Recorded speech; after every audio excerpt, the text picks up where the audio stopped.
Good evening, Jesse Thompson with ABC News. Prosecutors have decided not to appeal the sentence given to the man who murdered Melbourne woman Celeste Meno. Zilla Gordon has more. Luay Seiko cyber-stalked 23-year-old Celeste Mano before breaking into her family home and stabbing her to death in November 2020. Seiko was handed a 36-year prison sentence with 30 years non-parole last month. That prompted Miss Mano's supporters and her mother, Aggie Di Mauro, to campaign for Seiko to be given a life sentence instead. But late this afternoon, Victoria's Office of Public Prosecution said it had carefully considered the prospects of appealing the sentence and read detailed and thorough submissions from Miss Mano's family, but ultimately decided not to go ahead with an appeal. Australian wine will soon be back on the shelves in China after Beijing lifted tariffs on the product. Political reporter Stephanie Boris has more. The crippling penalties were imposed in 2020 amid a diplomatic stoush between the two countries. Beijing claimed the tariffs were targeting anti-competitive behaviour from the Australian wine industry. But both Labor and the Coalition were always adamant it was an act of political retribution. At the time, Australia was exporting just over $1 billion of wine to China a year. Today, China's government announced it would lift the tariffs on Australian wine, offering a potential lifeline to an industry which has been struggling with low prices and global oversupply. The tariffs will be lifted from tomorrow. Tasmanian Senator Tammy Tyrrell has announced she's resigning from the Jackie Lambie network. She served as the Senator's office manager before being elected to the Senate herself at the 2022 federal election. Senator Tyrrell says she'll now sit as an independent. Jackie has indicated that she's not happy with the way that I've been representing the Jackie Lambie network. So I've made the tough decision to step aside and let the network shine in its own right and me to shine in my own right. A federal inquiry will examine problems in the country's live music industry. Here's Evelyn Manfield. Splendour in the Grass announced yesterday it's cancelled its annual multi-day music festival at Byron Bay, with revelations ticket sales weren't as high as they needed to be to cover rising costs of putting on a festival. It sparked further concerns for the future of the live music industry and calls for the federal government to provide funding relief. Now, a new federal parliamentary inquiry will look at the sustainability of the industry, career pathways for musicians and audience behaviour. It'll also invite submissions from stakeholders. The World Health Programme has repeated its warnings that famine is imminent in northern Gaza. Israeli attacks have made land deliveries of aid challenging across the territory, and health officials say children are becoming malnutritioned at a record pace. Israel denies it is intentionally starving Gazans and has blamed Hamas for commandeering aid. The WFP's Matthew Hollingworth says it's a desperate situation. There is nowhere else in the world where so many people face imminent famine. Here in Gaza City, we're at the epicenter of the crisis here in the Gaza Strip. They themselves are desperately seeking every day the aid that they need to survive, and we are simply not getting enough. Staying overseas, and investigations are continuing into what caused a container ship to bring down a major bridge in the US city of Baltimore. Thunmaya Navida reports. Salvage crews and accident investigators are working on the scene at the Patapsco River, where the Francis Scott Key Bridge once stood in Baltimore. Chair of the National Transportation Safety Board, Jennifer Homendy, says crews have been assessing the damage. They did a walkthrough of the vessel, including the bridge and the engine room. Divers have recovered the bodies of 2 workers, but the recovery mission doesn't come without challenges. Sonar scans show the vehicles that contain the remaining 4 bodies could be encased in concrete and other bridge materials. Divers will only return to the water once the debris has been cleared. And in sporting news, North Melbourne coach Alistair Clarkson has described this week's conciliation talks with former Indigenous players involved in the Hawthorn racism saga as really productive. The sessions at the Human Rights Commission were the first time that Clarkson and Brisbane Lions coach Chris Fagan met with the complainants since allegations regarding their time at Hawthorn were first aired in 2022. Both Clarkson and Fagan deny any wrongdoing. Tomorrow's weather in Melbourne, a cloudy day clearing to a sunny afternoon and a forecast top of 25 degrees. That's the latest from ABC News. So, what makes us Australian? Just be whoever you want to be. And who's the obvious person to ask how that's transforming? Welcome to Broken Hill, Miriam. I'm on a quest to learn what it takes to change and adapt. Occupation. I'm actually an escort. An influencer. Miriam Margolyes, Impossibly Australian. You are changing the world. Starts Tuesday, April 9 on ABC TV and always free, always entertaining on ABC iView. This is the 2024 AFL Premiership season. On your radio. On digital. And the ABC Listener. Look for the AFL button. Something big is coming, I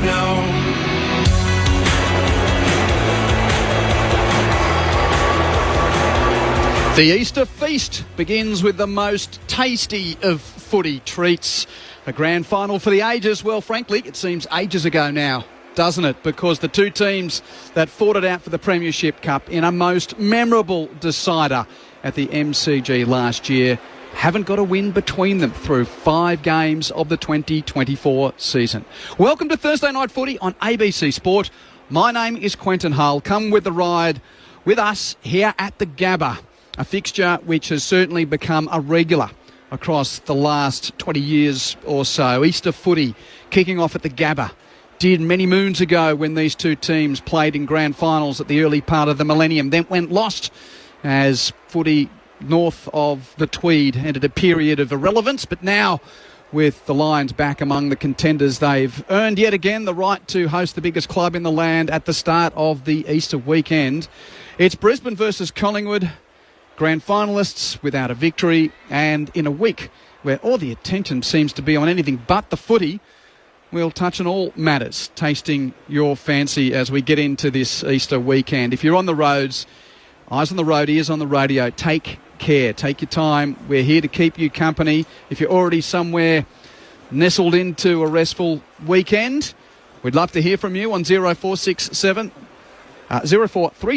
774 774. That's 0437 774 to get in touch with the team here at the Gabba, which I'm pleased to say includes Michael Price to call the action with me, former Port Adelaide coach and captain Matt Primus, and the former number 1 draft pick Jeff White. We're all here in the box. Zane Bojack's down on the boundary with about 33,000 fans moving in.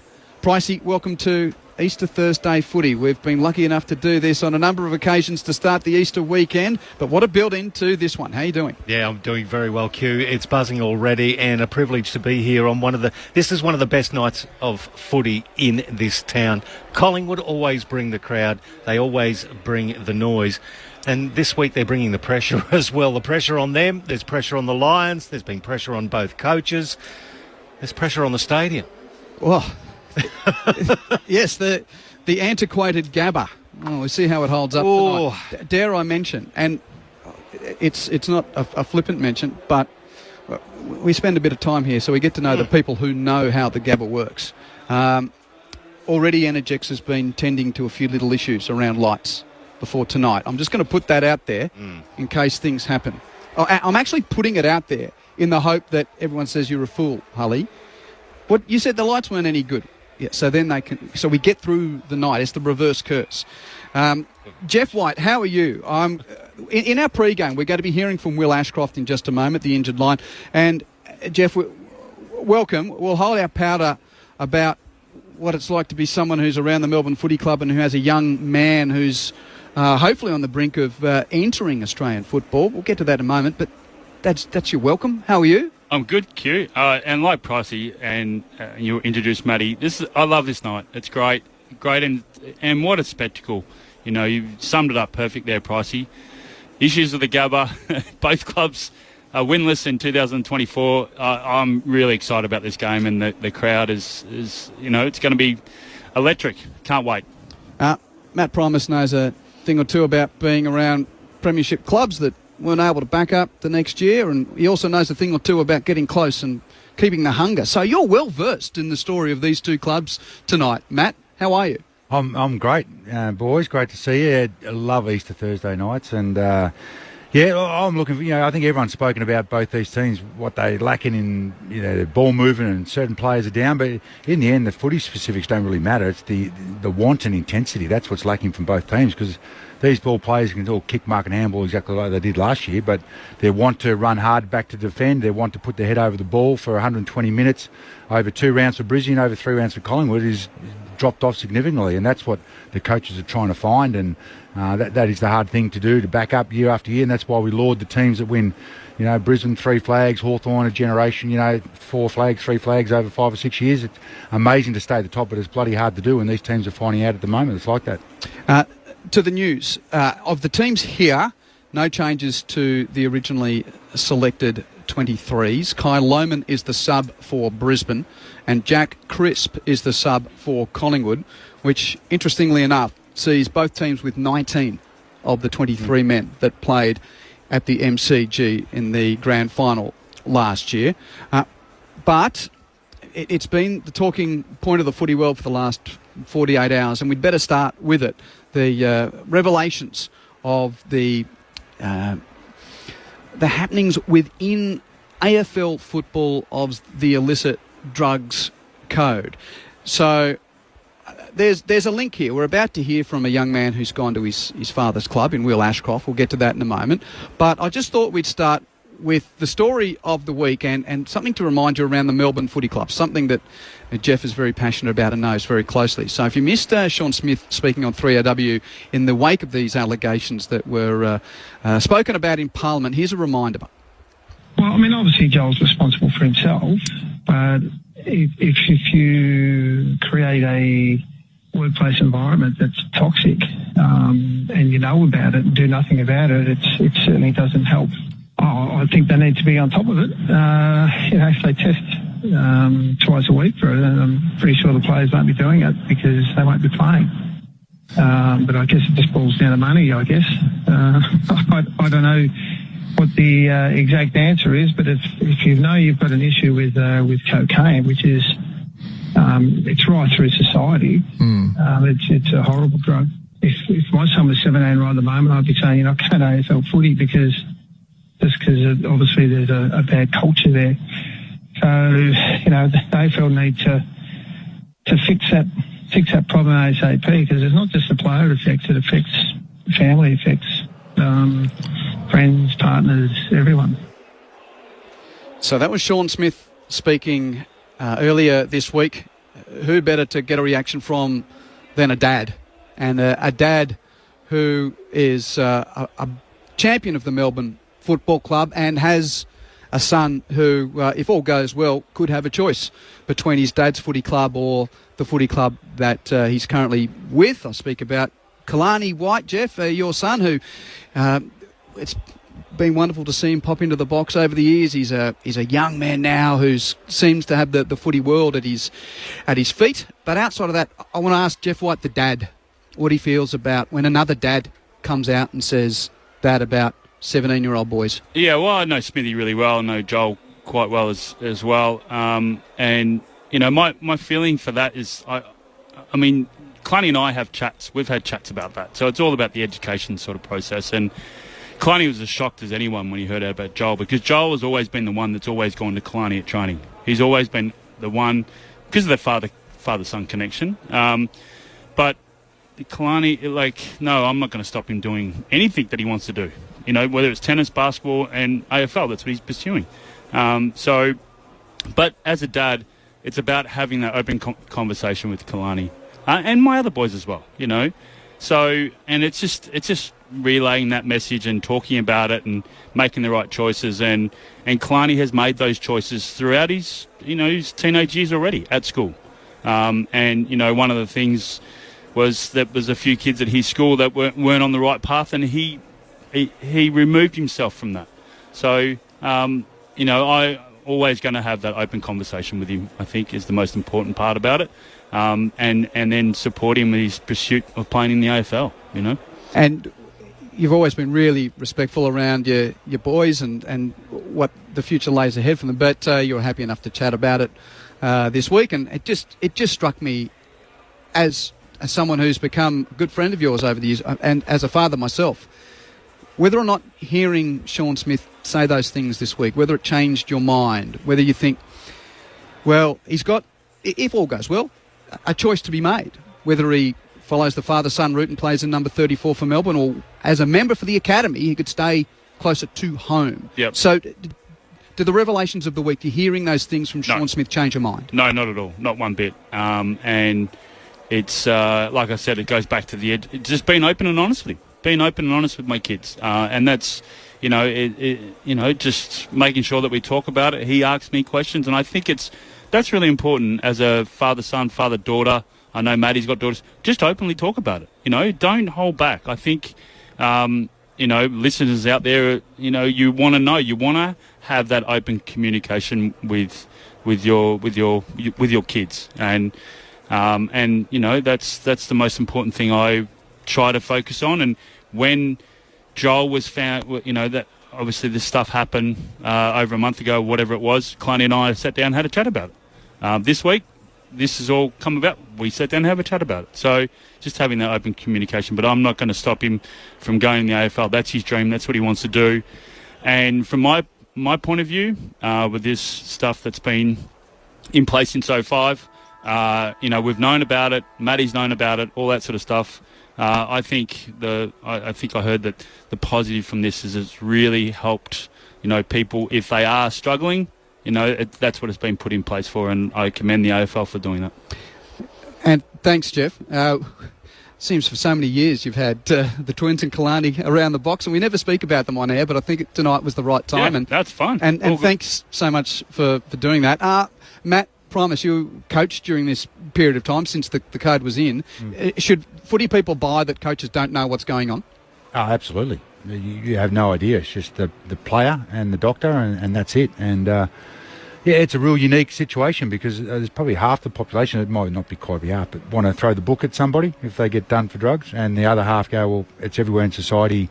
There has to be leniency of it. And I think that the upsetting thing is the secrecy behind it. So the AFL can say, well, this has always been our policy, but nobody's read the 1,000 dot points. Should the coaches know?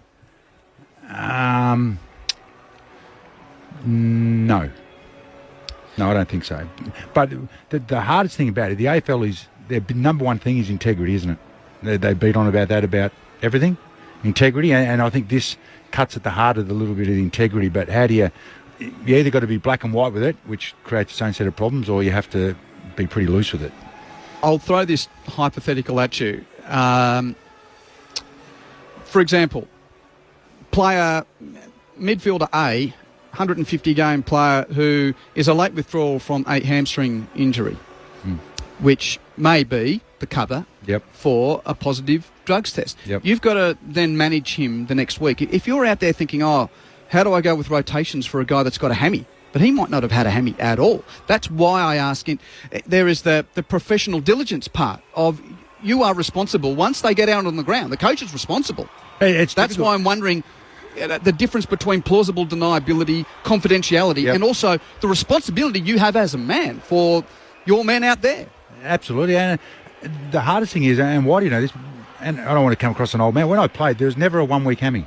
You did a hammy, it was 3 weeks. Yeah. Now there is one, for the last 10 years, there's been 1 week hammies. So it just makes you think, hang on, what's going on? So, it cuts at the integrity and the team ethos, and it makes it hard for the doctor. He knows that and then has to tell the high performance manager and the coach a lie.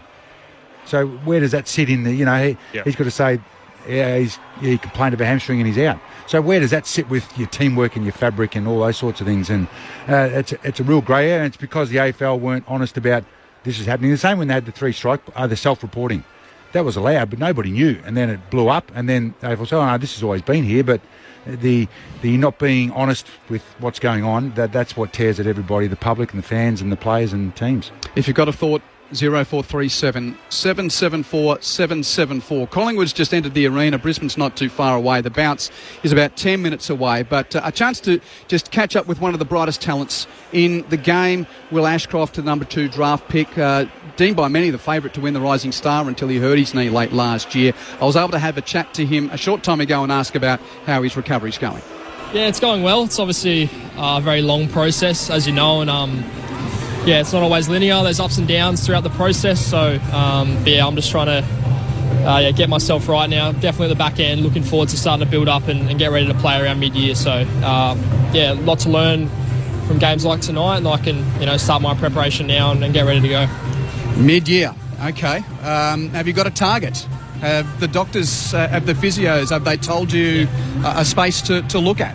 Yeah, I'm pretty impatient, so I like to look at a specific date, but they try to say a bit of a spectrum, so, a 3 to 4 week period where we sort of aim to get back by. So that's why it's sort of put as mid-year, maybe potentially a little bit before, maybe a little bit after the bye.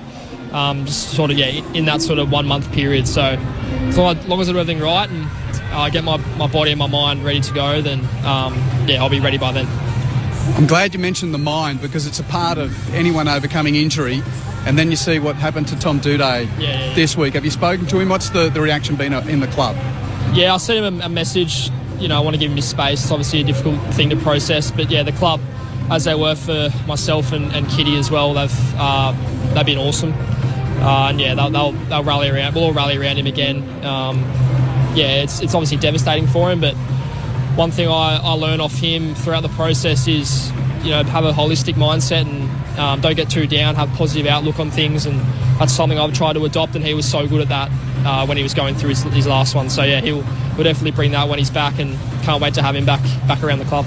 So what's different about the Will Ashcroft that stands here today compared to the one that ran out to play some footy that night against Geelong, outside of the fact that your knee's been banged up and repairing since then, but the holistic thing, it's interesting.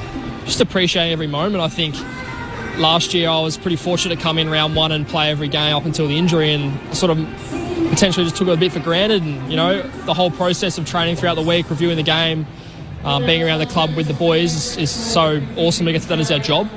And when that was, stripped away from me very quickly, I soon realised, how much I value just the process and everything that came along with obviously playing on game day, but the whole process of being a footballer. And I love everything to do with it, and that's why I can't wait to get back out there and appreciate it and just be grateful each week I play and put my best foot forward.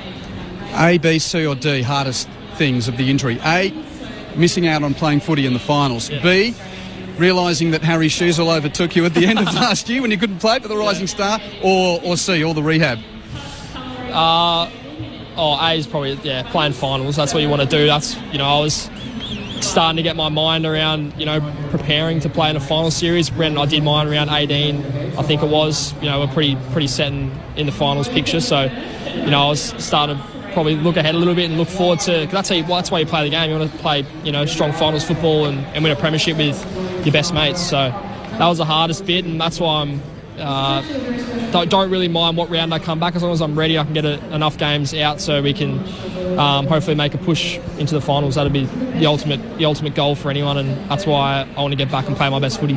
Will Ashcroft with me, planning a mid-year return from his ACL. Now, around the footy team, how close are you to the guys preparing, and how close have you been during pre-season and the first couple of weeks which haven't gone to plan on the field?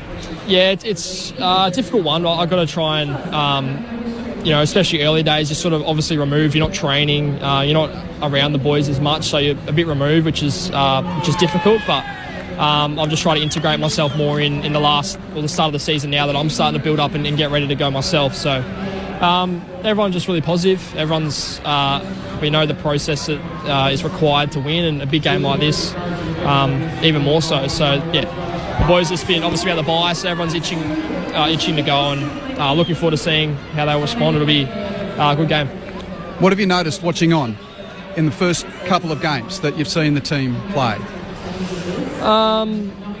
I think what we need to get back to what we do really well. It's like, obviously I'm involved in the midfield group, so we've reviewed that heavily around some of our key pillars, contested ball, and you can break it right down. We just haven't been there yet with what we expect. So we've got to bring that, especially on big games. The pressure's on.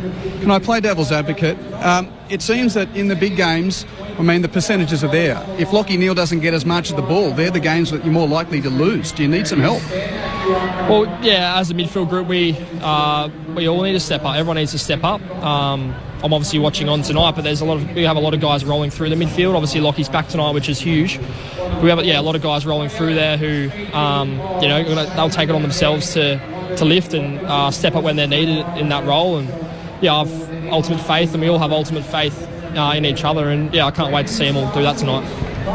And around the club, interesting, we're here in Brisbane, and last week we had the Broncos doing the whole... We're not talking about the grand final, and I know that footy in this city is different to footy in other parts of the AFL world, but, I mean, you guys seem to have embraced the review of what happened. It's a new game. You'll never get that opportunity again, but how would you describe the mindset of the guys running into this opposition for the first time since that day? Yeah, no, it's definitely centred around what we can do right now and how we can put our best foot forward session to session and week to week. You can't look too far ahead.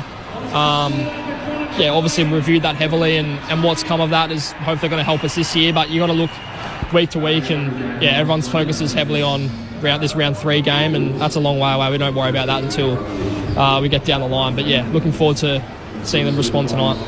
Well, I'm sure no one more than yourself looking forward to getting back out there again, but a lot of footy fans keen to see you return. Thanks for your time, Will, and good luck in the next few weeks to get yourself ready. Perfect, thank you. Thanks, Tony. So that was a short time ago. Great to have a catch-up with one of the young stars of the competition, Will Ashcroft, targeting a mid-season return from his ACL injury. Quentin Hull and Michael Price to call the action with Jeff White and Matt Primus up in the box. Let's get down to Zane Bojak just for a taste of conditions, because the houseful sign is up. Zano, yet again the Black and White Army are in town, hoping that this premiership defence has got a flicker here at the Gabba against the Lions. How you doing? I'm going all right, Q, and I tell you what, there's members of the Black and White Army right next to me, so we could have some interesting comments in our microphone tonight, can I tell you.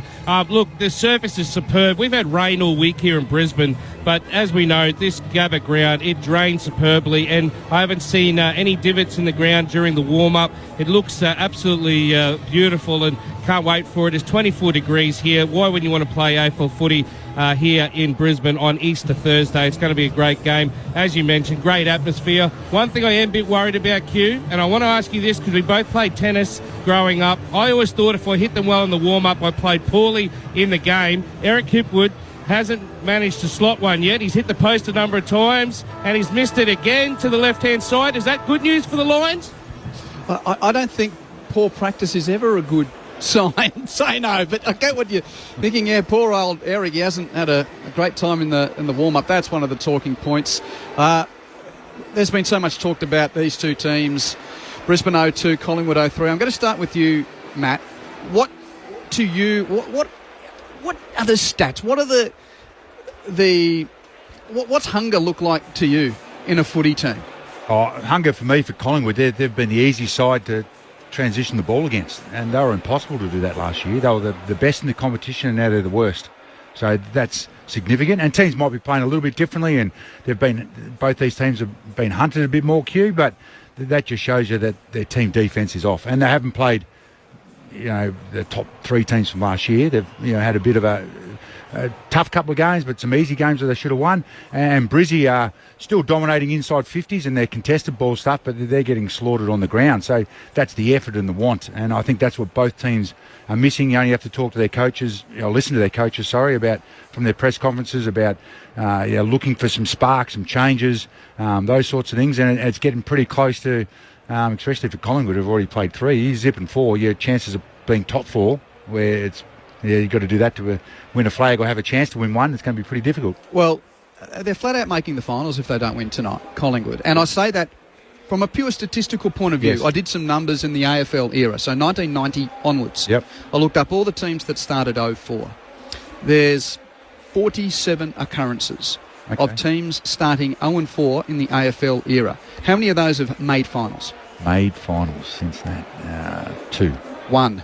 One. Who was that? Sydney in 2017 actually started 0-6. Wow. But then won 14 of their next they got 16. In a row, yeah. Yep. So of the 47 occurrences, one team has made finals. Wow. 2 have got to 9th. Melbourne in 1995 started slowly, got to 9th. North Melbourne in 2011 started slowly, got to 9th.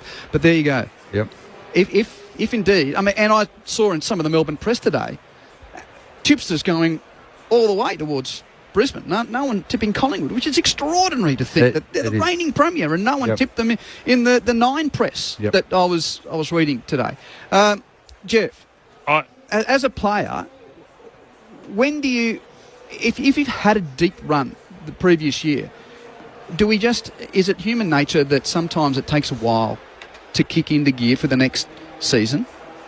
Well, are we making this up, or is the deep run for last year for both of these teams outside of the lack of the less preparation, but is it real mentally? I think that's we want to know about the headspace. Yeah, it's a bit of the mindset. Look, I agree with Matty on the hunger. I looked at some stop plays during the week, and I could just notice that some of the Collingwood players were sort of a couple of steps off from the stop plays, and a lot of that had to do with Darcy Cameron in the ruck as well. So I think it's a great move that Cox is starting against Oscar McInerney. That's how it started in the grand final, and they started really, really well, Collingwood, in that setup because he's much taller, gets in the way. But I just noticed with some of the stop plays. So for me tonight, it starts with the stop plays. Where's their starting positions? You know, are they leaking off or are they front and centre? You know, so for me tonight, I want to see Collingwood, the numbers around the ball. That's where they generate their break. They've got so many good players that can, you know, their Dacoses and, you know, all these sorts of players that can break the lines really good. That's where it starts for me tonight with Collingwood. And I'm tipping them tonight. You're tipping the Pies? Yep. There's one key. What about you, Matt? I'm tipping Brizzy. But I think we'll see a better four-quarter performance from the Pies what we've seen this year. But there's something a little bit off for them, and they might turn around tonight. But the last 3 weeks would suggest not. I think over the years we've seen the lack of depth in Brisbane's midfield as one of the reasons why they got to finals and didn't progress. Josh Dunkley came to the club last year, was outstanding. But, yeah, again, the question still remains. If Lachie Neale doesn't get a stack of the ball, can Brisbane win the big games? I did that stat before the Port final last year. 25 possessions or less for Lachie Neale. The percentages of Brisbane win dropped by about 15 to 20%. He's the guy. And you still don't underestimate the loss of Coleman down back. That's where they generate a lot of their turnovers on the half-back line, and he uses the ball so well. It's such a big loss for Brisbane. Yeah, and he wasn't there in that trip to the West last week, or 2 weeks ago. So Brisbane having the bye last week, having been beaten by Fremantle and Carlton, Collingwood, of course, St Kilda, Sydney and Greater Western Sydney getting the better of the Premiers. Thanks for all your texts. We don't have time to get to them now, but keep them coming on 0437 774 774. Let's do Easter footy on ABC Sport. Here's Michael Price for the opening bounce of the grand final rematch. Mason Cox versus Oscar McInerney. I'll give that one to McInerney. He'll get a free kick anyway. The umpire's going to bring it back. The big O will take the ball in the centre circles. Immediately lays the big slipper into it. It's a long kick towards 50. In fact, a full forward coming out is Danaher juggling the mark. Dropped it. Picked up by Quainer. Struggles to get a kick out to clear, and it's cut off by Zorko, still inside the centre square. Immediately Brisbane going back into attack. Kicks it to the forward pocket. Coming across Berry. Rowed by Rayner. He tries to fend off Moore. Tackled into the ground holding the ball. Will be a free kick. And the captain bringing it for the Pies. He'll receive that free kick in the left back pocket. Black bandana on with that bleached hair flowing down the back of his shoulders. Darcy Moore in the left back pocket for Collingwood. Long kick to a pack at half back. Cox the target, couldn't mark. Rove by Neale, a Brisbane whistle. Free kick going to Big Mason, who was manhandled in that contest. So Big Cox at left half-back for Collingwood. Kicks down the line, presenting Myercheck, got a hand, couldn't mark. Degoe Rose for Collingwood, pumps them inside 50 for the first time, and it's the grand final tormentor again. Bobby Hill marks 20 metres out. Well, it's become the norm against Brisbane, hasn't it? Yeah, that pick-up from Jordan Degoe, that lift the side, clean, got it on his boot straight away, but I reckon with Quainer down back, they've got to protect the ball. Just don't kick it out willy-nilly because Brisbane's going to set up the wall. Tell you what, two number 23s at either end could light us up tonight. His hair could light up tonight. We might need it at the Gabba. Bobby Hill kicks the opening goal. Collingwood on the board first. We've travelled 2 minutes. Really good start like Darcy Moore, who's been questioned with his form and his effort. Well, that effort there on that tackle was outstanding, and that started their ball movement. A bit long down line from Cox, but a great ground ball from Degoe. And then, unfortunately, there's three Brizzy guys behind the ball, but they all let the Collingwood forward get in front of him, and a quick kick come out and played to the guy who got in behind him. Yeah, and it's not just about players trying to get an early authority here at the Gabba. Listen to Listen to him. This is not the MCG, folks. And this is not the last quarter either. They realise that they've had 3 weeks falling further and further behind the chase pack. So we're back into the middle, and the big Buckman will go at it yet again. Cox versus McInerney. McInerney gets this one down, but immediately Finn McRae leaps onto the ball, gets it onto the left foot. It's a scrubby kick. Lipinski brings it to ground. McLuggage goes in, tackle to the ground. Umpire's going to come in and ball it up. Still in the centre square, but just forward of the centre circles. The Collingwood are kicking to the right as we're looking at it. The City end, they won the toss. Cox with a big left-handed spike towards half forward. It's volleyball back towards the stoppage contest. On the deck, Dunkley picks up for Brisbane. Farms out a hand pass to Zorko. Rush kick towards half forward. Great work from Frampton in front of Danaher to win the ball for Collingwood. Kicks it towards half forward. Myercheck marks a kick and a half from goal. Myercheck plays on with his right boot. Kicks Collingwood into attack. And Lester going to ground at the back. Read the drop brilliantly, the veteran Brisbane defender. To mark on the last line of defence. He's called to play on. Kicks across the face of goal to Jared Berry. Marks and plays on with a kick to the wing. He's got Cameron in space. That's Charlie of Brisbane. Very different size to the one playing for Collingwood. He kicks down the line. Marked on the wing by Hipwood. Big goes push forward. He's on. He's spare. Yeah. Just forward of the wing is Eric Hipwood, who will kick it around the boundary line, and Dunkley takes the grab, 55 out at right half forward, and they've gone around the boundary. McCluggage to the next target. He's nudged off the chip pass by Dacos of the Nick variety, and then deliberate out of bounds against, I don't think that was Nikos. It might have been Darcy Moore. Yeah, Darcy Moore tapped it out of bounds deliberately, so it means that Jared Berry gets the free kick. But it looked like it was in an actual contest, but Jared Berry, who will be, fortunately, remembered on grand final day for a couple of 50-metre penalties that he gave away. Doesn't go for goal here. Kicks to the top of the goal mouth, and McInerney first hand couldn't mark, but Rayner Rhodes and snaps over his shoulder to kick the answering goal for Brisbane. Before the committee will double check. Hold on. They've hit the post. Score review. We're touched.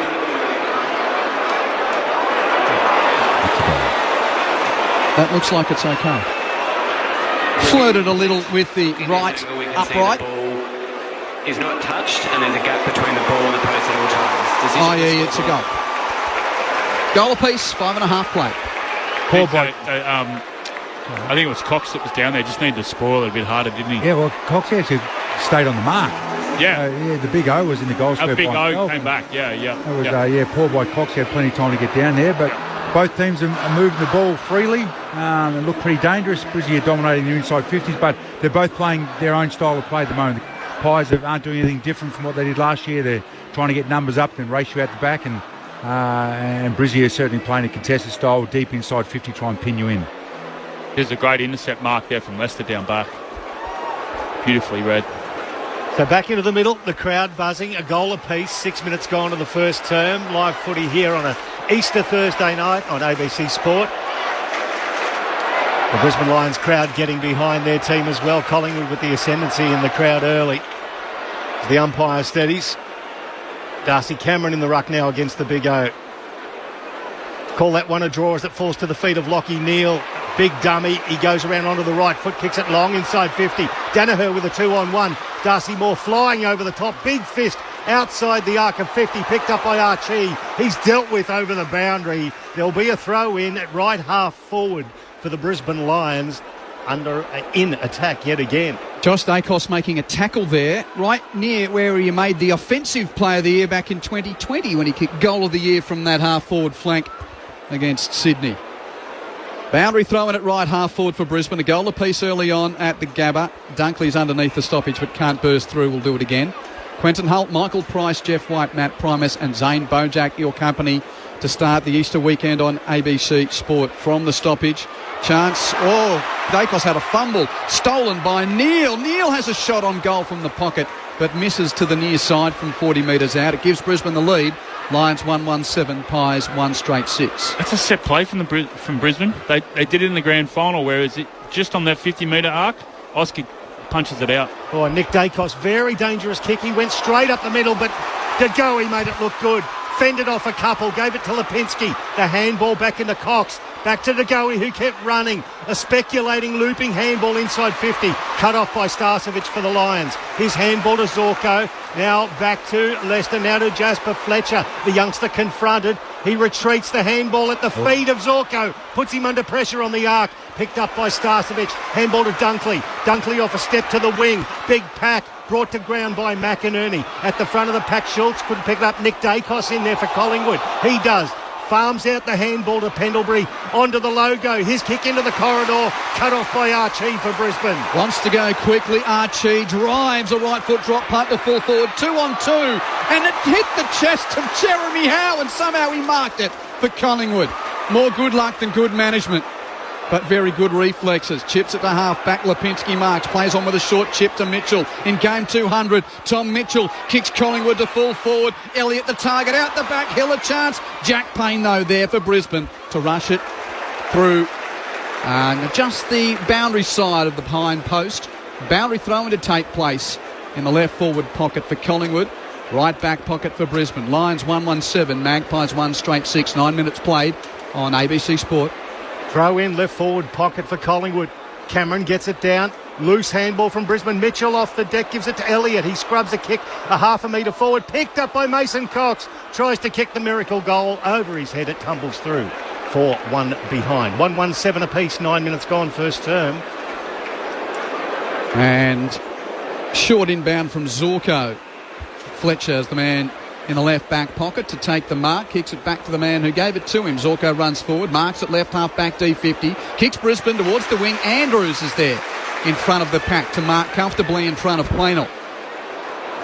So the co-captain and reigning best and fairest. Andrews with a short pass to Cameron. And Charlie's a long way from home. Kicks in field and misses. Degoe on the turnover, picks up the Collingwood. He hits it off the instep, kicking to a vacant forward 50. Met by Myercheck, dragged off the ball. Did he have it? Yep, play on. Picked up by Starcevic of Brisbane, who boots it clear from the right back pocket to right half back. Archie presents to Mark. Plays on quickly, hits the lead of Rayner. Marks on his chest on the outer wing. In front of Josh Dacos, he tried to go inboard, cut off by McCreary, who shrugs off a tackler in Archie. Handball to Nick Dacos, over to his brother Josh. He wheels around onto the right foot, kicks it inboard, looking for Hill. Cut off by Leicester, who's on the ball. Hill on top of him, umpire circling and says no. We'll ball it up 35 metres out directly in front of the Collingwood goal. Been the issue from the Pies, just they're not about able to connect when they go inside 50. Plenty of looks so far, though. That pressure's good. Cameron actually volleyed the ball with his boot out of the ruck contest. Ricochets to the pocket. Pendlebury has it. He's tackled. Just gets it to his boot. No effect on the kick. Myercheck applies a tackle to lock it in. The Pies attacking 50. Yeah, good work to ensure no exit for Fletcher. Ball up. Sorry, Q. If they can just tidy up that when they turn it over, if they tidy it up, their pressure's spot on at the moment from Collingwood. Jeff White with you on ABC Sport. Cameron and McInerney tangle. Tap boundary side. McCreary with a hand pass to Elliott. And Elliott runs into an open goal and kicks. I assume a goal, but we'll get it checked again. Now, Beau McCreary running through that contest found Jamie Elliott attacking side of it in the pocket. I didn't see anything wrong with it to the naked eye. Post to the goal post. It was just the angle that came through. I think there's... because it went to the over the goal ump's head very quickly and to the far right upright, he wants it checked to see if it hit the post. Well, the soft call's a goal. Looking at these angles, we can see there is no spike on edge as the ball passes the post. Decision on the scoreboard. That'll be a goal to Jamie Elliott, and Collingwood take the lead. 11 and a half minutes played the first term. It's 2-1-13 to 1-1-7. The thing I like about that stop play inside their forward 50 Matty, that McCreary, they had Elliott, 2 guys on the run. All the Brisbane guys were flat-footed. They were, weren't they? So they had movement on the ball. They had speed on the ball inside forward 50, which is really, it was a great tap from Darcy Cameron. It was nice and soft. It was in the right position, but they had movement. Yeah, the movement creates nervous defenders, doesn't it? Especially if they're flat-footed. And geez, he's had a start. 5 touches early, 3 inside 50s. Looks really attacking when he's got the ball in his hand. 10 tackles to 5, Collingwood. They'd love that in the Collingwood coaching panel. Criticism of their defensive side of their game over the last couple of weeks. Back into the middle, Darcy Cameron in there for Collingwood. And we got Darcy Fort has replaced McInerney in the ruck for Brisbane. Umpire bangs it down in the middle of the gather. Nice bounce too. This one for Darcy Fort. It's cut off by McRae for Collingwood. A sky ball that ends up just past centre wing. Going back with the flight, Jasper Fletcher, the son of Adrian, just chips it back towards the boundary line. Answorth, long down the line, misdirected. Jeremy Howe just presented, took the mark over Zach Bailey. He's 70 metres from his own defensive goal. And he just takes his time, points Babe Ruth style towards the middle of the ground. Dangerous kick. It was cut off and read beautifully there by Cal Archie. Now he looks forward. He's got a couple of free players at left half forward. He decides to flare it right into the corridor to McCluggage. Takes his time here, McCluggage, a little indecisive before kicking wide towards the half forward flank. Target is Berry, got a high contact there from Josh Dacos. Picks up the ball quickly, plays on with a hand pass to Wilmot. From 60, kicks to full forward, and Danaher had a big piece, couldn't take the mark. Will get a free kick, will he? No, he won't. That's the Collingwood mob roaring for Noble kicking it clear. Silly me. I thought I heard the roar of the home crowd. Thought that's in response for a free kick, but no, it's the Collingwood mob making a noise. Well, it's the Brisbane crowd making a noise as Noble just throws out a handball. It was cut off there by Nick Dacos. He scrubs one back into the corridor around the ankles of Elliott, but it's been a free kick awarded down the field as Dacos was dealt with after he got rid of it. And it's going to be to Jamie Elliott, just forward of centre wing on the outer side. They make things unique everywhere, Collingwood, and they make the sound of this place different when they come here. The acoustics are different. Handball backwards to Maynard. This is a long kick. Top of the square. Darcy Fort skims his knuckles over the back. Was a chance, but it went through for a rush behind. 2-2-14 Collingwood, 1-1-7 Brisbane. We've played 14 and a half minutes of the first quarter. Yeah, ground balls are hurting Brizzy inside 450, which has been the problem the first couple of weeks. But Danaher then deep in the goal square, they lost the ground ball, pumped out, and Collingwood took the ball down the other end very quickly again. Conservative inbound. Fletcher marking in the left back pocket from the chip pass of Wilmot. Had a bit of it early. Jasper Fletcher runs around New Pie Schultz, who was the man on the mark. Hand passes to Bailey at half back, tumbling kick towards the wing. Bounces away from Frampton and into the hands of Danaher. Gallops to half forward, has a bounce. Hand pass to Robertson, who left it behind him. And Frampton cleans up for Collingwood, picks up the loose pill. Hand passes to Howe. Howe's kick turned over. Straight to McCarthy, who marks it for Brisbane. Forward of the wing. And takes a moment, Lincoln McCarthy. Well, kicks infield dangerously, just beat the handle. Lipinski picked up by Neil on the bounce, hands it to Rayner, hands it back to Wilmot near the bullseye. Now the deep kick towards full forward. Hipwood has a juggle once and twice, not paid. Play on the deck. Quaynor mops up for Collingwood. Hand pass to Cameron, hand pass to Noble, and the Pies are out. His little chip pass finds Josh Dacos on the boundary, still inside defensive 50, and Noble ran on and collects a mark just outside 50. Good running. He chips it along the boundary line to Nick Dacos. Again, good ball control. By foot finds Mitchell just short of centre wing. So 4 quick kicks for Collingwood as Mitchell comes back inboard and finds Josh Dacos, who's run on. Another 15-metre pass to his brother Nick. They're racking up the stats as Dacos, Nick, comes across the commentary side and lands a beautifully long kick to Will Hoskin-Elliott on the logo. He saunters off now. Danaher on the mark. He chips a kick. He took too much time, too casual. It bounced away from Jeremy Howe over the boundary line, and a throw in front of the jeering Brisbane Lions members. Both teams are just very nervous. They are, yeah. Poor skill errors, not poor decisions, just really poor skill errors. But that shows how much is riding on this game. And shows the pressure from both sides as well. Matt Primus and Jeff White, who'd have thought they'd be nervous in round 3 after the last time they met and the stakes that were then? From the stoppage, Mitchell with a good hand pass for Collingwood to Lipinski. Hands it to the boundary line for McRae. Hold on, there's a stoppage. One of those was a throw. Right. Throw from Mitchell. Free kick to Lockie Neal. There's a couple of No, it's going to go to Darcy Fort. Neal had it for a moment and then said, no, it's Fort's free kick. So coming in After just 7 games last year, Darcy Fort. This is his first of 2024. Kicks to half forward, goes beyond the pack. Noble roves for Collingwood. Hand pass to Mitchell. Hand passes to Pendlebury. Hand pass to Nick Dacos, running through the bullseye. Kicks Collingwood into attack. Spews off the chest of the Magpies, but on the follow-up, McInnes roves his own crumb and snaps the goal from 25 metres out to give the Magpies a 13-point lead. Drop the chest mark, able to do his own roving. Magpies 3-2-20, Lions 1-1-7, 17 and a half played. I love already Quainer, Howe's gone into the middle. I know he's turned it over. They intercept mark, but they're trying to go back through the corridor, aren't they? They're trying to get speed on the ball. And then they had Pendlebury, nice hand pass, still in the corridor, giving them options and getting it down into their forward line really quick. That's giving them the options. Yeah, that fast ball movement is making Brizzy defenders, they've messed up a few decisions, Whitey, but it's certainly making Brizzy defenders very nervous. And what's that, 8 inside 50s for 5 shots the Pies have had, and they've had a couple of bloopers going inside 52, so they're looking super dangerous ball in hand. It was good physical work in the end by Reef McInnes. He dropped the mark, but he actually got rid of the opponent's body to do so. Back into the middle, Mason Cox in there for Collingwood, gets it down. Now De Goey on the left foot.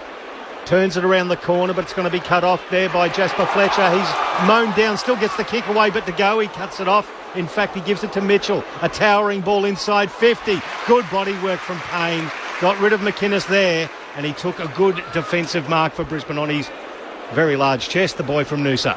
One of the quartet of Lions playing tonight that didn't play in the grand final. There's 4 from Collingwood as well.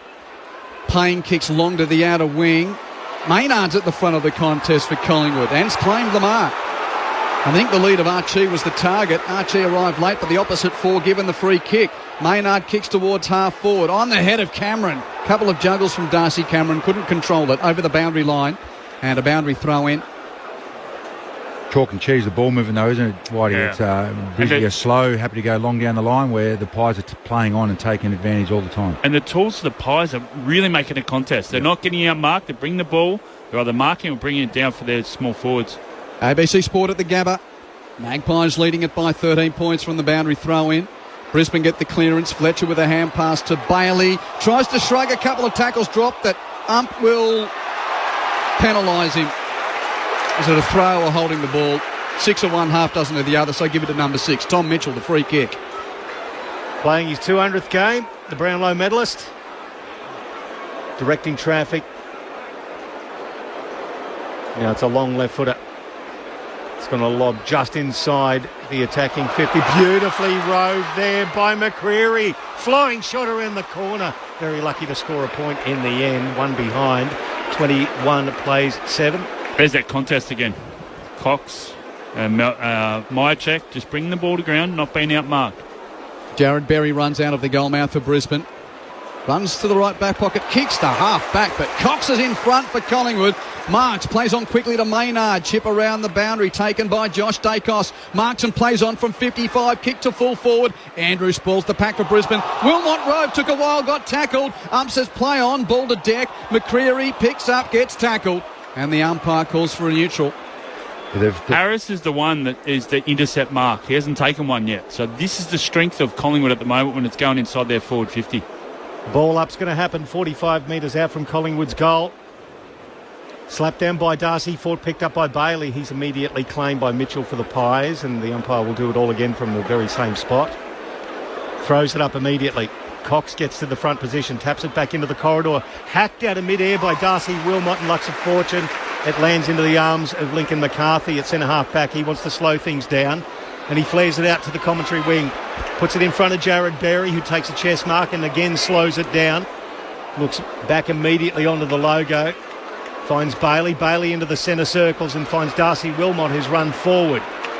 So they're keeping the ball in hand with a kicking efficiency of around 87% at the moment. Brisbane, it's a long kick from Wilmot now, inside 50. Pack of players, it skims off the knuckles of Danaher. At the back, Rayner, tackle without it. The crowd want it, no. Ball picked up by Jamie Elliott. Hooks it out of the defence. It's going to come back with interest, though. You've got Starcevic handballing it to Archie. Off a step now. Darcy Fort has gone back and went through the hands of Hipwood. Towed off the deck, cut off there by Will Hoskin-Elliott on the goal line and saves a certain goal. It is a behind. 8 plays 21. It's a 13-point ball game in favour of the Pies. Apart from that shot on goal, the last 5 inside 50s for Brizzy have just bounced back out to Collingwood. They just cannot lock the ball in at all, Brizzy. Matt Primus on ABC Sport as Noble chips short to Howe, who's just forward of full-back Jeremy Howe.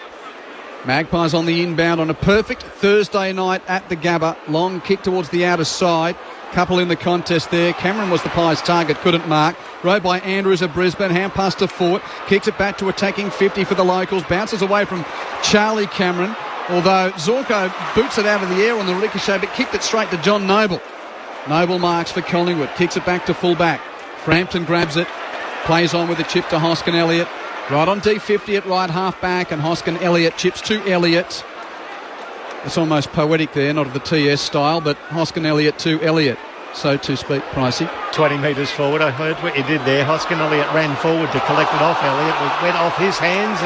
Zorko, well, he copped one high off Will Hoskin Elliott as well. He accepts the free kick and gives Hoskin Elliott something to go with. That's a pinpoint pass to find Bailey, 55 out. He played on, he was over the boundary line, should have been a throw in. It's a hook kick, bounces in front of Charlie Cameron, off his chest, rowed by Quaino. Immediately claimed, the ball bounces over the boundary line. Free kick against Eric Hipwood for that tackle lingering, Michael. Oh, he did linger. Well, there you go, the umpire just soft on the signal. It's going to be a free kick to Quaino in the right back pocket. He's Michael Price. I'm Quentin Hull calling the action for you from the Gabba as Quaino kicks in and Fort decides to knuckle it over the boundary. And we'll see a boundary throw in. Bobby Hill, Jamie Elliott and Reef McInnes, the goal kickers for Collingwood. Cam Rayner, the goal kicker for Brisbane. It's the Magpies 3-3-21 leading Brisbane 1-2-8, 24 minutes travelled on this first game of the Easter weekend round. Round 3, which becomes the 4th game for Collingwood after they, of course, were a part of opening round. No clearance from the boundary throw-in. Ground is in absolutely gorgeous order as far as the playing surface. It sort of takes a couple of weeks after the close clip of the cricket season to get the lushness back. It looks in its footy best tonight, that's for sure. They're taking full advantage of Cox against Ford at the moment. Yep. No disrespect to Ford, but he's got to be mobile. He's got to get, not give up the front position to Cox. Rectangle resulted in a free kick to the Collingwood big man. Chips it short to Josh Dacos. Kick around the boundary line. Hill from behind spoils away from Ainsworth, and it's going to be thrown in. Gee, Matt, promise you can hardly even see the cricket square tonight. The Gabba looks so good. It looks magnificent, doesn't it? You wouldn't know there's one there unless you brought it up, Q. I remember your old coach Choco Williams complaining about the picture here. Oh, I can complain about it too, yeah. Throw in comes off the hands of Cox into De Goey's arms. He kicks long to the goal square. It's beautifully read by Brandon Starcevic, playing his 100th game for the Brisbane Lions. Kicks it to left half back to find Zorko. He's confronted by Hill. Handball over to Ainsworth. Over the head of Dacos. There's Danaher at the back of the pack, off his hands. McCluggage can't rove. Mitchell could. Got the handball away back to Elliott under pressure. He gave it to Frampton, who's crept up the ground. Got his foot to the ball. Cut off by Bailey. Handball backwards to half-back to Starcevic, then to McCarthy, then to Zorko by hand. His kick under pressure. Oh, great body work from McCreery. Got rid of his opponent in Wilmot. The ball spills. Picked up there beautifully by Neil, but he's tackled magnificently by Isaac Quaynor on the logo on the commentary wing. He'll get a free kick for the Pies. Not getting ahead of myself, but they're on tonight, the Pies. Every possession that the Brisbane got then, the Pies are right on them. Quaynor kicks deep to the forward line. Big pack, no mark at the top of the goal square, rowed by Ainsworth of Brisbane. Happy enough to fumble it towards the boundary line, and Leicester completes seeing the ball beyond the paint for a throw-in. Well, you tipped them, Jeff. Well, they got the balance. They got the balance right. They've not got 2-1. They got one going to the ball receiver, one to the receiver. So they're getting their balance in the defensive setup really well at the moment. 13 points the lead to Collingwood, edging towards a quarter time. Throw in with the Pies in attack. Fort beat Cox to the tap. No effective rover, though. Big Mason battles on, roves it himself near the boundary line. His kick is intercepted by Fort back in the field of play. Is Ruckman ever going to share it? Anyway, it goes out of bounds. No, free kick. Oh, free kick. Yeah, he threw that. Darcy Fort threw that. So Bobby Hill is going to get the free kick. Yeah, it was a tangle where he lost the ball. So the tormentor from grand final day has already kicked one, Bobby Hill.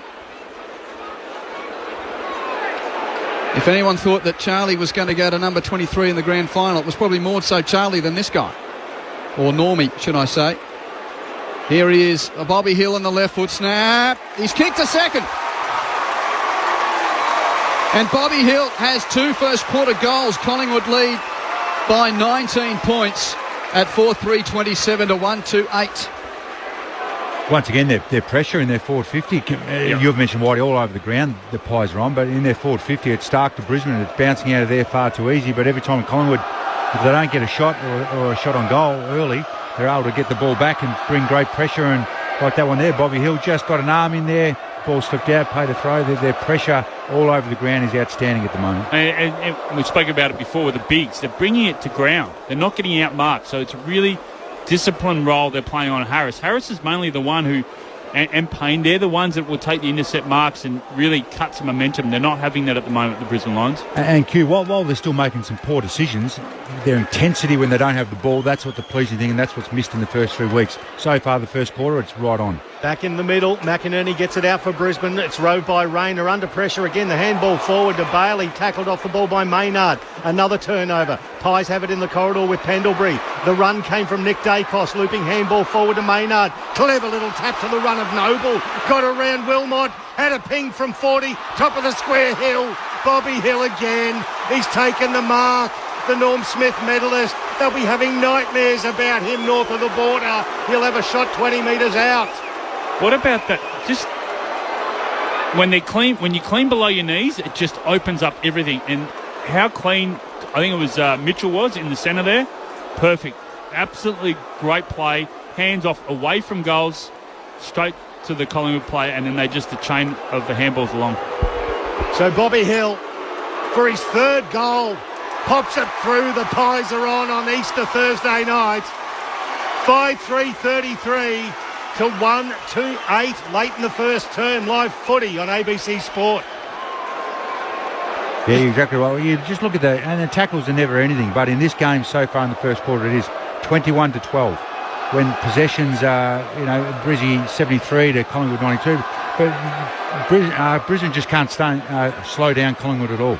The ball's just flowing far too easy, and there's nowhere near the pressure that Collingwood will put on Brizzy every time they touch it. Zane Bojak on the boundary. Oh, look, the Black and White Army, they're not just cheering Q, they're absolutely flying the flag, and they're wearing white shorts, but they're not showing a white flag here tonight. They've come here to play Collingwood. As for Brisbane Lions fans, well, they're in a bit of shock. They can't believe what they're seeing here at the moment. 3 goals for Bobby Hill, and we're yet to hit quarter time. Collingwood lead by 25 points at the Gabba. Start of a big Easter weekend of footy on ABC Sport. The 246ers battle in the ruck. Give that one to Cox with the tap. Can he find a rover? Not really. Brisbane's ball on the ricochet. Wilmot hands it to Rayner. Rayner on to Berry. Berry hands to Neil. Neil back to Rayner now. The kick from the bullseye out towards Danaher. Gathers on the half volley. 40 out. Swivels and snaps on his left. Bends it back, but not enough. Near side 4 are behind to Joe Danaher. Collingwood by a neat 4 goals, 5-3 to 1-3.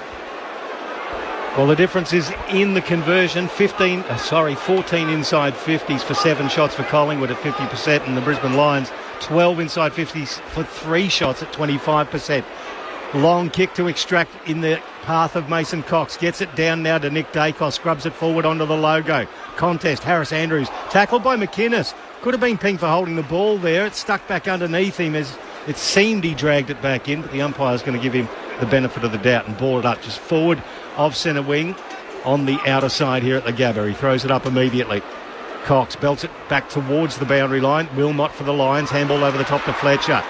It's a floating kick that goes just inside 50. Reading it best, getting back there. Howe spoiled late by Fort. Let go by the umpire. Handball from McCarthy over to Neil. Curls it around the corner. Oh, good chest mark in front of Danaher, taken by Billy Frampton. And he chips it now to Noble, and the Pies are out again.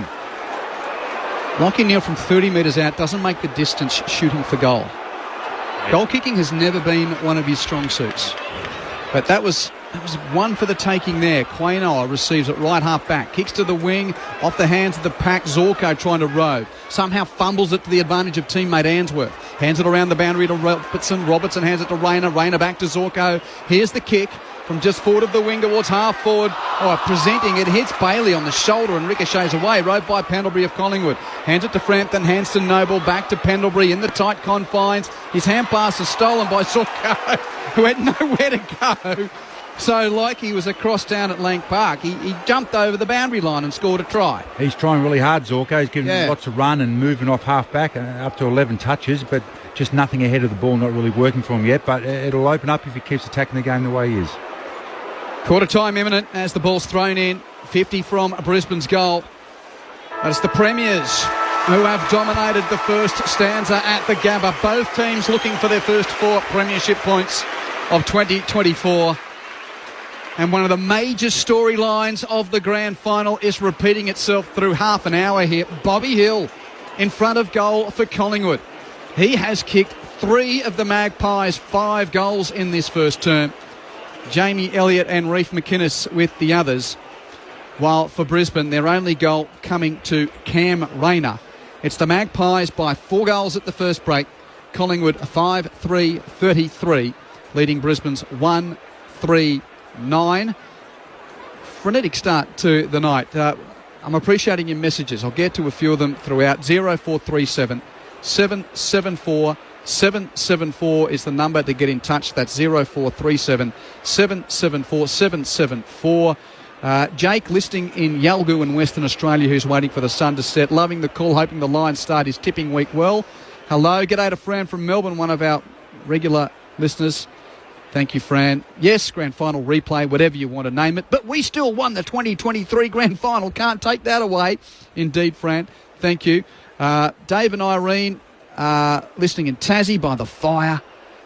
Go Pies. By the fire? Yeah. That's awesome. The weather's not like this in the rest of the country. No, I love that. I just love it. I love that.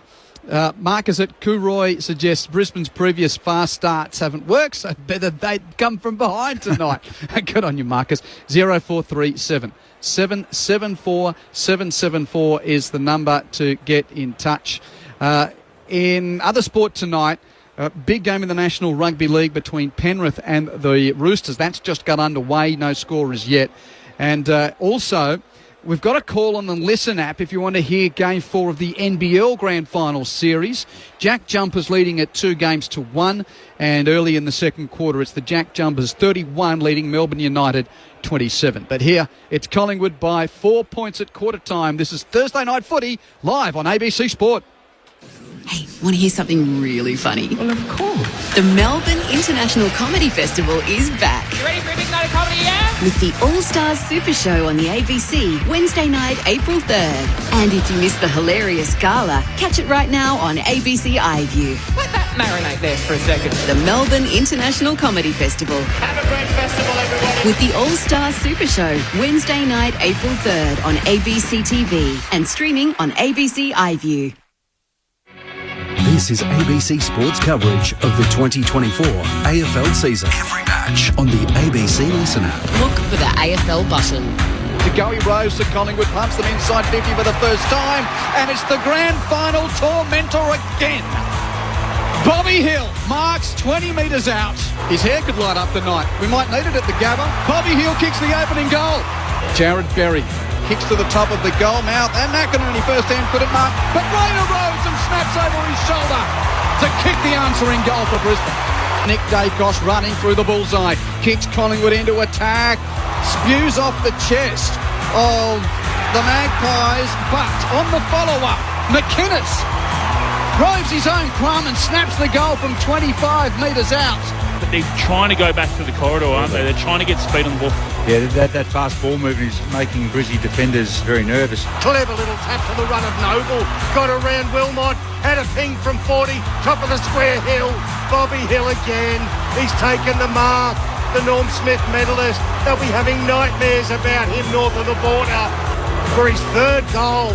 Pops it through. The Pies are on Easter Thursday night. The 2024 AFL Premiership season. On your radio. ABC Sport Digital. And on the ABC Listen app. Easter weekend begins as many AFL rounds have at this time of year at the Gabba, and it's Collingwood With the jump over the Lions, Magpies leading it by 4 goals at quarter time, 5-3, 33 to 139. Quentin Huller, Michael Price calling the action. On my way to our experts, Matt Primus and Jeff White. Please send us your name if you are texting. Particularly, this is a picture which it tells 1,000 words. I'm at the World's Irish Dancing, watching my daughter compete in Glasgow. One earpiece in, listening Go Pies. Wow. At a dancing competition in Glasgow, but listening to the footy. That's the power of the ABC. I love that. Okay, tell those that are watching dancing and also listening to footy or doing whatever to start this Easter weekend. Matt Primus, Jeff White, how have we got here after half an hour? Well, the main difference is inside 50s of 14 each, exactly the same. Brizzy have had no tackles inside 50 from any of their small forwards or any of their players. Collingwood have had 6, and that just automatically tells me straight away. And they've both had opportunities deep inside 50s, equal numbers, all those sorts of things. Collingwood have just come to hunt them early, get at them, move the ball quick.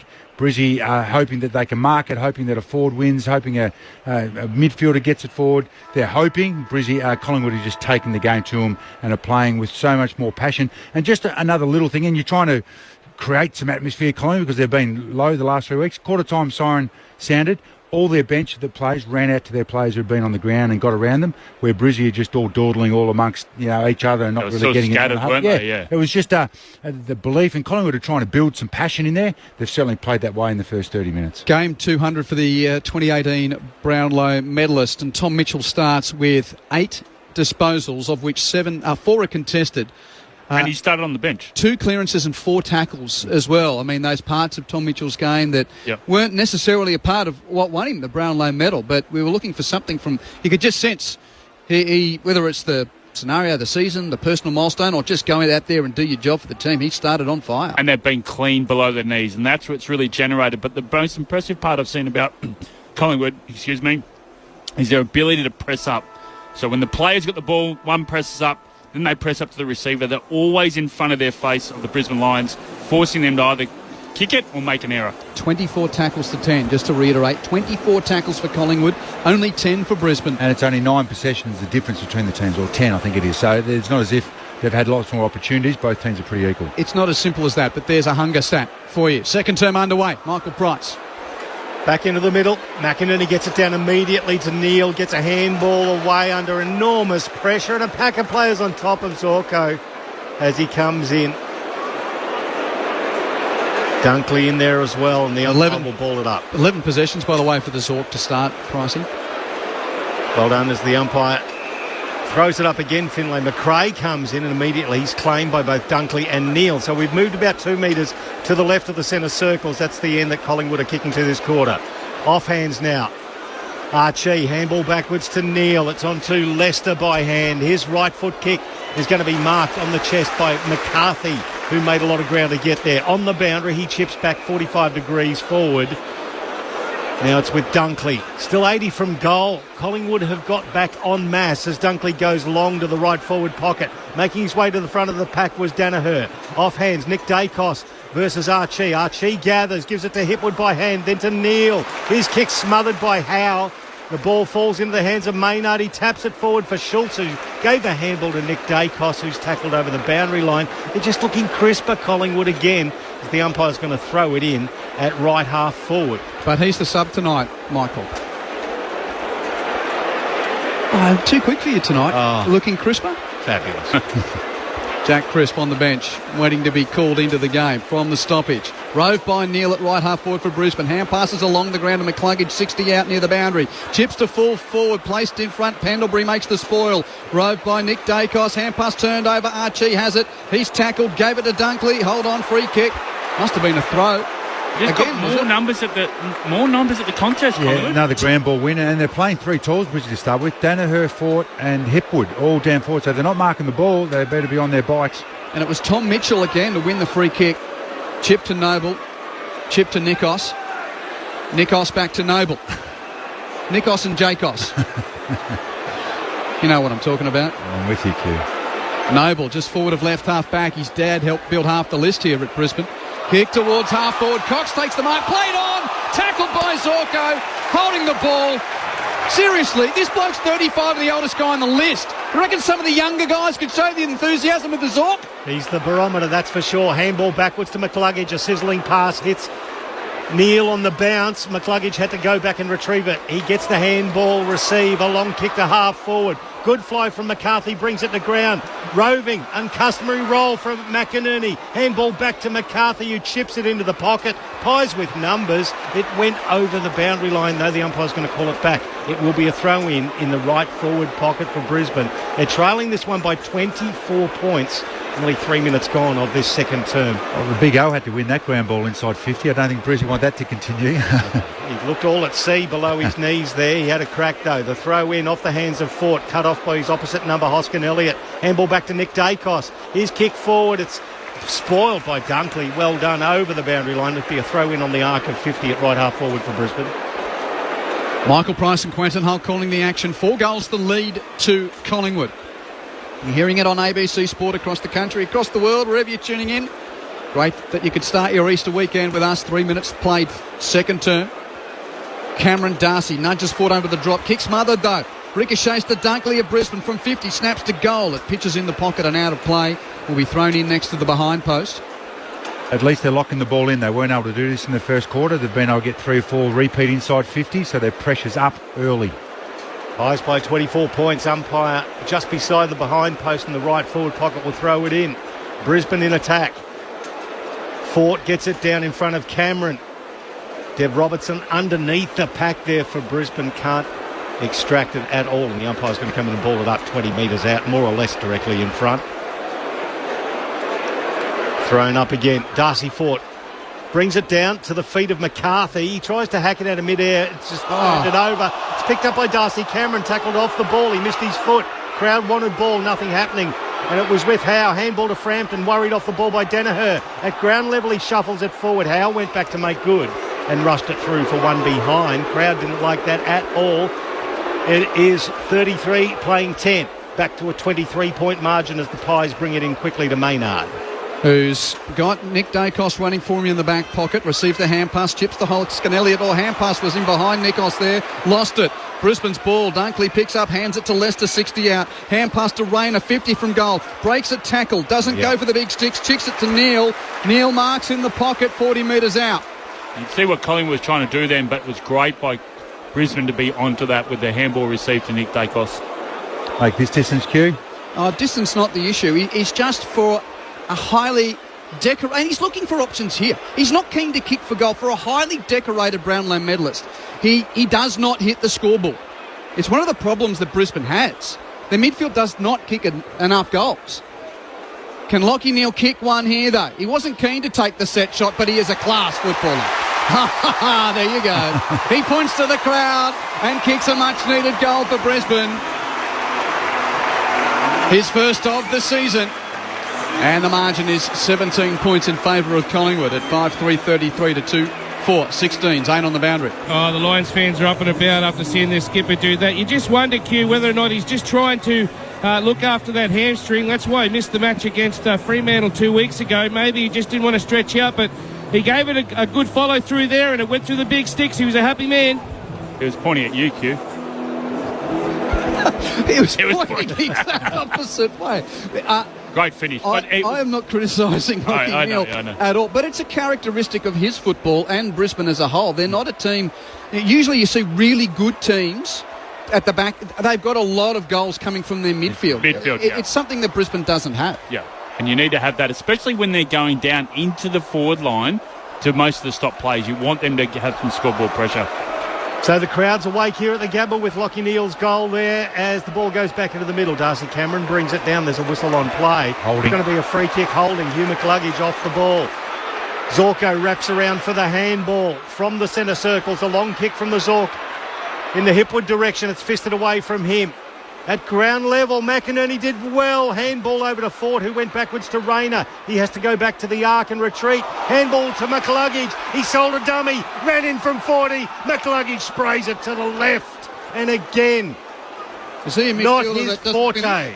Is he a midfielder that doesn't finish, Pricey? Exactly. 5-3-33 to 2-5-17. Wasted chance there for the Lions after 7 minutes of the second term. Well, there's 2 turnovers, 2 defensive efforts from Brisbane, 2 shots on goal inside their forward line. 16 points the margin in favour of Collingwood.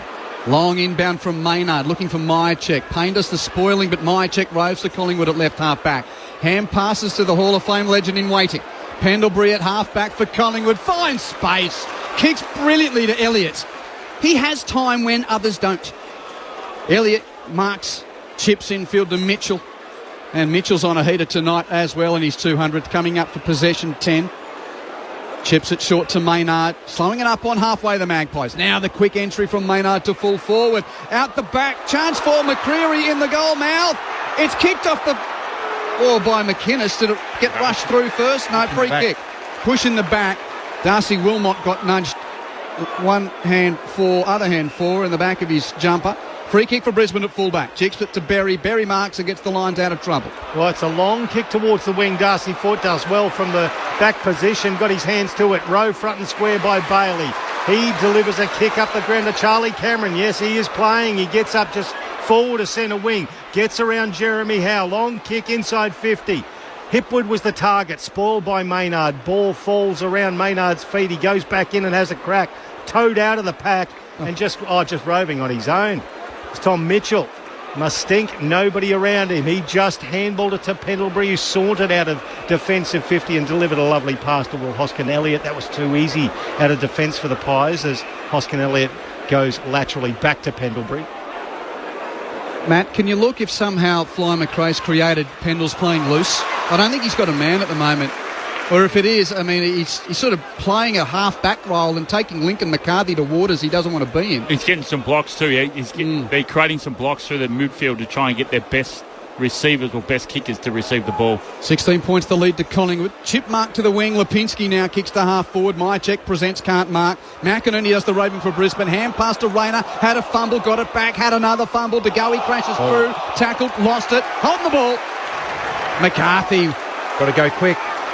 Gets the free kick for Brisbane on the wing. Kicks it to Neale, who'll mark in space. 60 from goal, right half forward. Kicks it to the goal mouth. Hipwood's got 2 to beat. And he takes 2 juggles, can't mark. Play on, picked up by Brisbane. Cameron in the pocket has a snap. And he can't curl it to the desired point. It's twice now. Hipwood's just... Yeah, they can't mark it. The Tools can't mark it inside 50 at the moment, can they? And that's a bit of an issue for them because then the ball's coming to ground and Collingwood are winning that battle. Across the face miss from Charlie Cameron. 2-6-18 trails 5-3-33. It's a 15-point margin as John Noble back into the side this week with his 14th disposal plays on. It's a long kick just short of centre wing. Boy, that's a good grab. Reef McInnes has made his way down the field and he's taken a very good mark. He's done some important body work on Harris Andrews up forward as well. He plays on. The run again came from Noble. He received the handball kick long to Mason Cox. It was Lester flying over the back that spoiled it to ground. Elliott couldn't quite get there. Mitchell could. Handball over the top to McRae, but it's a free kick. It's going to come back to Brisbane. So we're going to go to Josh Dunkley, who got high. He copped one in that contest. Okay, so he chipped it towards the boundary line to find McCluggage. He lays the slipper into it, goes long to half forward. A 2-on-1. Darcy Moore from the back spoils, but Barry Roves. Handball to Hipwood. Handball inboard to Bailey. Inside attacking 50. Double team by Frampton and Darcy Moore holding the agate. It's a free kick to the Pies, and their tackling is enormous. 32 tackles to 15 at the moment. And they're landing them. They're getting both arms, pinning both arms. So it's Frampton at right half back for Collingwood. Kicks long to the wing. Danaher and Cox flew, neither mark. Rove by Josh Takos. His hand pass around the boundary line doesn't create offhands. Out of play. Collingwood led by 24 points at quarter time. Brisbane's kicked the only 4 scores of this term. 1-3-0. It's Collingwood 5-3-33 to Brisbane 2-6-18. 11 and a half minutes played. Live footy on ABC Sport from the Gabba. Fort beats Cox for that tap down on the wing. Rove by Robertson of Brisbane. Short kick intercepted though by Jacos. No, it's Nikos. Nick Dacos has got it at half back. Chips looking for Mitchell in the middle of the ground. Has 2 against him. Spoiled by Archie and Neale. Hand pass goes to Zorko. Hands it off to Rayner. It was on the bounce. Lipinski makes the tackle. Umpire says ball up. They're taking that risk, haven't they, Collingwood, tonight? More than what I've seen them. And Brizzy are onto it, but they just haven't been able to They're still going. They're still taking it. Absolutely. They'll continue to do it. 8 scoring shots apiece, but the Pies up by 15 points. Umpire throws it up in the middle of the ground. Dev Robertson at the foot of the pack. He's laying on it. Of course, he's going to get pinged. Dacos and Lipinski conspiring to get a holding the ball decision. Lipinski's the one who gets the free kick. Just behind the centre circles. He looks out left and finds Quainer to the commentary wing to Maynard. Now they're taking their time, just possessing the ball, taking a bit of sting out of the game. Maynard now directing traffic, pointing long. It's a high air ball towards left half forward. Andrews for the Lions got their first spoiled. It was rowed by Fletcher, immediately tackled by 3 Collingwood players. Yes, 3. And the ball held underneath him is going to be a ball up at left half forward. They won't show a lot of stats, but the bigs for Collingwood have been outstanding tonight down the line. Ball tossed up at half forward for the Pies. Cox taps boundary side, too hot for Mitchell, couldn't get to it. Over the line, throw it in. Quentin Holt, Michael Price, Jeff White, Matt Primus with you up in the box. Zane Bojack on the boundary. I can tell you that Craig McRae has been absolutely loving what he's been seeing, even though the Lions are coming hard. If you listened to his press conference last week against St Kilda, he talked about having more numbers in the contest wherever the ball was. That's what his side's doing tonight. Numbers on the screen or something along those lines. Yeah, black and white everywhere tonight. Wilmot wins the Rove. Brisbane clear from right half back from the boundary throwing. Kick to the wing. Frampton spoils Danaher. Ball on the deck. Moore's over it for Collingwood. Hipwood's over him. No Pryor. So the 2 big number 30s will get up. Yeah, they've outnumbered really well, Collingwood. And, at the start of the quarter, 8-1 inside 50s to Brisbane, but they're only 1 shot on goal, or 1 goal. Right beneath us in the ABC Sport commentary box. The ball up. Robertson hands it to Fort. Fort's kick smothered by McRae. Hands it to Lipinski. His clearance. Well, ricochets to Hoskin. Elliott gives to Mitchell. Mitchell kicks it off the outer boot and out of bounds on the full. Free kick will go to Brisbane, and Zorko's closest to it. And he'll take possession. 17, Pricey, with an inbound chip to Leicester. He gets it to Froggy. Froggy goes backwards now to right up back to find Harris Andrews on the point, basically, of the centre square. Plenty of Pies in front of him. Floating kick, just gets up to the wing, just marked there by the youngster, and Jasper Fletcher immediately plays on. That's a bomb of a kick, a long bomb. It goes to right half forward. Darcy Ford in the best position, couldn't mark. Rowed by Dev Robertson, hooks it to the goal square. Danaher flies, more spoils. Rowed by Bailey, couldn't pick it up. Now Josh Dacos threw his head back. Crowd didn't like that. I'm not sure whether it was a free kick. He chips it over the head of his brother Nick, who almost made good. In fact, he did. He kept it in. Crowd didn't like that either. They're firing up as the kick is cut off by Ryan Lester. Now he goes back and kicks it long inside 50. Lions with a chance through Danaher. Off hands. Maynard in best position. Slaps it forward. Bobby Hill made a long way down. Gathers. Handball cut off by Dunkley. Handball back out to Darcy Wilmot. He plays on. Chips the ball to the top of the square. Big pack off the hands of Hipwood. Front and square Mitchell for the Pies. The handball towards the boundary line. They're out through Noble, who rushes a kick towards the wing beyond the pack. Free kick. Geez, it's frantic pace at the moment, isn't it? Yeah, Collingwood free kick against Payne. They're handling Brisbane's heat. Brisbane bringing heat, but Collingwood are handling it really well at the moment. Myercheck at right half back. Chips to Josh Dacos. Chips to Mitchell. Magpies conservatively with 2 kicks off the free kick. Get to halfway. Mitchell infield on the pass to Maynard. And Maynard happy enough to hold it up between right half back and centre wing. Collingwood hasn't scored in 16 minutes of this term, but they still lead the game by 15 points. Maynard with a long kick to centre half forward for Collingwood. Andrews flies. 5th in the pack to knuckle it down. Rovers, Neil's got 2 around him. McRae and also Myercheck do the tackling to lock up the dual Brownlow medalist. And we'll see a ball up at centre half back for Brisbane, centre half forward for Collingwood. 17 minutes gone, second term. Pies by 15. Cox puts it inside 50. Jared Berry got there first. He was taken high. The crowd liked that one. He gets the free kick at the true centre half-back position as Brody Myercheck argues the point with the umpire. The crowd's calling 50, and it was actually a Brisbane player that didn't throw it back to Jared Beveridge. Crowd's on edge here on an Easter Thursday night, Q. Their side had the ascendancy of inside 50s and just can't convert as Zorko's racking up the touches. goes out wider to find Lester. The veteran kicks long down the line, chips down the line, I should say, to find Bailey. Bailey now goes to half forward. Right on the boundary is Darcy Fort. Untouched, he gathers. Kicks it to the pocket. Darcy Moore. Too easy. Gets rid of Eric Hipwood and takes a beautiful defensive mark and holds play up for the Pies. There is a symmetry here. I know his name's Darcy, but at times in the game we have 30 on 30, Darcy on Darcy in the ruck, and 46 on 46 in the ruck. Be that what it may. Kick towards the wing. DeGoey the road for Collingwood. Magpies lead by 15 points. Foot race. Bobby Hill's leading. Overran it. Ball evaded him. Picked up by Starcevic of Brisbane. Hand pass to Zorko. He is having a night, to Zork. Kicks to the middle of the field. Marked by Archie. Chips to half forward. Cameron presents and marks. That's Charlie. Too far from home. Kicks it to the pocket. Danaher in the cage. 1-on-1. Frampton does enough to spoil. Ball to the boundary line, out of play. Yeah, they just can't mark it. There are lots of opportunities, but the Collingwood's tools are just doing a great job whenever the ball's in the air. And they're bodying up there, and they're attack to defence. They're doing it really, really well. Hipwood and Danaher, one mark between them, and that went to Eric Hipwood a little bit earlier. It's the Pies by 15 points. 37 tackles to 17 shows the tempo of the game from their perspective as the umpire balls it up. It's rowed by McCarthy. He shoots a handball towards McCluggage, who escorts the ball over the boundary line for a throw-in just next to the arc of 50. 18 and a half minutes gone. Sorry, Price. While Zorko's having a lot of the ball, Collingwood won't have to do anything about it if the scoreboard doesn't start hurting them. 26 inside, 50 to 16 in favour of Brisbane, yet the Pies lead by 15 points. So the umpire throws it in across the arc of 50. Short throw in, taken by Cox back towards the boundary line. We'll do it all again, 70 metres out. 3 goals to Bobby Hill in the first quarter. Collingwood has not scored in 19 minutes of the second term. Mind you, Brisbane's only eaten into 9 points of its 24-point deficit. 15 the lead to the Pies.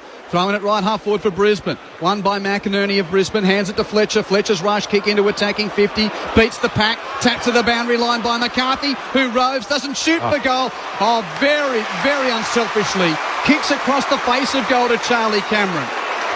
Give the gargling juices to John Denver because Charlie Cameron's about to have his first set shot of the night. 40, make it 35 metres out, slightly left of centre. Don't understand how awesome that kick was there from Mick McCarthy. He had 2 guys on him bearing down, and to be able to spot it out there was an unbelievable kick. Well, I think the crowd needs this lift as well. It's the undefines of being at the footy. Cameron, Charlie for Brisbane, kicks a goal. Single figure margin in the grand final rematch. And here we go. Happy Easter, everyone. From John Denver to you. If you're driving on the holidays, here's a bit of music for you.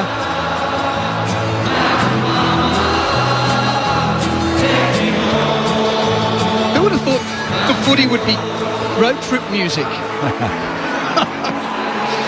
3-6-24 trials, 5-3. 33, 20 minutes played second term, Matt Primus and Jeff White.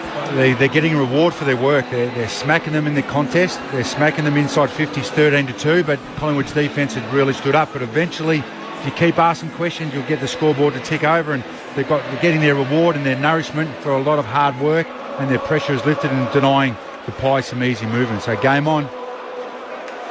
So the music's gone, but the crowd now a cappella across the Gabba. And they just won't stop. As the ball goes into the middle, McInerney gets it down to Neil. A handball off to Wilmot. Wilmot kicks inside 50. Charlie Cameron at the back of the pack. He's beaten by Jeremy Howe this time. The ball spills to McCarthy. He gets a handball away to Zorko. There's Jared Berry now, shrugs a tackle and then kicks it out of bounds. So there you go. I was getting excited for a second round of Country Road there. Fair to say a football game broke out of Crew Pub Choir there. They just keep lingering with that now. Frampton's going to get the free kick for Collingwood in the right back pocket. Pies need to show something in this second term. Lions clawing back into this contest. Long kick to the wing, out the back. It's McCreary roving, bouncing. Oh, the bounce beat him. And then he got tackled by Wilmot. Lost the ball over the boundary line. Throw it in. And they're into him. They are into Beau McCreary. And this 33,000 plus at the Gabba starting to really let the atmosphere pump through your speakers on ABC Sport. Great to have you with us at the Gabba. Taking it to the heart of the action on ABC Sport. Lockie Neal from the throw-in. Tackled by Josh Dacos. Close to the boundary line, up, lets them play before he then says, "Not mine."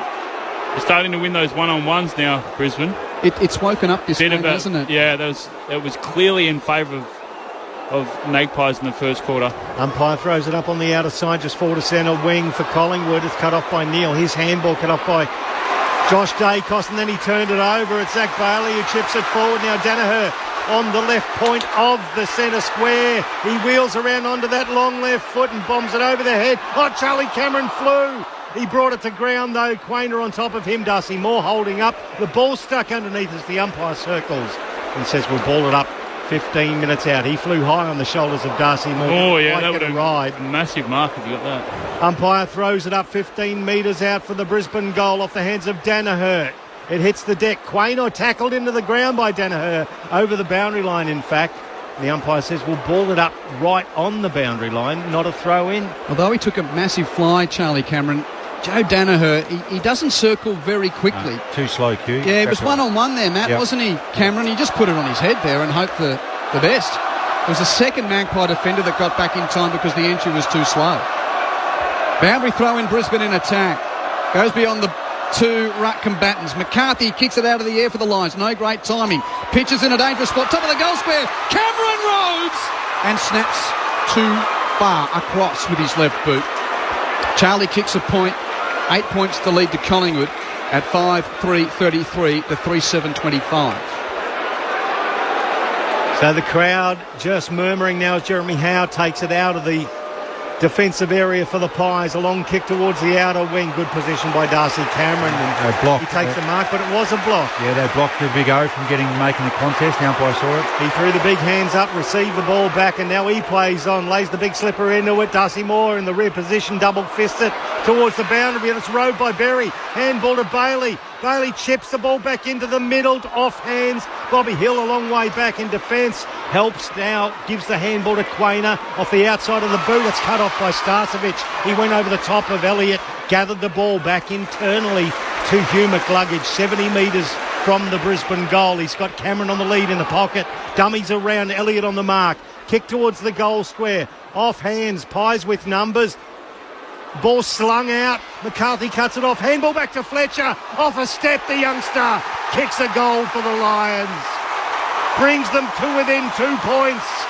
Contest on here at the Gabba. 25 gone in the second term. Well, just winning ground balls, which they weren't able to do in the first quarter. They haven't been able to mark it, but their small forwards are getting front and centre a lot better. Harassing, they won the ground ball there. Some good hands and a beautiful finish. It was just chalk and cheese first quarter to second quarter. But outstanding response. I just would have loved to have seen Darcy Moore. Maybe the talk wasn't there for him to just go for the mark. Absolutely. He would have done that last year. There was a one-on-one and he came and then he double-fisted. Like, take the mark. Inside 50s second quarter. Brisbane 17. Collingwood 2. 17-2. And it started in the centre, Q. They didn't come to the game. They weren't prepared for the first quarter. Clearance is 11-2. Yep. Brisbane's way. Collingwood still out tackling the Lions, but Brisbane getting into it. So 3 goals 4-0 in this term to the locals. 2 points to lead to the Premiers. Centre bounce. Lockie Neal with the clearance for Brisbane. Tumbles the ball wide towards the half-forward flank. It pitches favourably for Archie. Gets on his right boot. Kicks Brisbane deep into attack. Targets Rayner, couldn't mark. Deb Robertson roves out the front. Tackled by Quainer. Play on, ball spills free. Maynard picks up. Hands to Josh Dacos. Under pressure goes to Frampton. Frampton tackled over the boundary line. In fact, he kicked it over the boundary line. Out of bounds on the fall. And there's a scuffle. Not far away from the ball. Danaher's played on, kicks in field. Doesn't find the target of McCarthy. It was a half volley. De Goey picks it up. Kicks it clear for Collingwood. Back out to where the wing is there, and Andrews sees it over the boundary line. Zano, help me out. What's going on ringside? Yeah, it was Rayner and Frampton, and they were into a queue. They were wrestling on the ground. It was better than WWE, but no punches thrown. But there's plenty on in this second quarter. You can see the intensity lifting. The Pies led by 24 at quarter time. They lead by 2 now late in the second term. Throw in on the outer side. McCreery gets there first. Tackled off it by McCluggage. Off his hands and goes over the boundary line, but the umpire's going to call it. Who's been held. Holding free kick to McCreery. Feels like a grand final rematch now. It does. Oh, yes. It's just instantly gone up a notch or two. And a positive from Brisbane to fight back, because the games they've lost, they've started really well, but then haven't been able to claw them way back. McCreery goes long. Harris Andrews, a commanding mark in the middle of the pack, and he slows things down at left half back for the Brisbane Lions. Yeah, the big scoreboards come up on the bench. Laterally goes to Wilmot, who dropped the mark under pressure from Hill. He gave the handball back to Zorko. He immediately went to the boundary line, and he found Dunkley, who played on to Wilmot now. Now at the point of the centre square, he goes long down the wing. Looking for Darcy Fort against Darcy Cameron. Went off the hands of both of them over the boundary line. Will be a throw in. Left half forward for Brisbane, trailing by 2 points. Very pricey. Both teams were holding up the 2-minute sign, and they played a little bit slow, but they messed up their kick and nearly cost themselves in Brisbane, but they got out of trouble. Collingwood 98 seconds away from going scoreless through the term, Matt. Wow. Minute 38 left in the quarter. Boundary throw in left half forward Brisbane. McInerney thumps cleanly, but no rover.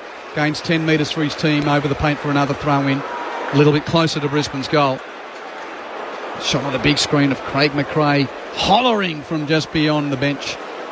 He's down on the side of the Gabba, a place where he won 3 premierships as a Lion. Boundary throw in. Neil Roves brilliantly. 50 out for Brisbane. Kicks deep to full forward. Maynard keeps his foot in. Spoils the pack. But Fletcher rides and snaps and misses to the right of the major opening when he perhaps could have done better from close range. It's a point to make it 1 the difference. 32 plays 33.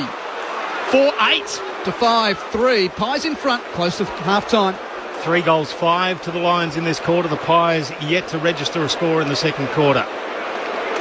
They have the ball in hand. It's with Pendlebury. He plays on from the goal square, goes long, just short of centre wing. Myercheck gets there. Off his hands, it's to Josh Dacos. He goes down the line and reading it best. Floating back there by himself is Brennan Starcevich. Immediately attacks the corridor. Centrally gives it to Zorko. Handball to the run of McCluggage from the centre circles to right half forward. Fort spoiled by Moore. Then at ground level, Hoskin Elliott's handball turned over. Fletcher gets involved. Caught Moore over the ball. He tapped it out to Pendlebury at left half back. Pies with some running. The handball cut off by Dev Robertson. Hacked out of midair inside 50 at the feet of Darcy Cameron. He gathers. He's tackled. That's holding the ball. It will be a free kick to Brisbane. 45 metres out, more or less directly in front. What a tackle from Cam Rayner. The Lions are gathered around him. They're giving it to the Pies players as Rayner will go back and have a shot from 50. Dev Robinson was just outstanding on the Pendlebury handball. He just took that ball and made it his when 2 Pies guys were hoping to come towards him. The Pies lead the tackle count 41-21, but that was the best of them for Brisbane. If he takes his allotment, he'll shoot for the lead after the half-time siren. The Lions trail by 1 point. They've dominated this quarter. 3 goals, 5 for the quarter, and they trail by the point. The Pies yet to register a score. Cam Rayner from just to the right of centre as the siren goes for half-time. He traverses the 50. Cam Rayner puts the Lions in front at half-time by 5 points. That is a 29-point turnaround from quarter time. They have kept the Pies scoreless in the second term. 5-8-38 to 5-3-33. Well, didn't it wake up Zane? Oh, look, I tell you what, they are loving every bit of this, the Lion supporters. But just keep a look on the monitors at half-time, guys, because I know that the doctors here for Collingwood were looking at an incident off the ball where it looked like there was a bump from Dane Zorko on Bobby Hill. Just see if they replay it at half-time, because I know the doctors were looking at it. I don't know whether it was necessarily high, but it was a long way from the football. And every time the Zork is involved, it heightens tension in that regard. Collingwood quickly jogging towards the race where the old social club used to be, and the Lions are getting a raucous applause from their supporters down at the western end of the ground as they enter the rooms with a lead at half-time. Brisbane kicking 4 goals 5 to Collingwood's nothing in that term. 4-5 to naught. Magpies led it by 4 goals at quarter time, and now it's the Lions by 5 points at half time. Brisbane 5-8-38. Collingwood 5-3-33. With Rayner doubling up to become Brisbane's first multiple goal kicker in the game. Singles to Neil, Cameron and Lester. While for Collingwood, as it stood at quarter time, 3 goals to Bobby Hill and singles to Jamie Elliott and Reef McInnes. Lions lead it by 5 points at half-time. How did it happen, Matt Primus and Jeff White? Purely based on the toughness of Brisbane. They won the contested possession count 43-32, which was flipped over from the first quarter. I think we spoke about it during the quarter. The clearances turned Brisbane's way. But then the inside 50. So, yes, Pies only had 2. But in the first quarter, Collingwood had 6 tackles inside 50 to Brisbane's none. That quarter, Brisbane had 5 inside 50 tackles to Collingwood's none. I know they only had 2 inside 50s, but Brizzy just got to work. They obviously got a rocket from their coach, and they knew their standards weren't acceptable. They got at Collingwood, took away their time and space, locked the ball inside 50, and then eventually they overwhelmed in the last 5 or 6 minutes. They created a lot of shots, and hence why it's game on. Chalk and cheese. First quarter, Collingwood dominated. Brizzy were asleep. Then Brizzy woke up. They got their ball going with their centre bounce and clearance work, and then their small forwards got to work, even though Brizzy couldn't mark the ball. Neil, 5 possessions in the first quarter, 13 in the second. They just got busy, didn't they? Yeah, absolutely. And Pricey spoke about, Collingwood still leading the tackles. That's because they were chasing. They were chasing Brisbane. Brisbane turned it on its head in that second quarter. They were winning the clearances. They were getting first to the ball. Their connection, they were coming back into the corridor. They're using the ball extremely well. I've just got a follow-up text, which is gold, from our person at the Irish dancing contest. She texts, I think the ABC app is not working in Glasgow. It's saying Brisbane is in front. 0437 774 774. A few more in a moment. But, Jeff, Matt, as you were. I thought I did something wrong then. I was like, but they just won, and they spread as well. They had no run and spread, as we spoke about when Collingwood kicked that goal from a stop play in the forward line. They were flat-footed. Nah, not in that quarter. That second quarter, they were on the move. And there's something they obviously spoke about at quarter time. Hey, we've got to keep moving here. We've got to get some energy here. We've got to get some flow. Rayner showing aggression in the forward line. And like you said, they were getting the turnovers in the forward line. Just would have liked to have seen Darcy, we spoke about it, Darcy Moore, just clunk a few. Instead of trying to punch it, realise that you're 2-on-1. It's an advantage for you. Take the mark, use the ball, try and wear them out a little bit, own possession.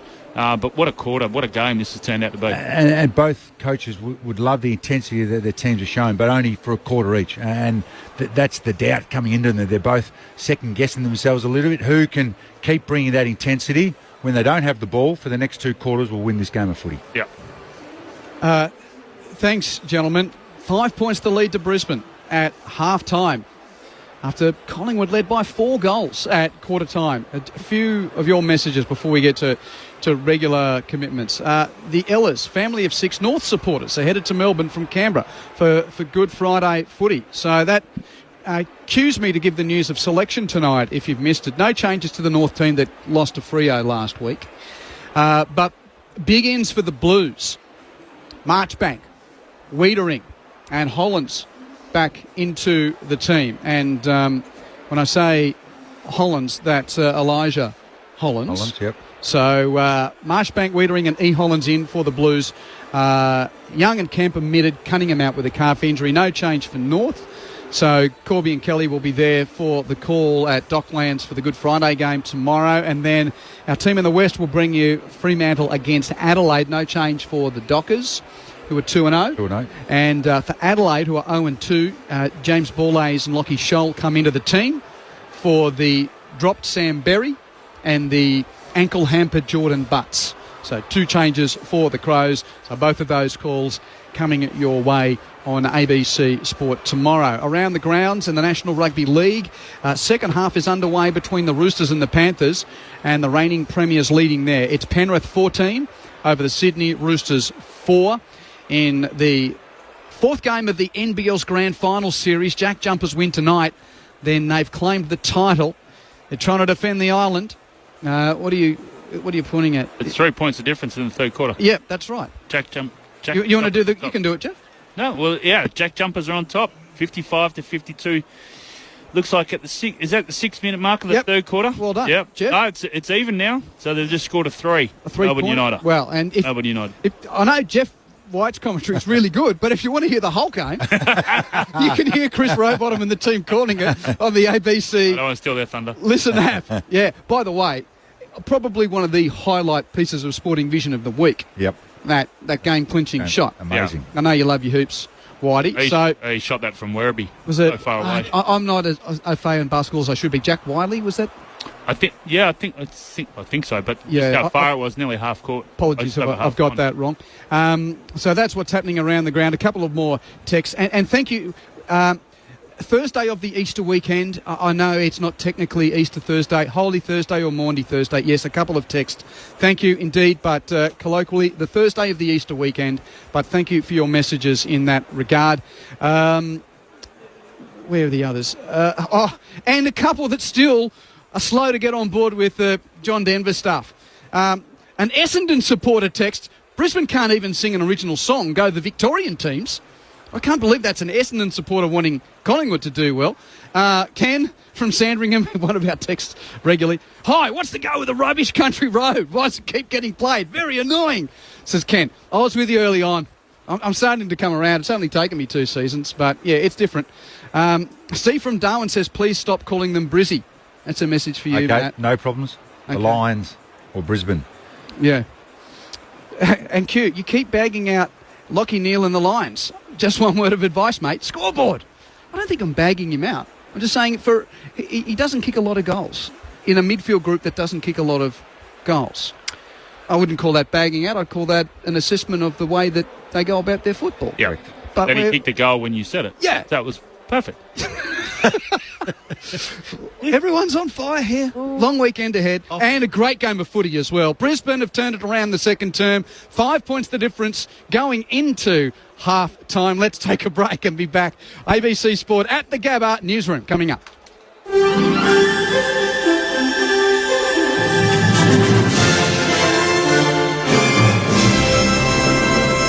ABC News with Glenn Lauder.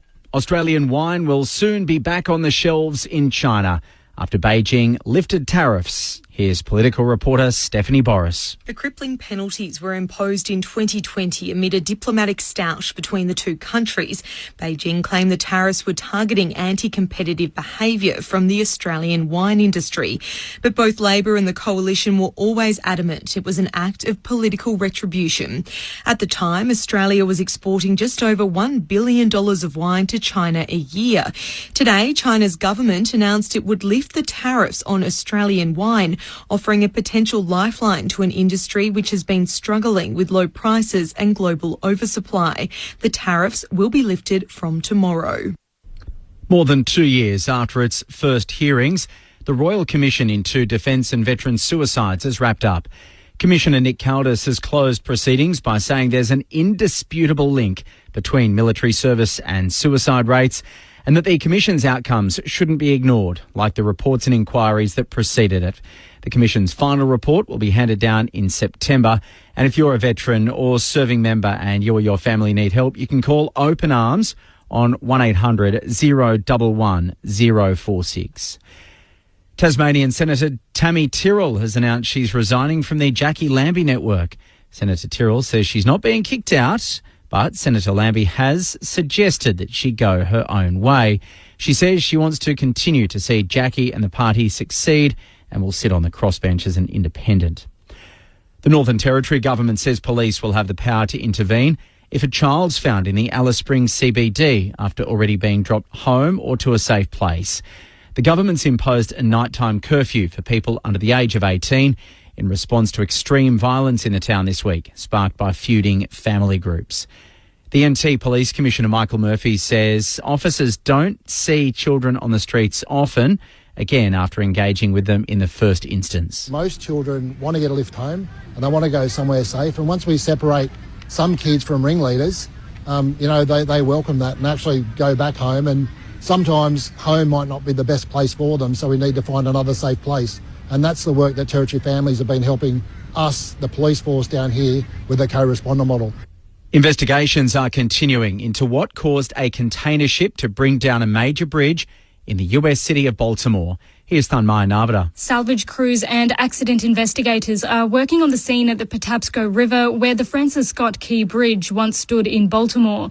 Chair of the National Transportation Safety Board, Jennifer Homendy, says crews have been assessing the damage. They did a walkthrough of the vessel, including the bridge and the engine room. Divers have recovered the bodies of 2 workers, but the recovery mission doesn't come without challenges. Sonar scans show the vehicles that contain the remaining 4 bodies could be encased in concrete and other bridge materials. Divers will only return to the water once the debris has been cleared. A tradesman believed to be in his 30s has died after being electrocuted in a roof space in Sydney's north. Police say the accident happened at Manly. Paramedics treated the man at the scene, but he was unable to be revived. The death has been referred to Safe Work New South Wales. Jetstar Asia has announced direct flights between Broome and Singapore will restart in June. The Silk Air flights were previously launched in 2018 but ceased shortly afterwards because WA's tourism industry had experienced a drop in spending by overseas visitors. Last year, the Broome International Airport sought Commonwealth support to recommence the flights, the primary barrier being the establishment of border services. Tickets for the new route are on sale with special one-way fares starting at $145. The Weather Bureau is forecasting fairly settled conditions for much of the country this Easter long weekend. Perth, Adelaide, Melbourne, Canberra, Sydney and Brisbane will see maximum temperatures in the mid to high 20s with plenty of sunshine, while temperatures are expected to be in the low 20s in Hobart. Showers and thunderstorms will continue across the top end. Senior meteorologist Dean Narramore is expecting good weather for the most part. It's going to be a mild to warm and sunny Easter long weekend for much of southern and southeastern Australia, though there's a chance of showers and thunderstorms across several locations, mostly much of the NT, western and northern parts of Queensland, northern South Australia and western parts of New South Wales, particularly into the weekend. And you've been listening to the latest from ABC News. Time for the family road trip. 98. The big prawn. Yes. 99. The big mosquito. It's a real one. And 100. Easy. The big Listen app. Of course. The ABC Listen app has a big array of road trip ready podcasts, radio, audiobooks, music and sport. Something for everyone. I guess it has to be big to fit in all those podcasts. For a big selection of audio entertainment. Really, Dad? Listen big. Download the free ABC Listen app today. This is ABC Sports coverage of the 2024 AFL season. Every match on the ABC Listen app. Look for the AFL button. Wayne, a 50 from goal. Breaks a tackle. Doesn't go for the big sticks. Ticks it to Neil. Neil marks in the pocket 40 metres out. He wasn't keen to take the set shot, but he is a class footballer. There you go.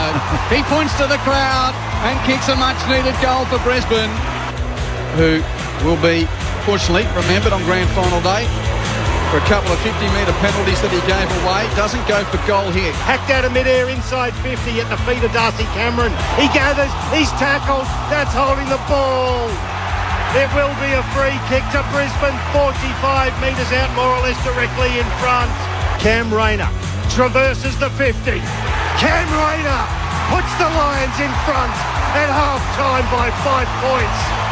That is a 29-point turnaround from quarter time. They have kept the Pies scoreless. The 2024 AFL Premiership season. On your radio. ABC Sport Digital. And on the ABC Listen app. Great to have your company to start the Easter long weekend. Quentin Hull and the team for ABC Sport at the Gabba.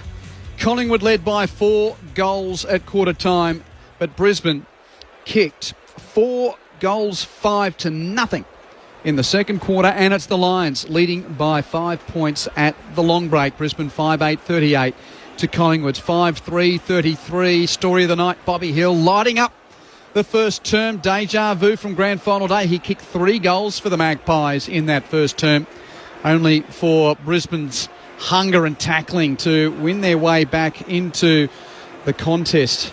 The inside 50s in the second quarter. Brisbane 21 to Collingwood's 2. Clearances to Brisbane in the second quarter.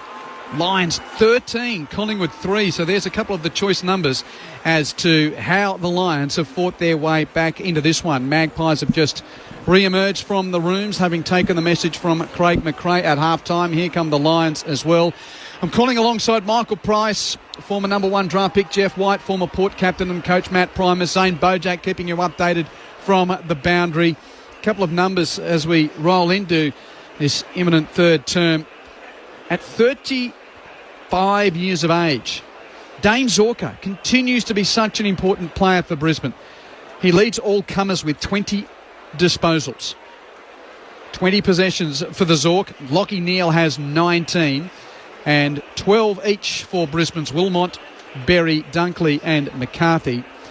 Collingwood's Tom Mitchell went cold in that second term. Well, he had 8 possessions, 8 of 16. That probably doesn't, numerically that's not cold. But he was very influential in that first quarter and was probably doing more mopping up because of the trend of the game, Matt. He still leads the way with 16. Noble's got 16. Nick Dacos with 14. Jacos has got 13 and Pendlebury 12. Overall disposals, Brisbane 28 more at 198 to 170. Contested wise, Brisbane plus 3. And the inside 50s, 35 to 16 across the 2 quarters in favour of the locals. Yeah, it's a stark difference, isn't it? And Brisbane slowed the game down, a stoppage game, a territory game, and took away the run and stun of Collingwood. And as you mentioned with Mitchell's first quarter, Q, he was doing some mopping up because the ball was just flowing up and down the ground. It wasn't a stoppage game, but Brisbane were able to force it. Sorry, not Brisbane. Or the Lions were able to force it into a stoppage game, and that took away any of the run and the carry that Collingwood had in the first quarter. So I'm sure Craig McRae will be talking to his players and saying, especially their midfield group, we need to win some of this ball inside and take the strength away from Brisbane and give our forwards an opportunity, because they were starved there, and there wasn't any flowing movement of Collingwood in that second quarter. And what was dangerous for Brisbane too was their halfbacks. The halfbacks came off, so their exit was away from goals, but they had that running support. So the forwards for Collingwood just have to sharpen up there, because they got a lot of exits from the back half of their centre circle because our halfbacks coming off the line. Keep your texts coming on 0437 774 774. Please send us your name and where you're texting from. Love this one. Hey guys, I'm listening all the way from Hungary. Loving the broadcast. As a Cats fan, can't say I'm not happy seeing Collingwood hopefully going 0-4. Might surprise you to know that we actually have a footy club here, the Budapest Bats. What a name. Cheers from Zoltan. What a name. Zoltan from Hungary, a member of the Budapest Bats. That'd be a great logo, that one. What would their song be? That'd be the song be. It's one of those great bits of European geographical trivia. You can make yourself sound smart if you say that they were 2 countries originally, 2 cities, Buda and Pest, and they came together to form the one city, so they called it Budapest. Learn something new every day. There you go. I did not know that Buda and Pest had the merged entity of the Cats playing for them. Good on you, Zoltan. Dean text, go Brisbane. Dockers fans are looking forward to the 2024 number 1 draft pick, courtesy of the upcoming Wooden Spooners, Collingwood. Getting to that point of the season where draft manipulations and where picks are going and all that type of stuff. Okay, 5 points the lead to Brisbane as we start the second half of this highly important round 3 game, where the Premiers are 0-3 and the team they beat are 0-2. Michael Price. Mason Cox versus Oscar McInerney. It falls into the path of Cox. He taps it down to De Goey, immediately shunted off the ball. It was Dunkley who dealt with him. The ball spilled into the hands of Mitchell. He's tackled into the ground, and the umpire will come in and ball it up just adjacent to the centre circles. Throws it up now. Cox gets it down clearly, but it's cut off by Dunkley. Handball out to Archie. Onto the boot immediately to half forward. Hipwood plays the role of spoiler. Roving beautifully. Neal gave the handball to Charlie Cameron just outside attacking 50. It spills towards the boundary line. McCluggage gathered, turned it around the corner, cut off by Frampton. Good defensive mark on the arc of 50 and the boundary line. He's hemmed in. He's Dunkley had 9 contested possessions for this game already. He's been outstanding. Frampton kicks to the wing, goes beyond the pack. On the deck, Andrews picks up for Brisbane, but he's tackled over the line by Elliott of Collingwood. Throw in on halfway on the outer side. And they needed that lift in the second quarter, Q, and that's where they got it from. Lachie Neale's had 11 and Dunkley's had 9 contested possessions. Brisbane's won the last 4 games between these two teams at the Gabba. As the 246ers go at it, Cox taps it back boundary side. McCluggage tackles McRae over the paint. So we'll see another boundary throw in. Oh, Mitch Turner, our new man out west, has sent me a text with the Budapest Bats logo. Oh, it's a Brisbane Heat version of Batman. It's teal. Off hands, Lachie Neale kicks it towards half forward. Eric Hipwood drops a pud, but it's made good by Bailey. Handball back to Zorko. Little 9-iron cut off there by Darcy Moore. Not the distance. The handball into the corridor. DeGoey, Noble into the centre. Under pressure now McCreary. Now running up to half forward. From 55, McCreary. He goes through, goes all the way. Pies back in front by a point early in the third quarter. 6-3-39 plays 5-8-38. Live footy on a Thursday night here on ABC Sport. That's where they want to get the turnovers in the half-back line, and they got it then, and that was because of the balance and the spread that they had, Collingwood, and then the wave that they nearly stuffed it up with that hand pass to the middle, but McQuarrie was able to get it off his toes, and a great finish. Yeah, the kick from Brisbane needed to be deeper, didn't it? Yeah. It was just that little chip kick, and Darcy Moore read that beautifully. He was very happy, hands in the air when they scored that goal. He started that movement. Zane Bojack on the boundary. Yeah, Bobby Hill's had some problems with his fingers. The medicos have just attended to it. He actually had some tape that they've just cut. Okay, keep a close eye on it. And Hipwood takes that mark. They don't have that rush. He's got to clunk those. Taken one mark for the evening, Eric Hipwood. Yeah. Pies back in front. That's their first score since the 29-minute mark of the first term. Centre bounce. Rumble's defensive side for Brisbane, then towed to half forward, but only Pendlebury there to tow it back towards the wing. Beautifully gathered by New Pie Schultz. Hand passes to Hoskin Elliott. On the wing, he kicks forward, but Andrews at the front of the pack. He's too tall for McInnes, and Elliott takes the mark, kicks it close to the boundary, but Berry takes the grab before the paint. He's beyond left half-back, Jared Berry. Kicks to the wing. Rayner takes the grab in space. Plays on. Left foot chip. Not a great kick. It rolls along the deck. Danaher picks it up. Frampton accosts him and makes the tackle. No pride, ball up. That was a great tackle. Sensational tackle. They had a man on too. 60 from Brisbane's goal at left half forward. I thought he ducked his head into that too, Joe, as the umpire throws it up. McInerney and Cox in a tangle. The ball lands between the two of them. It's like two praying mantis in a tangle, and the ball will be thrown up by the umpire. Lachie Neale and Mason Cox pushes Neale out of the way so the umpire can access the ball. Now the two big fellows again. Cox fists it forward. It's cut off there by Zorko. Immediately tackled into the ground. Ball stuck underneath him. Violent tackle by DeGoey. Violent but fair. The umpire will come in and throw it up. The story of Mason Cox, with his eyewear, he needs a guest appearance for the Budapest Bats. It could work out that way. Off the fist of Cox towards the boundary line. Once again, Zorko gets in front of DeGoey. He gathers the ball beautifully. He copped one for his trouble too. He'll get a free kick. A rarity for the Zork.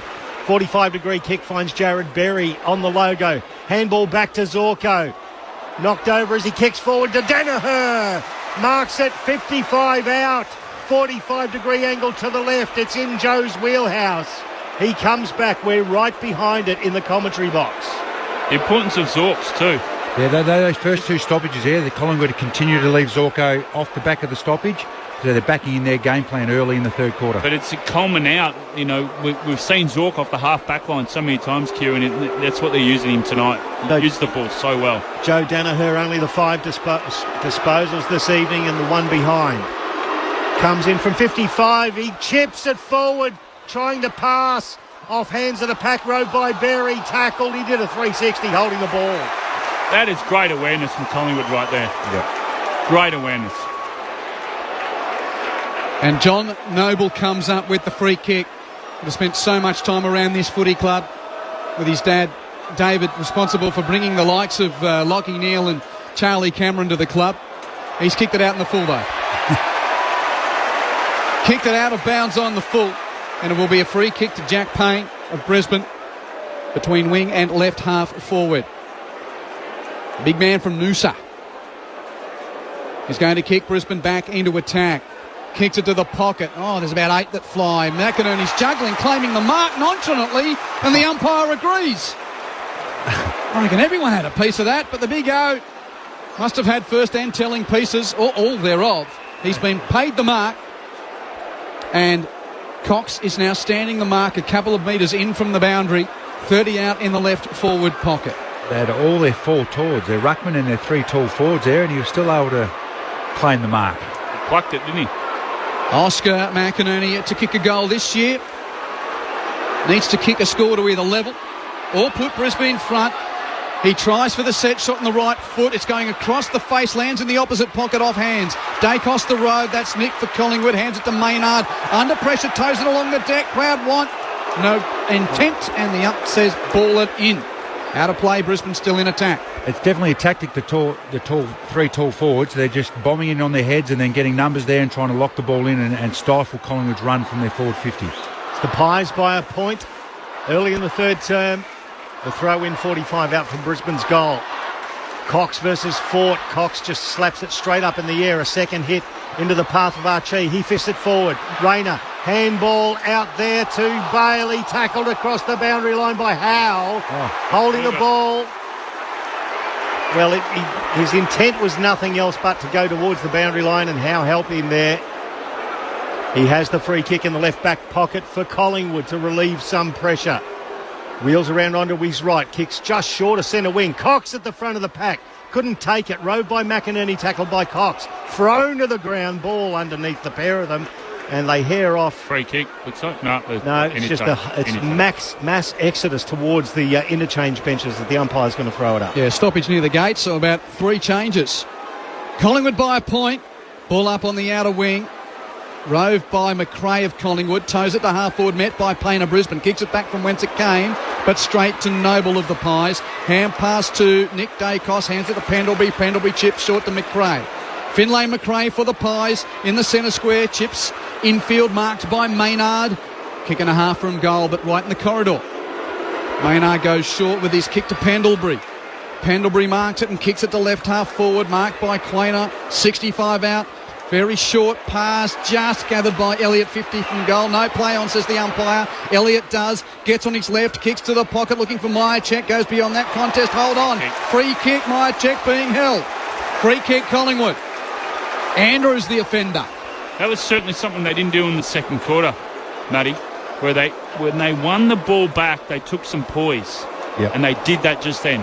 Even though it was a chip out to Elliott outside forward 50, outside the forward 50, and he didn't mark it, still they had the poise to chip it around and own possession. Setting up for the right-footed snap punt. Myercheck from 40 out returns Collingwood to a 7-point advantage.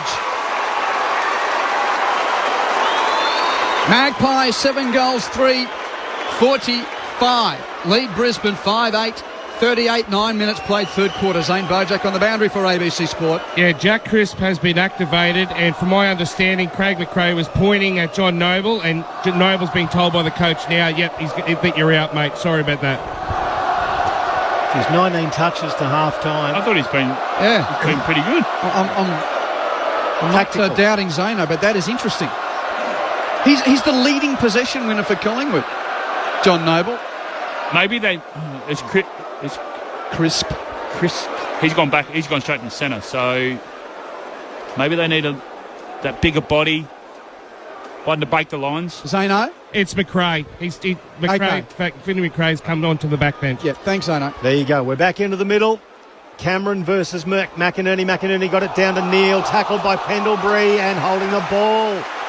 They're back on the Pies. They flicked the switch again at the start of this third term after a scoreless second quarter. Scott Pendlebury has the ball just in front of the centre circles. Wheels around onto the kicks it into the man on the mark. Goes out to the hands of McCluggage, into the face of Lachie Neale, in fact, who's still down on the ground. McCluggage kicks it to right half forward. Holding free kick to Charlie Cameron against Maynard. 60 out. Lachie Neale is back up but jogging. He's limping. Holding which is his not ankle. good news for the Lions, as Charlie Cameron has it 80 from goal. Chips it to the arc of 50. It was a floating telegraphed kick to McCluggage, and De Goey dealt with it, punched it over the boundary line. Zane Bojak's down there. Oh, Lockie Neal, he's in all sorts of hurt out there, Pricey. He can't hardly run, but he's trying to stick it out. He's trying to get some feeling back in that ankle. I reckon he's rolled it and run it out. Yeah, rolled ankle when he's trying to spoil it. So he's trying to run a bit of feeling back into it. Dunkley Rose, 60 out for Brisbane. Kick to the forward line, intercepted by Howe with Collingwood. Gathered on the bounce, hands to Quainer. Quainer kicks to right, half back, and Hill marks in space. The Magpies fans get excited at the Gabba as Hill chips it to the wing for Elliott. Two of the forwards well downfield to get the footy for the Pies, and that's where the momentum just dies down for a moment. Elliott decides to conservatively kick back. So Quainer takes the mark, kicks it around the edge of the centre square to Crisp, who has been injected into the game for Finlay McRae. Jack Crisp, ex-Lion. Been Collingwood for a long time now. Kicks forward, Cox in the chop. Couple to beat, couldn't do so. Ball to ground level. Lester roves. Three Pies around him, wrap him up. No prior, ball up. So Finlay McRae subbed out and Jack Crisp subbed into the game for the Magpies. He's playing his 218th consecutive game for the Magpies as well. Jack Crisp, the former Lion, as the umpire throws it up immediately. It's stuck under several players. And Will Hoskin-Elliott throws it back to the umpire. He'll throw it up 40 metres out from the Collingwood goal. Off the hands of McInerney, Jared Berry kicks it forward. Running with the flight, Dunkley. Wasn't great mark, Jeff White. Handball to the runner, Berry. Down the line, it advantaged Darcy Moore. Brilliantly done by Fort, who flicked it forward by hand. Now it's roved by Devon Robertson. Handball back there to Bailey. Now it's flicked back from McCluggage to Bailey. Under pressure. They're under heaps of pressure. Robertson tackled by De Goey, but breaks the tackle. He goes for a 1-2. Desperate stuff. The handball now goes to Darcy Fort. He palms off his opponent in Quaynor. The handball out wide to Bailey. Then to Neal, still battling on. Flicks it forward by hand to McCluggage. Tackled to the ground by Jeremy Howe. The ball falls for the Pies. Nick Dacos drills one to Bobby Hill on the wing. Trying to get it long, but he couldn't. This tastes better than any treat you're going to get over the weekend. It's humming now at the Gabba. To start Easter weekend on ABC Sport, Pies lead by 7 points. And Pendlebury and Zorko were having a go at each other a moment ago. Neal's marked at 70 out for Brisbane. Hand pass to McCluggage. He hits the chest of Danaher. Marks at 40 out. And just in the periphery of everything that's going on, and these two teams really going at it at the contest. 35-year-old Dane Zorko was having it to do with 36-year-old Scott Pendlebury. You reckon they've been around long enough? That shows you what it means if you're 0-2 and 0-3. Absolutely, and both teams were gassed then. It was just whichever one had the best composure. Brizzy on the third occasion will have the best composure going inside 50. Gives Danaher a shot on goal. One of those Joe moments at the Gabba. He'll either lift or deflate the joint with one kick. From 45 on the left. Up, up, up she goes!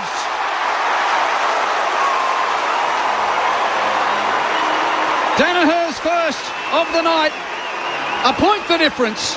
Collingwood 45, Brisbane 44. 14 minutes played, third term. Sometimes it's a game of inches, isn't it? Bobby Hill had that mark right on the boundary line. Skews the kick just a little bit, and Harris Andrews cut it off.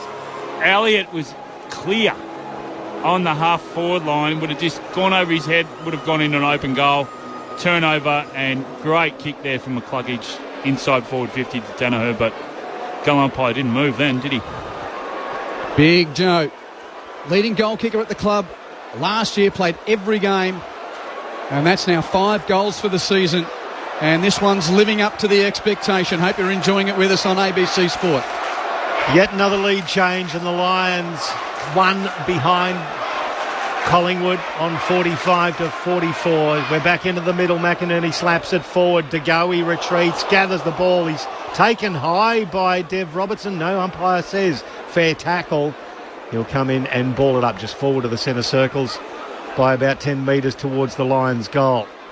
Off hands, McCluggage rove, kicks it to the arc of 50, beautifully read by Braden Maynard for the Pies. Immediately he wheels out to the left wing. He looks for Josh Dacos, spoiled by his opposite number in Jared Berry, who dives on the ball. Dacos dives on him, holding the agate. Umpire will come in. Too keen to get there. Dacos played it beautifully. Handball off to Noble. Noble traverses the boundary line. Elliott flies. Starcevic spoils. Crowd wanted out of bounds on the full, but it will be a throw-in 70 metres out from the Collingwood goal at left half forward. Both teams are bringing the heat. When they don't have the ball, both teams are on like the first and second quarter, but they're both giving it everything in this first 10 minutes. Matt Primus with you at the Gabba. A point the lead to the Collingwood Magpies, the premiers here. Looking to end a run of outs at the Gabba against Brisbane. Neil hand passes backwards from the stoppage to Rayner. No creative handball, that's out of play.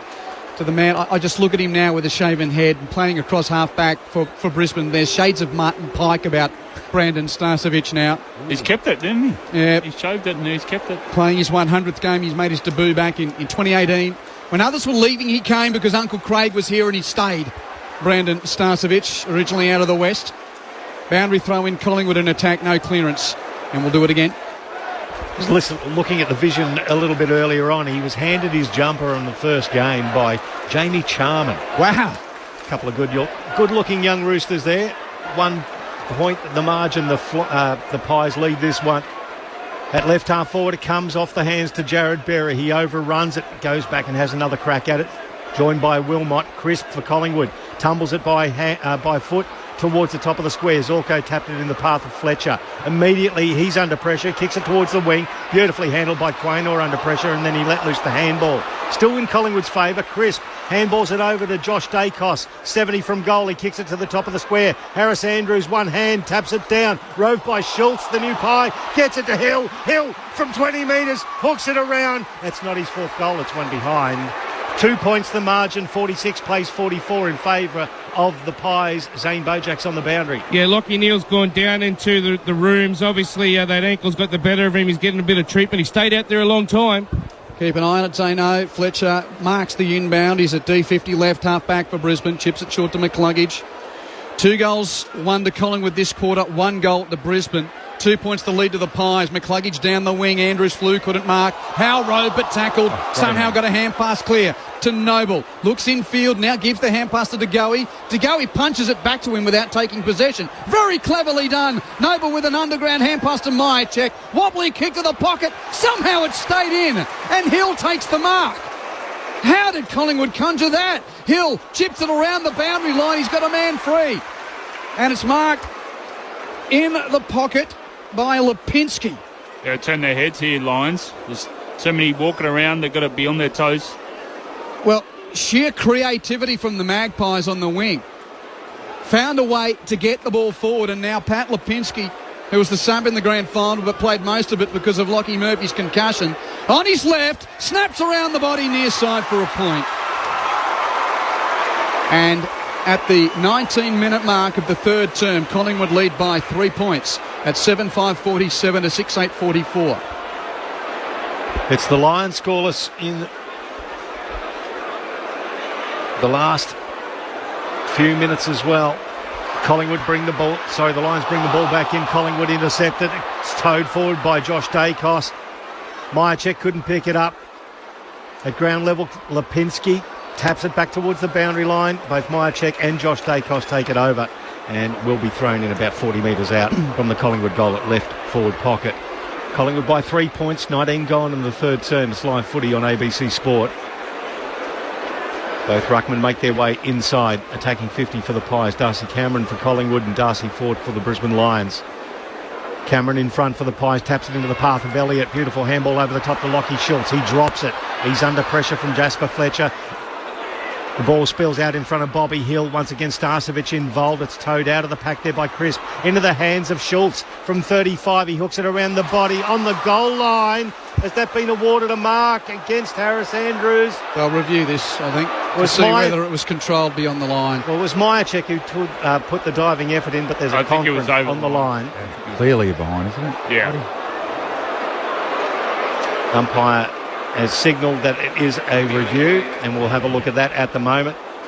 It looks pretty clear.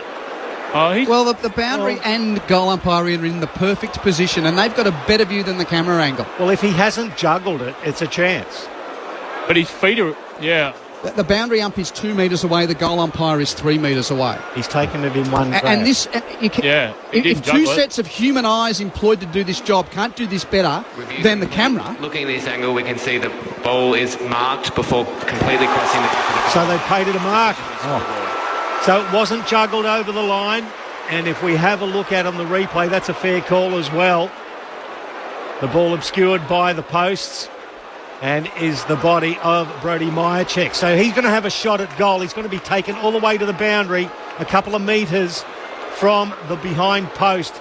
He turns. The goal is to his left. He's back to the boundary line. He curls it around. He kicks his second. The Pies get their 8th. They extend their lead. They're back to a 9-point lead here at the Gabba. 21 gone, third term. 8-5-53, play 6-8-44. Zane Bojak's on the boundary. Yeah, Myercheck kicked that goal while Lockie Neal was off the field. He's just run back on and back in the middle. Let's see how that ankle is. Thanks, Ano. Good work by Lockie Schultz then. He had an opportunity where he fumbled it, but he stayed in the contest. He was the one that got that left foot snap that ended up with Myercheck marking, but he stayed in the contest. He kept his feet. That's what they want. They want that when it's in the Collingwood forward line. They want that pressure from their small forwards. Absolutely. 9-5 inside 50s, and Collingwood have been able to lock the ball in because their midfielders are giving them better supply than what they did in the second quarter. Jeff White and Matt Primus with you on ABC Sport. Collingwood 0-3. Only one team in the AFL era has made finals from 0-4 or worse. They're a pretty good team, Collingwood, but history's against them if they can't win tonight. Centre stoppage, clearance to the Magpies. Cox gets a boot to half forward, but Leicester gets under a floater to take the mark for Brisbane. Kicks it to right half back. Fletcher marks in space. He's got Answorth running from the pocket in support. Gives the hand pass. Kick to the wing. Hold on. Pushing the back downfield. I was following the footy with the binoculars, so that's obviously... No, taking it back. It's going to go all the way back to Answorth on the right half-back flank. Noah Answorth only played the 4 games last year. Didn't play in the grand final. Kicks to centre half-back for Wilmot. Marks and completes the switch to left half-back where Andrews saunters to space to mark. Chipped it to the corridor for Archie. Marks it near the bullseye in the cricket pitch area of the Gabba. 33,000 plus in the house tonight. Hand passes to Andrews. Andrews kicks wide. Marked by Starcevic forward of the wing. Slow and deliberate build-up for Brisbane to go forward. Starcevic kicks for Danaher, had his arms chopped. Oh, no free kick. Frampton did enough to get that spoil out of play. I thought he could... Dare I call it as I see it? No, I think sometimes he can play for him, Joe, but I thought on that occasion there he was definitely taken out of the contest. Well, as he was putting his hands to the ball, he couldn't get them there. So the umpire is going to throw it in 40 metres out from the Brisbane goal. Left forward pocket. They're trailing by 9 points, 22 and a half gone in this third term.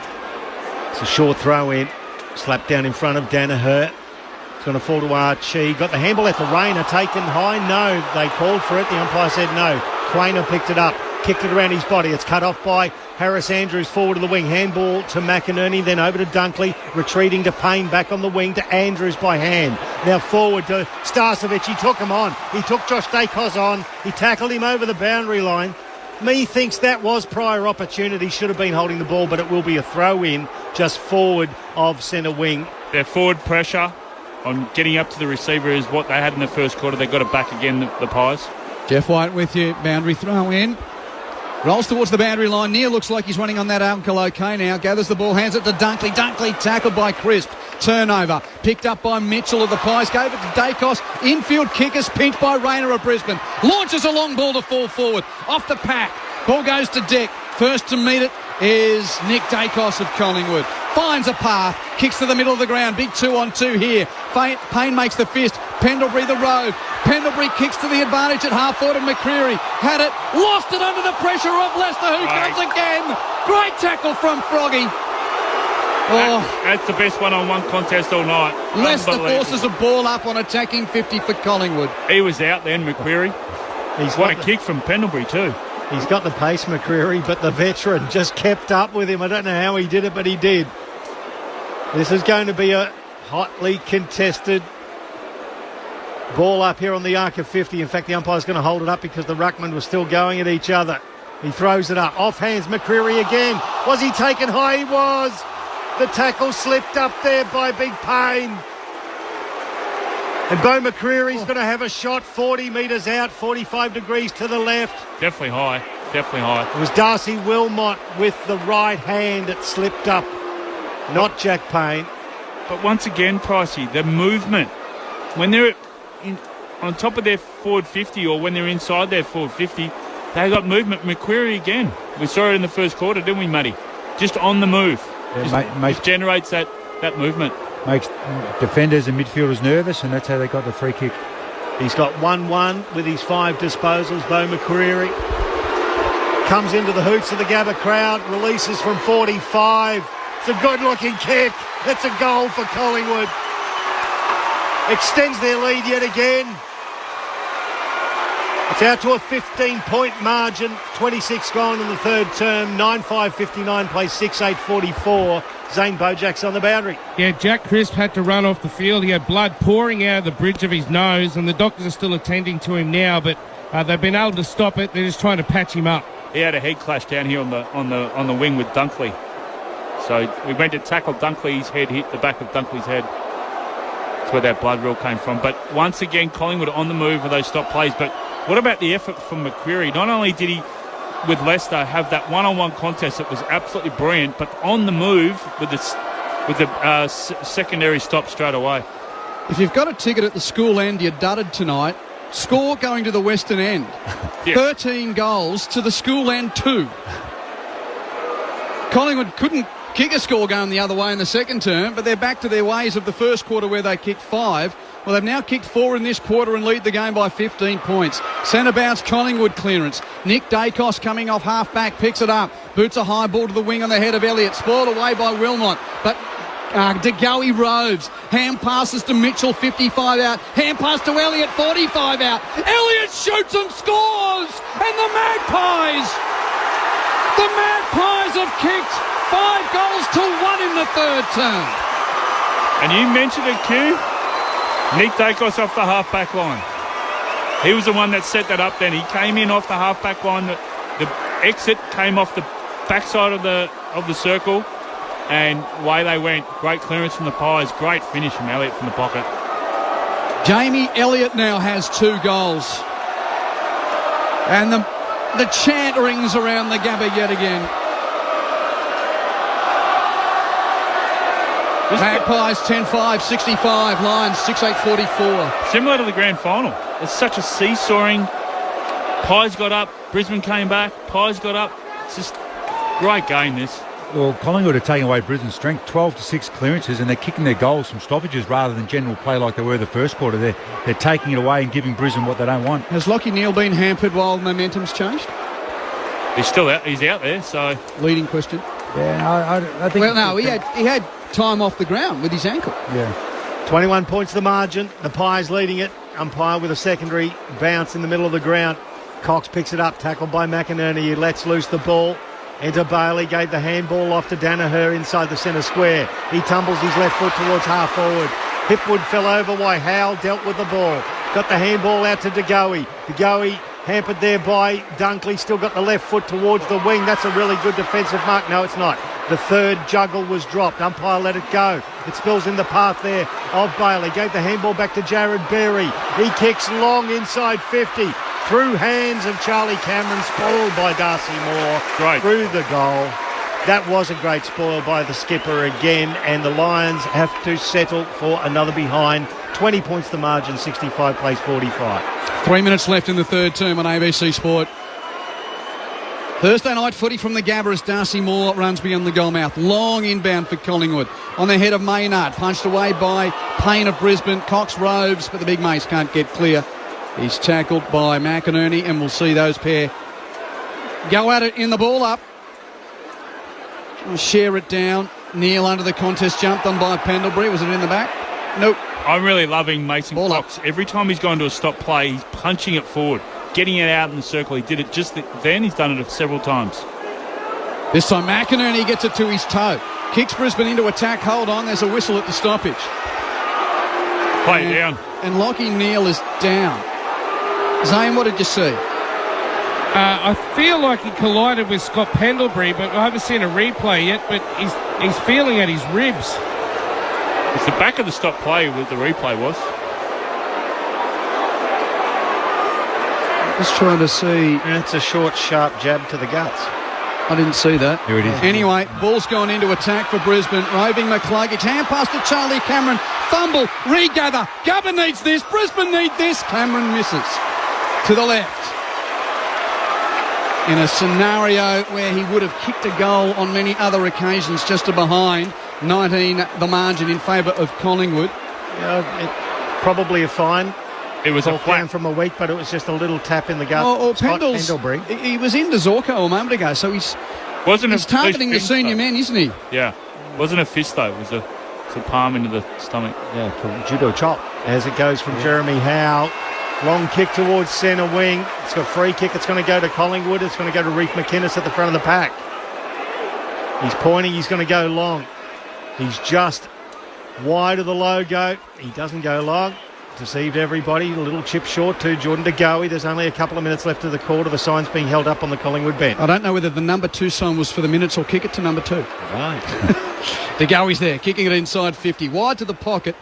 Who's on top of it? Cox hand passes it out from the scrimmage to McCreary. Snaps from the boundary. Oh, good effort. Not enough curl on it from 40 out. It's a behind. Pies back out by 20 at 66 to 46. And Scott Pendlebury is given Lockie Neal's abs a high 5. Yeah. Yep. Or a low 5, as the case may be, or a mid 5. It's one of those little base of the palm smotes into the stomach. Long kick, exiting kick. It's going to be a free kick, and it's going to go to Collingwood. He's pointing in that direction. It's going to go off the ball. Lack of discipline here. Well, it's a world of semantics, but that was off the ball, and whether he's got a fist or a palm, you can't do that. Yep, that's true. Billy Frampton was the recipient of the free kick forward of the wing. Now he kicks long. Into the pocket, off the hands of McInerney, straight over the boundary. We'll get a throw in the left forward pocket for Collingwood. They're leading by 20 points with 32 and a half minutes gone. The Pies are happy with that. They just kick it to the skinny side. And the Hall of Fame legend in waiting, Scott Pendlebury's getting booed as his image appears on the big screen at the Gabba. Gee, things can get funny when you see grand final teams come up against each other again. One of the great likeable guys of all times getting booed. Boundary throw in, Collingwood in attack. Bailey with the clearance, but he's ushered over the line by the tackle of McCreary. Boundary throw in at left half forward. About 40 seconds left in this third quarter. Collingwood, having entered at 5 in arrears, now lead by 20, having kicked 5 goals 3 to Brisbane's 1 goal 2. Throw in, left half forward. Off the hands of McInerney. It's taken by Neal immediately into the ground by Schultz. Ball spills away from the pack. Lipinski through his hands. It's travelled about a metre. Still plenty of bodies all around it. Dev Robertson now extracts a handball. It's cut off there at ground level by De Goey. He gets the handball out to Noble. Tackle as he tries to kick the ball. It just slewed off his foot over the boundary line, but it will be a throw in as it hit the ground before the line. About 70 metres from the Collingwood goal. I just saw, I can lip read, I reckon, and Scott Pendlebury just apologised profusely to Lockie Neal. I don't think that's going to help him when the match review have a look at it. But he is a nice guy, isn't he? Boundary throwing, close to three-quarter time. Neal tackled off it by Schultz. De Goey wins the crumb. Ineffective hand passes tapped back towards the boundary line. And that is it for the third term. And Collingwood will turn for home, looking for their first 4 points of 2024, leading by 20 points. And before I give the score, I've just got to put the binoculars up one more time because there's a couple of hoots and hollers, sets of players here. Harris Andrews is having a chat to Brody Myercheck. There's a little bit of a bump and chat going on. And, yeah, there's some feeling out there, that's for sure, at three-quarter time with Collingwood leading by 20 points. The Magpies 10 goals 6, 66. Lead the Lions 6 goals 10, 46. 3 goals for Bobby Hill, all coming in the first quarter for Collingwood. Beau McCreary has 2. Brody Myercheck has 2. Jamie Elliott has 2. Reef McInnes has kicked the other goal for the Magpies. While for Brisbane, Cam Rayner, the only multiple goal kicker, he's got a couple. And singles for Joe Danaher, Lockie Neal, Charlie Cameron and Ryan Lester. The two teams that fought out one of the great grand finals of modern times last September, both looking for their first premiership points of the season to start Easter round on this Thursday night. Brisbane 0-2, Collingwood 0-3, but it's the Magpies leading by 20 points at three-quarter time. Big finish coming up. Don't go anywhere. You're listening to Live Footy on ABC Sport. For all those yearnings for truly outstanding entertainment, I have an idea of what might cheer you up. you'll find a trove of Academy Award winning and nominated films on ABC iView. Let's play. Like Imitation Game, It's beautiful. American Sniper, Her, and Spotlight. There's a story here, and I think it's an important story. Brooklyn, Carol, and so many more. Bon appetit. Always free, always outstanding on ABC iView. This is ABC Sports coverage of the 2024 AFL season. Every match on the ABC Listen app. Look for the AFL button. Zorko, little 9-iron cut off there by Darcy Moore. Not the distance. The handball into the corridor. DeGoey, Noble into the centre. Under pressure now McCreary. Now running up to half forward. From 55 McCreary. He goes through, goes all the way. Pies back in front by a point early in the third quarter. Play on, says the umpire. Elliott does. Gets on his left. Kicks to the pocket looking for Myercheck. Goes beyond that contest. Hold on. Free kick. Myercheck being held. Myercheck from 40 out. Returns Collingwood to a 7-point advantage. Off hands McCreary again. Was he taken high? He was. The tackle slipped up there by Big Payne. Comes into the hoots of the Gabba crowd. Releases from 45. It's a good looking kick. It's a goal for Collingwood. Extends their lead yet again. DeGoey Rhodes. Hand passes to Mitchell, 55 out. Hand pass to Elliott, 45 out. Elliott shoots and scores! And the Magpies have kicked 5 goals to 1 in the third term. The 2024 AFL Premiership season. On your radio ABC Sport Digital. and on the ABC Listen app. 5 goals to 1 in the third term to turn a 5-point halftime deficit into a 20-point lead at three-quarter time. Hope you're enjoying the start of the long weekend at the Gabba on ABC Sport. Quentin Hull, Michael Price calling the action alongside Matt Primus and Jeff White. Zane Bojack down on the boundary, and it is the Pies by 20 points before our experts set us on a path towards the final term here. Around the grounds, the NBL Grand Final Series is headed to Game 5.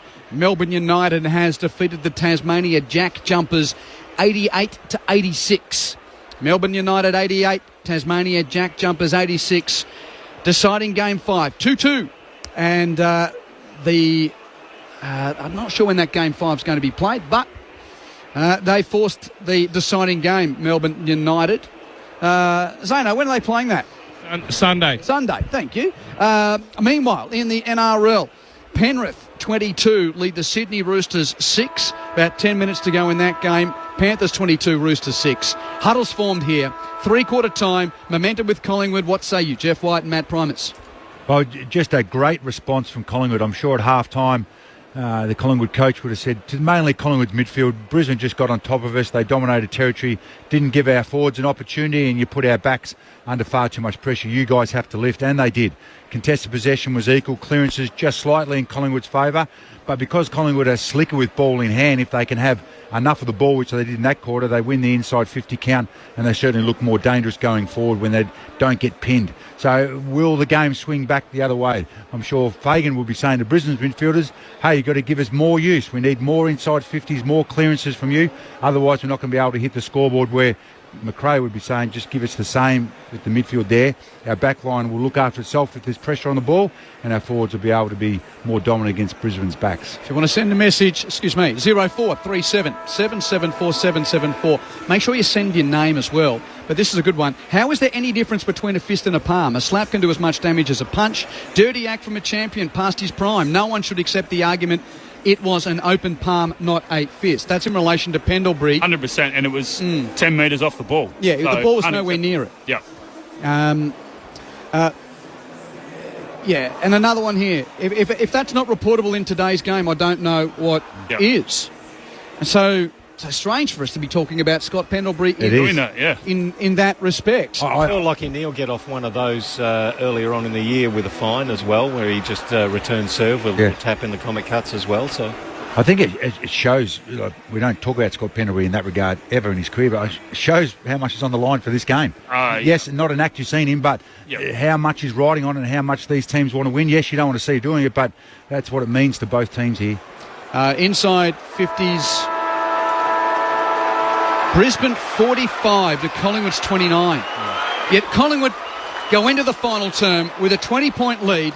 Enjoy it with us on ABC Sport. Here's Michael Price. Perfect bounce from the umpire. Darcy Cameron beaten for it by McInerney, but Pendlebury gets there first. His handball's loose. It's a shark there by Rayner. He weaved through traffic, kicked it to the forward pocket. It went past both Moore and Hipwood, and it ricocheted off the shins, it looked like, of Lincoln McCarthy over the boundary line, 40 metres out. We'll get a throw in, but it is in the forward 50 for the Brisbane Lions, trailing by 20 points. Ball hoiked in. McInerney to the front, palms down for Brisbane, roved by Nick Dacos. He dragged it back in, he's tackled. Umpire says ball up. Luckily Tom Mitchell jumped on it as well in the drag back in. Remember when the Swans did that about 15 years ago and they changed the rules? Ball tossed in the air. Ruckman go at it again. Ricochets out the back to Neal of Brisbane. Hands to McCluggage. Hands to Berry from 55. A speculator to the goal mouth. Was he taken out? I'm hearing noise in the background. Play onto advantage. Jasper Fletcher's in the goal mouth. He's not going to be allowed to take the kick. Now, what happened there as I followed the fly? I thought it would have been play. I thought it was after the play. So I thought it would have been relay free kick, but they've taken it back. Very loose high contact from Bo McCreary. Yeah. What is, I should probably know, what is the actual downfield rule? When does it get paid down? Well, it's after the ball. It was deemed during when he had the ball. Berry kicks it to full forward. On the head of the pack, goes to ground level. Quainer picks up for Collingwood. Hand pass evades Schultz. He goes and gets it. Schultz gives the problem to Crisp, and the Pies are out. Crisp hand passes to Lipinski in space at left half back. Kicks it to the wing through the hands of McInnes. Dropped the mark he should have taken. Picked up by Andrews of Brisbane. Hands it in the air to Dunkley. Gathers and hands it quickly to Fletcher. Runs to half forward for Brisbane. Puts the Lions back into attack. Hipwood flies. Can't mark. Rode by McInerney. No look. Hand pass over his shoulder to Bailey. What a party trick. And it keeps the Lions in it as Bailey goals from point blank range. Talk about the O-show. Big Oscar with the dexterity. Beautiful hand pass to Zach Bailey. 14 points to lead to Collingwood at 10-6, 66 to 7-52. Sorry, Q. McGuinness mark here through his hands. They were out too, but what a sensational hand pass there. And he nearly got run down. Finally nearly got him. He got a bit relaxed there. But a repeat inside 50 that shouldn't have been, as you mentioned, Whitey, but a repeat inside 50. That's what Brisbane were able to do in the second quarter when they scored lots of goals and got back into the game. Can they replicate that again, or will Collingwood be able to get their run game going? So what's the goal score now? To that end. 14 something? 14 to 2? It's ridiculous. All bar 1, 2. Yeah. All bar 2 goals have been kicked to the other end. Immediately it is fisted forward out of the contest towards the arc of 50 for Brisbane. Cut off there by Nick Dacos. He went the 1-2 and got the handball back. The pass to Pendlebury with the booze. He runs past again. Nick Dacos receives the handball. Kicks inside 50. He's falling to ground, Schultz. As he was going to ground, tackled high. It will be a free kick to Collingwood, and Lockie Schultz will have a shot, 45 out, more or less directly in front. Geez, Brisbane's got to be on to Nick Dacos. They're starting him on the half-back line, but they're trying to use him as much as they can. He was used 3 or 4 times there. Exactly like Zorko off the other end of the ground, isn't it? So Jack Payne, who's a good foot taller than Schultz, just didn't get low enough in the tackle. And with only his 5th disposal of the game, the former Freo player, Lockie Schultz, from inside 50, from 45. It's a nice-looking kick, but it hits the post halfway up. One behind. 52 plays 67. It's back to a 15-point margin. The Pies lead. 0-2 and 0-3. Neither grand final team has picked up a victory to start this 2024 campaign. So much at stake here at the Gabba as Wilmot plays on. Kicks long towards left half-back. Frampton makes the pack to spoil it for Collingwood. McCreary roves without much geography to work in. Runs it over the line for a throw-in. Zane? You just said 02-03, Q. I thought you were talking about the grand finals these two sides played. Oh, very good. There is symmetry there as well. Zane Bojack on the boundary. 33,000 or thereabouts in the house. 15 points the lead to Collingwood. Ball tossed in. Jared Berry is tackled. Held onto the ball. Upstairs. Ball up. Pendlebury applies the clamp to keep it in tight there.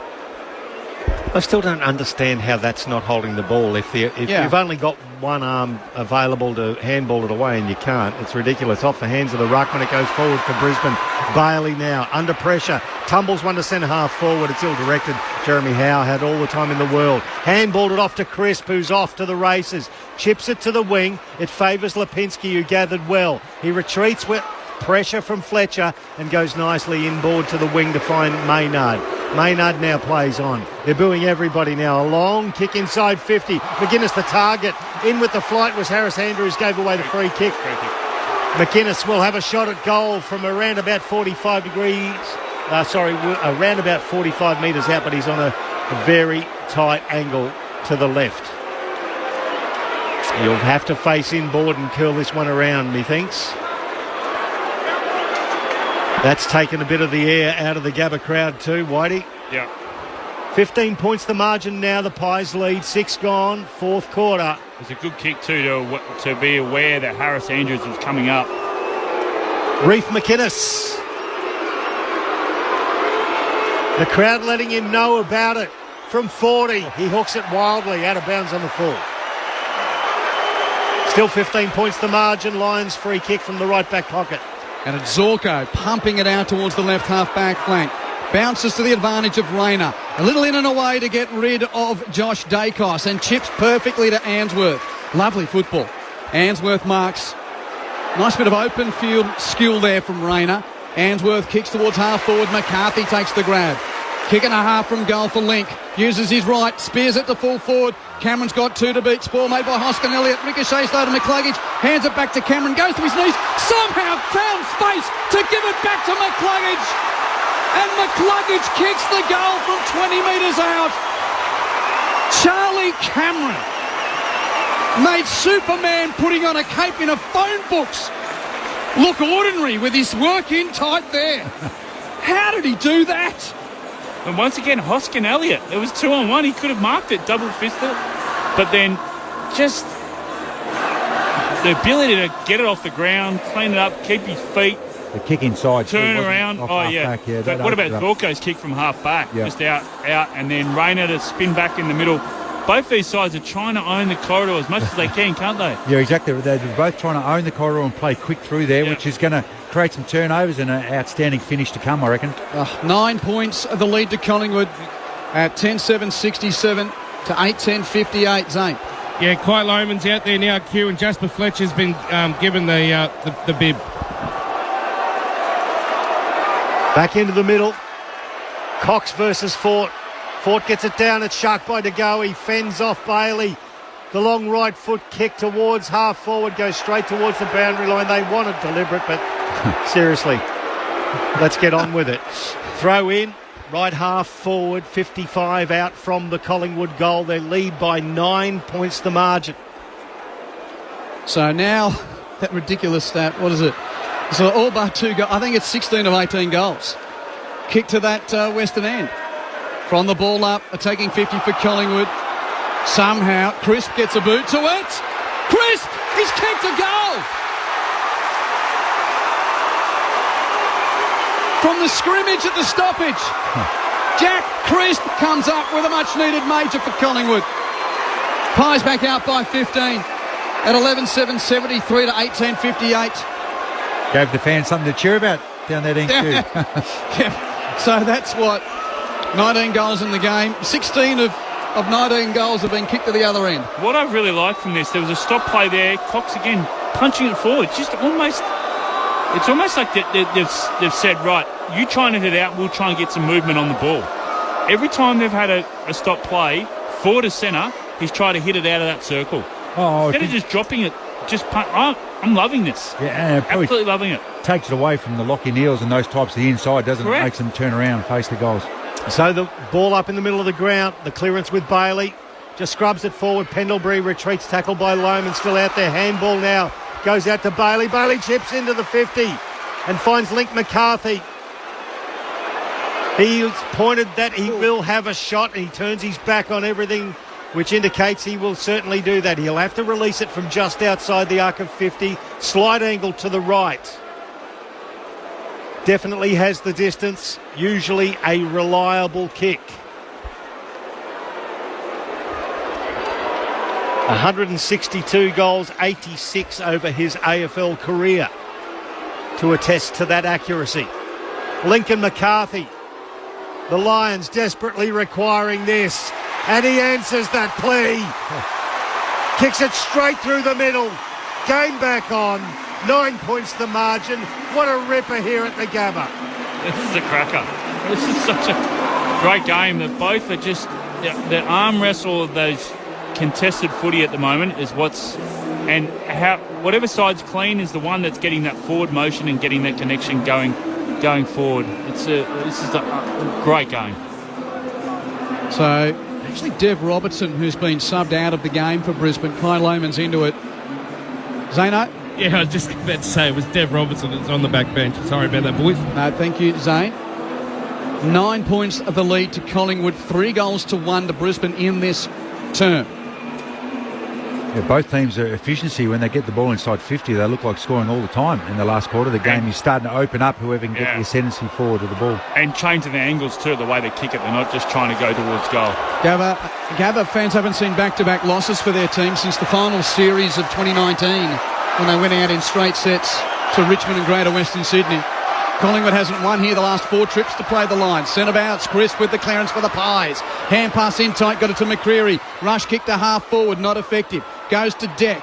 Over the top of it, Berry for Brisbane. Applies the pressure to lock it in on McInnes. And we'll see a ball up. Left half back for Collingwood. Right half forward for Brisbane. Nearly 12 minutes final term. Fort beats Cox at tap time. Rode by Schultz of Collingwood. Hand pass into attacking 50. 3 against Hill. Gathered by Zorko. Tackled brilliantly by Elliott. And Elliott earns the free kick. Coming from the back blocks to make a wonderful forward 50 tackle and earn a shot at goal for the Magpies. Small forwards of both sides have been unreal tonight. Just brought the heat, pressure, the balance.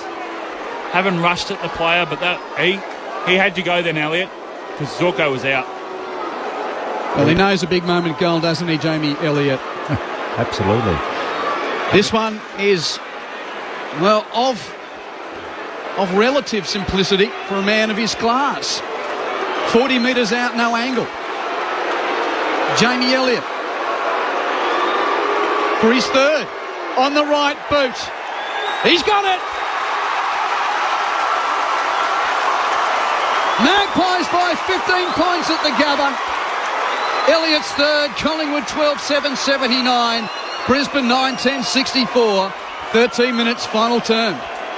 Forward 50 tackle, 14-6, Collingwood's way. We just saw the stat come up, and it was even at half time. They've certainly brought back their heat that time there. And Paul Zorko didn't have much opportunity. Had to win the ball, spin out of the bump, and then got laid with the tackle. But Collingwood are certainly up and about with their pressure here. And can Brisbane respond as it's been in this third quarter? It doesn't show on the stats, but McQuarrie, Schultz, Elliott, those and Bobby Hill, just the pressure, just in that forward 50. And the balance. They haven't had 2 go to 1. They've had 1 go there, balance, okay, I'll nail you. And that's exactly what happened then. So it's the Pies back in front by 15 points. 13 and a half gone, final term. Another perfect bounce in the middle. McInerney gets it down, but it's rowed by Nick Dacos. Toes it forward. It rolls to the arc. Wilmot tapped it into the hands of Zorko. His handball forward. Cut off by De Goey. He wheels around onto his left. Inside 50. Good defensive mark. Taken by Ryan Lester in front of Jamie Elliott for the Brisbane Lions. His back is 30 metres away from his defensive goal. He goes laterally out to the right back pocket to find youngster in Jasper Fletcher. He's Standing the mark, Bobby Hill. He's looking left and right and decides he has to go long down the line. Darcy Fort, the target. But cutting across in front, Eric Hipwood. He takes a mark. His second for the evening. The sweeping handball to McLuggage. Inside 50, the target McCarthy. It was punched away from him by Frampton. Lohman Roves got the handball to Rayner. Off his hands, McCarthy. He curls it around and misses to the left. One behind, 79 plays 65. It's a 14-point margin in favour of the Pies. Still heaps of time left. 12 minutes left in the game. The crowd just takes a moment to gather their thoughts as Nick Dacos walks out of the goal mouth to the right back pocket. Inbounds for Collingwood with a long right foot drop punt to the southern wing. Beyond the pack, who's first to meet it? Wilmot's tackled by McCreery. Great work to lock it up. Just that pressure. That pressure has been outstanding from McCreery tonight. Ball up near the interchange area. Still slightly attacking side of halfway for Brisbane. Out on the outer wing. Cameron gets the tap down to Lipinski. Clearance Collingwood. Lipinski hands it to Crisp. Crisp from the wing kicks the Pies into attack. Bounces in vacant territory. First to meet at Leicester of Brisbane. Dumps a Hoper clear. It's a bouncing ball. Hoskin Elliott first to meet it for Collingwood. Taps to his own advantage. Oh, and then from 60 curls a brilliant kick onto the chest of Elliott, who marks in the left forward pocket, 30 out. On his non-preferred, mind you. Thought of playing on Elliott, but he's going to go back. But Will Hoskin Elliott assessed that brilliantly. Didn't take clean possession first time, but when he did, on his non-preferred, Jeff, finds Jamie Elliott. He opens up the angle, Elliott. Curls it perfectly. He's got two in a row. The Pies lead by 20 points. 16 minutes final term. And Elliott goes bang bang after Brisbane got within 9. It's now the Pies by 20 at 13 goals, 785 to 911-65. And Elliott now has 4 goals for the night. We're talking about that balance inside forward 50. That loose ball that went inside forward 50 for the Pies there. Bobby Hill could have gone at that, but he let his man chase it down. He held, so it forced the Brisbane Lions player to kick it, and that's where Hoskin Elliott intercepted. Zane on the boundary. 34,022 people here tonight, Q. Interestingly enough, when they posted the crowd numbers, it was in black and white. Oh, there he goes. 20 scoring shots apiece. 20 points the margin in favour of Collingwood. Good kicking is good footy. 17 minutes gone, final term. Live footy on ABC Sport. A clearance with Brisbane. It goes out to the wing, the outer wing. Diving on it. He's going to get pinged. Jasper Fletcher. He dived over it. And Josh Dacos just leaned over and collected the free kick. Then gave the handball back to his brother Nick. Long kick inside 50. Harris Andrews nudged out of it, forward of the ball. Lockie Neal gathers. Handball to Rayner. Tiptoes around his opponent. Gives the handball off to Darcy Wilmot. Long kick straight down the throat of Darcy Moore. Wrong team. Plays at centre half back for Collingwood and kicks out to the outer wing. Now with the white headband after he had the black one earlier. Kicks to McCreery. Marks on the wing. Bangs deep for Collingwood to attack. Huge fly. Elliott in the 2-on-2. Couldn't mark. On the deck. Oh, he rode somehow, Jamie. Hand pass infield. On the head of Schultz. Punched away by Leicester. Rode by Mitchell, though. Hand passes to Nick Dacos. Sells a dummy. Kicks deep to Myercheck, who marks it on the goal line. And the Magpie Army go nuts at the Gabba. Brodie Myercheck will go back and compose himself and try and snap truly from the left forward pocket. Just taking away all their time and space, the Collingwood forwards. There's just no easy ball. The hack kick comes out and then Collingwood sweat on that. And that was spoken about. Their decision-making inside 50 is elite, and it has been this last quarter. Well, they came here on the Green Mile. The premiership defence of the Magpies. Oh, man! Myercheck's kicked it into the man on the mark. That was a great smother from Zorko. Plays on. Zorko kicks it off the ground to half back. Rayner picks up. Tackled by Quainer holding the ball. That's that balance again. They've been unreal on that. Quainer plays on and... Oh, not allowed to. Not allowed to. He kicked it to De Goey. And it's actually going to be Mitchell's free kick. It was a dual tackle. So Mitchell chips short. And Nick Dacos receives 60 out at left half forward for the Pies, who lead it by 20 points. He signals long and then kicks it to the forward pocket against the boundary line, juggling Mark Myercheck. The second grab inside the boundary. He's 30 out, but he is over the boundary line. He's going to be facing inboard and curling it around with his right foot from around about 40 metres. Yeah, Fletcher needed to go then. He sat back and watched and thought the ruck would be able to spoil the ball, but it didn't fly, and his man went.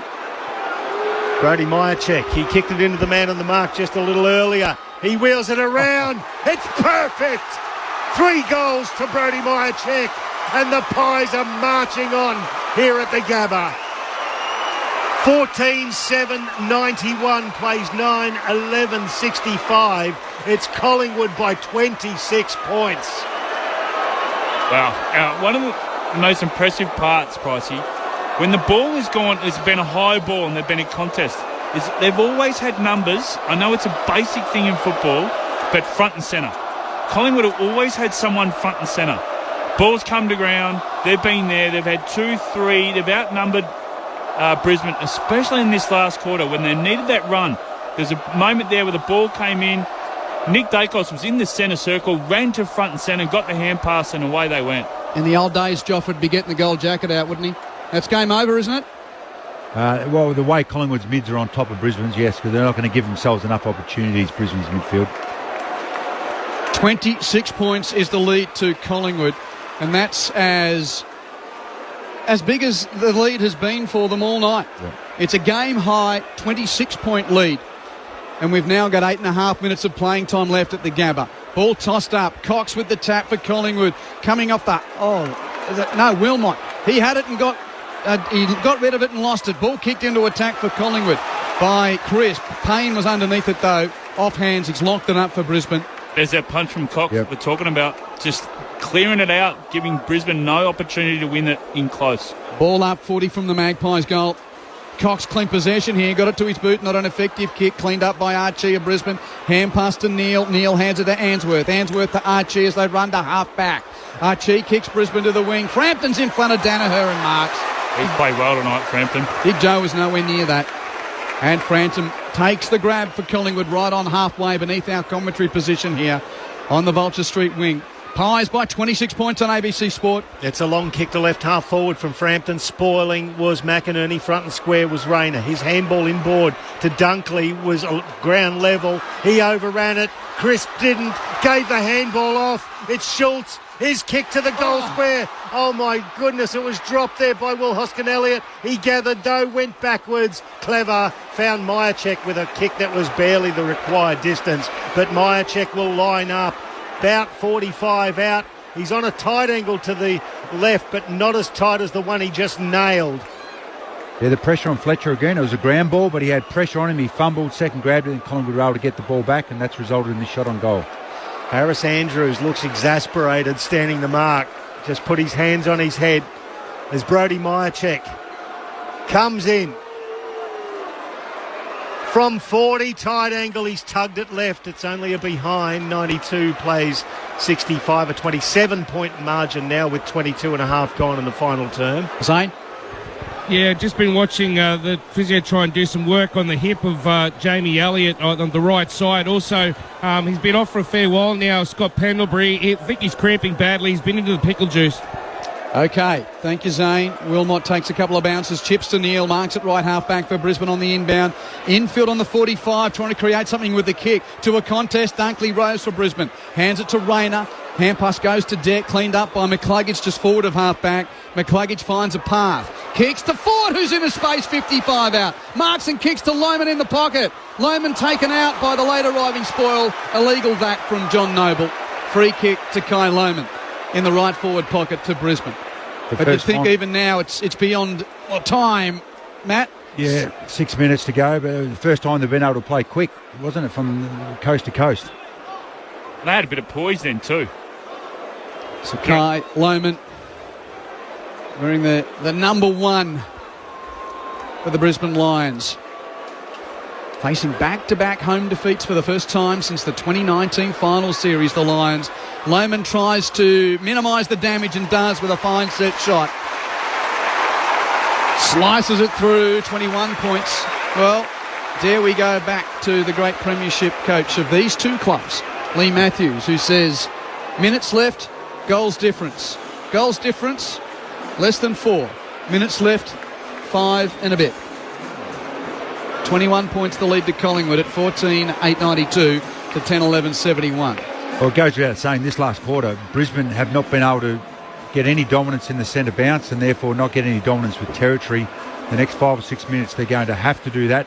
Try and take some risk, but also start with the centre bounce win, see if they can give their forwards a one-on-one look, because at the moment, Collingwood's defenders are all over when the ball's trying to come out of their back half. I like Oscar Big O just to jump into Cox instead of going into that quarter. They're going to make it a boundary ball up. I don't like that. I want him to come off. Jump into him. Hit it forward. Just don't go to that boundary throw in, ball up sort of stuff. Back into the middle.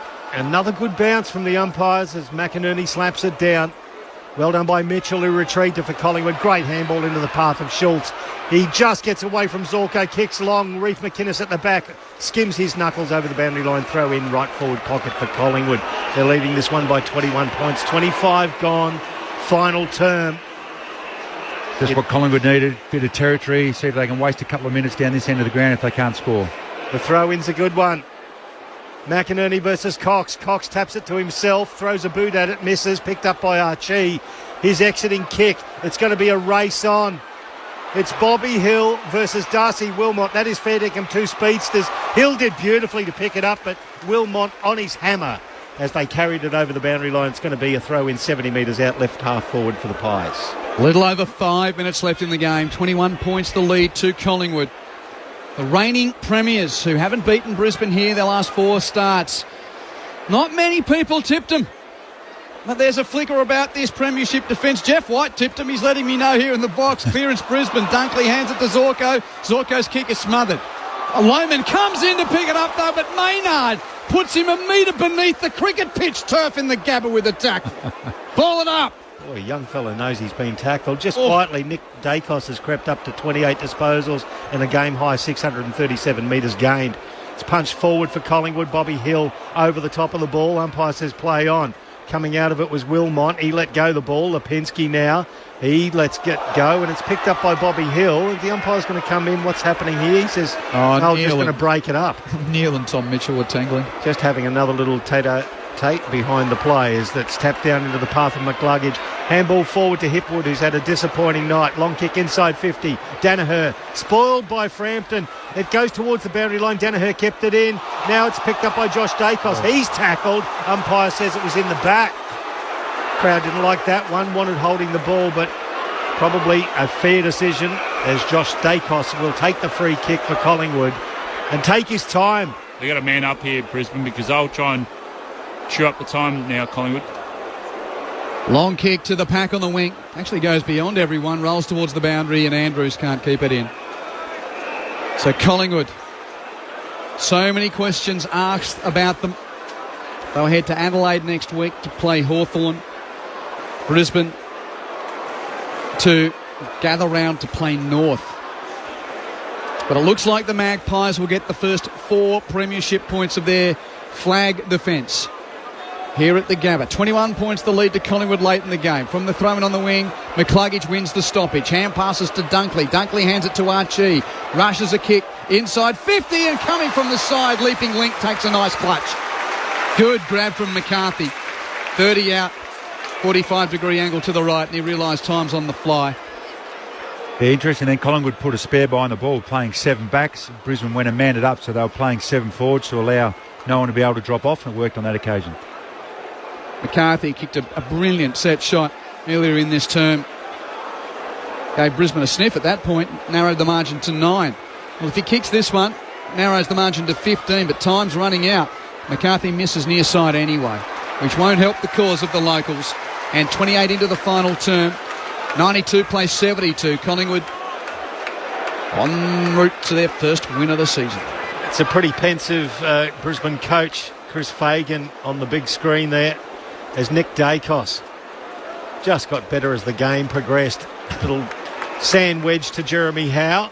Right, Sydney, I'm just going to kick it long, flat over here, and he kicks a little short one to take another 20 seconds out of the game. And very smart. Best actor Oscar as well there, as he signalled what he was going to do and did the opposite. Love that. Long kick down the line. Off hands, it's going to go into the interchange benches. In fact, it was out of bounds on the full, so it's going to be a free kick to Brisbane. Oscar McInerney. Long kick inside 50. Darcy Moore at the front of the pack. Danaher flies. Through his hands, it's rowed by Lohman for Brisbane. He's tackled into the ground. Bodies descend on him, including Maynard, Pendlebury, and last one up with the ball was actually Jeremy Howe, so it's going to be balled up 40 out from the Brisbane goal. Cameron got it down to McCarthy. McCarthy, a flying snap. Quaynor read it best. Gathered, handball to Frampton, got it back to Quaynor. A high ball to half-back for Collingwood. Meyer checked down there, rode beautifully. Handball to Degoe. He flicked one out to Crisp. He flicked it out there as well to Mitchell, tackled into the ground. It's going to be a free kick because the ball spilled out and it was Lockie Schultz. No, Mitchell comes back. He was tackled into the ground and around the neck at the same time. That pick-up from Mychek was outstanding. Well, you want to question hunger? 81 tackles to 49 tonight for Collingwood. They've answered it. That'll do me. It's only one number, but it's a pretty important one. When people were questioning whether or not the black and white had had their fill after drinking from the cup last September and all summer long. But they've tackled their way back into the 2024 fight for the flag. Long kick towards half forward, and at the foot of a pack of players, we'll see another ball up. Yeah, that's a huge stat, isn't it, from the Magpies, and efficiency inside 50. Brisbane's had 12 more inside 50s, yet Collingwood 14-8 to Brisbane's 10-12. Darcy Cameron's wrapped up at the stoppage by Noah Answorth, and we'll have another ball up. It's been an outstanding team performance from Collingwood. Well done you, Jeff, for picking it. The backs to the forwards. And the chorus heard around the Gabba and around the land. You know what that means. Another stoppage, 40 from goal. That, Pricey, probably says more than what I could tell you about the scoreboard. Yep, when the opposition are taken over the crowd, here at the Gabba, they are stunned. Out of the ruck, it's taken by Darcy Cameron. He lays the slipper into it to the goal square. Harris Andrews takes the mark. A couple of Collingwood players, Myercheck and Reef McInnes, bundled out of the way. It's chipped now to Berry, then over to Lockie Neal. Onto the boundary. He wheels around, kicks it straight up the middle. At front, it was Hipwood who juggled a mark, laying on the ground when he accepted the second grab. Running past was Berry. He gave him the handball. Berry to the lead there. Nicely taken just beyond centre wing by Ryan Lester, who's moved forward. Nobody to kick it to up forward.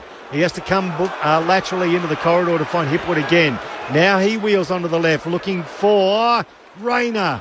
Through his hands, spoiled. It was a great defensive effort in the end there. Well done by Maynard. Took it over the boundary line. It's going to be a throw in about 40 metres away from the Brisbane Lions goal in the left forward pocket, with Collingwood leading by 20 points. What a tantalising night for the narrative of the season. At 0-4, would have been really hard to construct an argument for Collingwood having a foot in this race to defend the flag. But they've been terrific at the Gabba tonight. Throw in with Brisbane in attack. Ball sprawling towards the goal mouth. Lester tries to kick it out of the air. And somehow the Magpies keep it in while Frampton's thinking, will I stay alive? Yep, he does, audaciously from the last line of defence.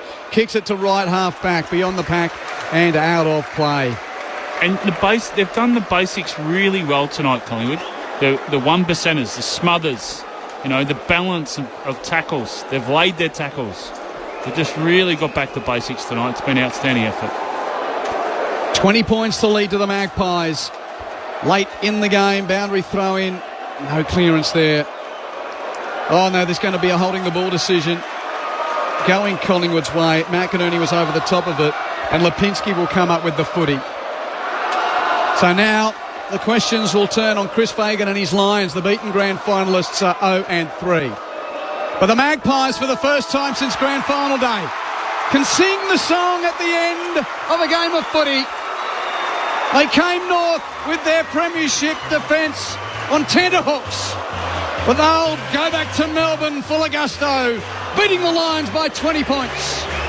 Side by side they stick together to uphold the Magpies' name. See the barricades are shouting as all barricades should. Oh, the premiership's a cakewalk for the good old Collingwood. Well, the early spark was Bobby Hill. He kicked 3 goals in the first quarter. Collingwood led by 24 points at quarter time. Brisbane kicked 4 goals to nothing in the second quarter to lead by 5 points at half time. And then the Magpies led by 20 points at 3-quarter time. Brisbane got within 9, kicking 3 of the first 4 of the final term. But the Pies kicked 3 of the last 4 of the game to win it 14-8 92 to 10-12 72. Collingwood forever. They know how to play the game. Side by side they stick together to uphold the Magpies' name. See the barrackers are shouting as all barrackers shout. Oh, the premiership's a cakewalk for the good old Collingwood. And those expected to kick goals did kick goals for Collingwood tonight. Jamie Elliott with 4, Brodie Myercheck with 3, Bobby Hill with 3, the Norm Smith medalist kicking all of his goals in the first quarter. Beau McCreery kicked a couple, and singles also to Jack Crisp and Reef McInnes. While for Brisbane, Cam Rayner's 2 was the only multiple for the hosts, and singles to Lohman, Danaher, McCluggage, Neal, McCarthy, Cameron, Bailey and Lester. So for the first time in their last, well, they'd lost their last 4 at the Gabba to Brisbane, had Collingwood. And the Lions, this Gabbatoir, this fortress, for the first time since the final series of 2019 of Brisbane suffered back-to-back defeats at home. And the Lions are 0-3 heading to Gather Round, while the Pies are 1-3. Love to hear from you. Send the text messages forth on 0437 774 774. Please include your name and where you're texting from. That number again, 0437 774 774. Former Port coach and captain Matt Primus, former number 1 draft pick and Melbourne club champion Jeff White, to tell you how it unfolded. Well done to you, Whitey. I'm going to start with you. Not many tipped the Pies tonight, but you did. Kudos to you. Yeah, I just thought that they played good in patches of the games that they had lost. And, you know, the reigning premiers, backs against the wall. And often sometimes when you go away from the bubble that you are in Melbourne and you go away as a team, you actually have a bit more of an incentive to win on the road.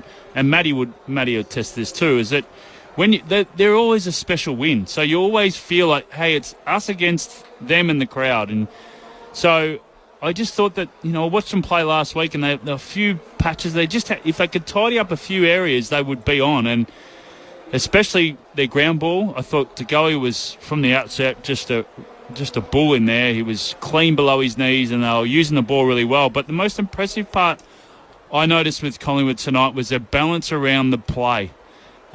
It's one to actually go at the ball and have 2-on-1, but actually hold back and then make it a 1-on-1 contest and then force the opposition to kick it. And that's what they're able to do. Yes, Brisbane got a run on. They're always going to come at them. It was a cracking game in that second quarter, but it's a lot of effort to do what Collingwood did, and it showed how fit they are. They are fit. You know, there was question marks over their fitness and all that sort of stuff. They squashed all that tonight. They played.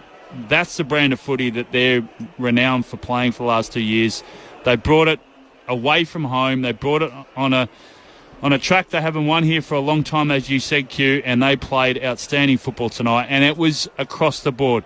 You know, we look at the stats and go, yeah, Nick Dacos had 30 and Mitchell had 24 and he started on the bench, but it was a team effort tonight from Collingwood and they played outstanding footy.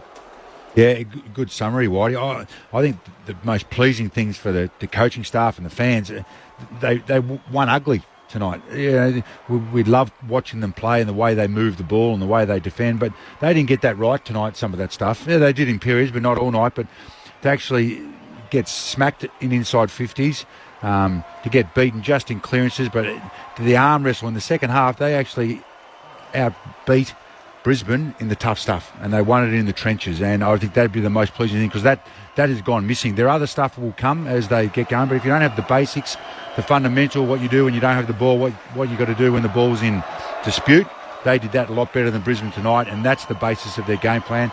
The other stuff will flow off that. Really good win by the Pies. More messages to come. Rod from Hobart texts, have the Lions been flattened losing the grand final? Have to climb the mountain again. Thank you, Rod. Bill texts, Lions big game lacking again. Michael from Wyndham Vale texts, exactly what I've been waiting for from Collingwood. Great pressure, great efficiency. We saw tiny little bits last week, but tonight we put it together for a full performance. I'm so happy and relieved. Michael from Wyndham, thank you, from Wyndham Vale. Brendan from Hobart text, that is something like last year's Pies. There is still hope. 0437 774 774. Tim texts from Newstead in Queensland. Q, the Gabba losing its aura. Australia lost their first Test cricket there for ages and the Lions are struggling. Good on you, Tim. Well, they've lost 2 cricket tests here of recent times, to India and to the West Indies, of course, earlier this way. Chris is an optimistic Suns fan from Adelaide. He texts, the mantle of top Queensland team is making its way to the Gold Coast as little brother watches big brother getting beaten up. He's an Adelaide-based Suns member for 11 years, he texts. 0437 774 774. The Lions have made their way from the Gabba, having handed out Easter eggs to a number of the fans, is what they do at the start of this round. And the Collingwood players are about to show respect to the 2018 Brownlow medalist and one of their newer members, Tom Mitchell, who reaches game 200 tonight in a career individually highlighted by that Brownlow medal in 2018. Collectively highlighted by winning a flag in his first year at the Pies. And the son of Barry, son of a gun, who started in Sydney, went to Hawthorn and now is a premiership Pie, who is fettered by winning the game's greatest individual honour. Tom Mitchell chaired from the ground in his 200th game as a winner for Collingwood at the Gabba. And I know I'm going to give you a run in here, Zano. Sometimes, the assessment can be one black eye, one white eye in there. I know you're pretty keen to call your Pies in, Zano. You were worried as the rest of the Collingwood army were coming north. Haven't they shown something tonight? 4 points, never in doubt, Q. Tommy Mitchell's getting high fives from everyone after being chaired off. Jordan DeGoey, how happy is he? They're making the way in here. Philae McRae, he got subbed out, but he's still very, very happy with this first win here since 2019 at the Gabba for the Pies. How epic was Bobby Hill tonight? He's just picked up some water. No doubt he's going to try and spray everyone. Craig McRae, he can't believe he's finally got the first win. He's got a huge smile. It's like a Cheshire cat. Seriously, he's hugging everyone, embracing. Big Mason Cox. They're just forming into a circle, Q. Won't be far away. The water's already being sprayed, and they haven't even got to the song yet. There's Darcy Moore. Nick Dacos, he's excited. They're about to start. Oh, they can't do it without Pendles. Here he comes. He's in there now. Here we go. First time this year in 2024.